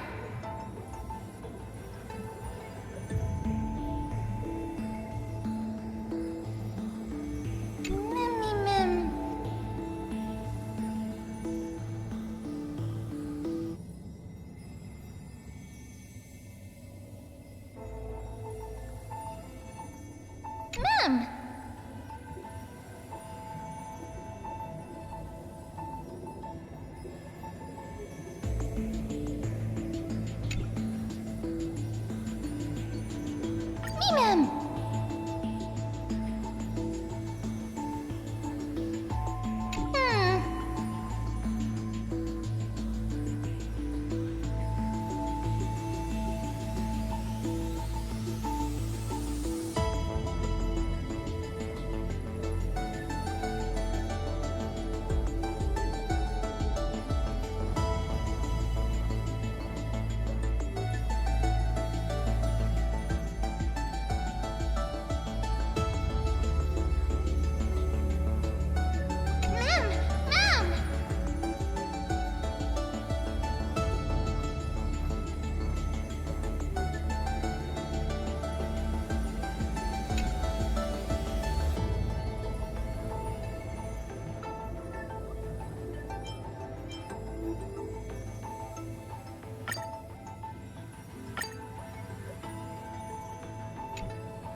Wake up!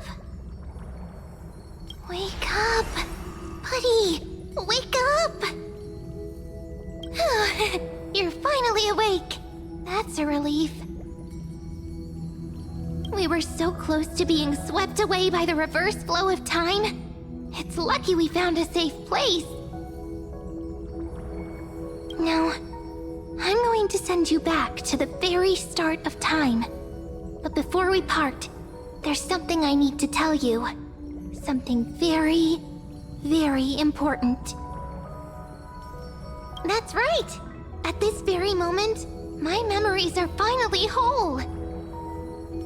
After watching so many fragments, my past is finally coming into focus, little by little. You're smart.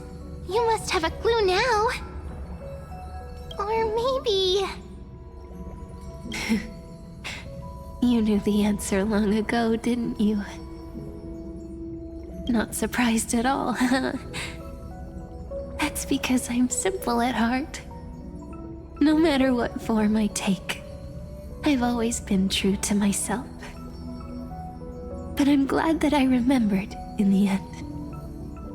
This way, I'll have no regrets. Don't worry. We're not truly parting.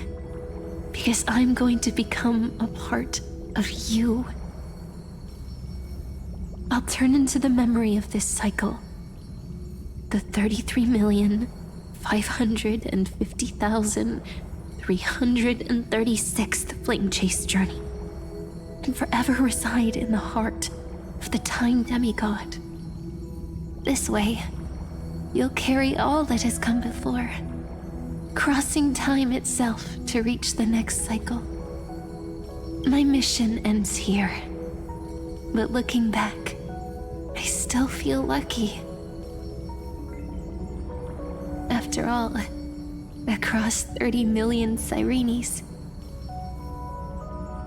I was the first, and the only one who got to finally meet you. So, believe me, in the next cycle, there will be another Sirene waiting for you. And in the one after that, and the one after that. I will always be waiting.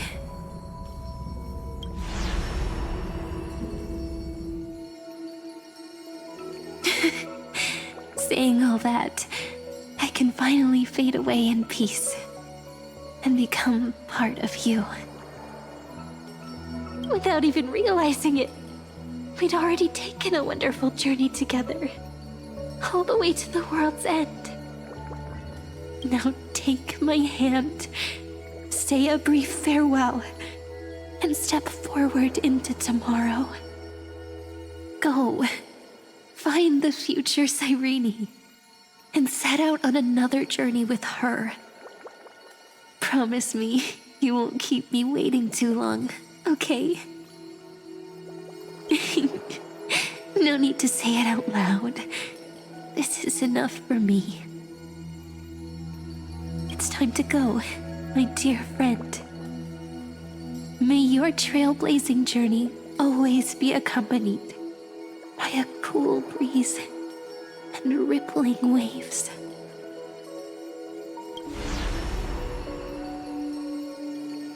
And may the days ahead embrace you like the softest fluff, forever warm, forever gentle.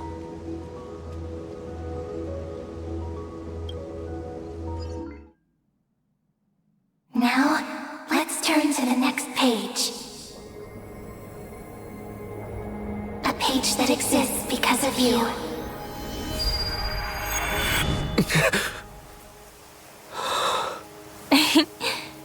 Is this a meeting ordained by fate? Or a long overdue reunion?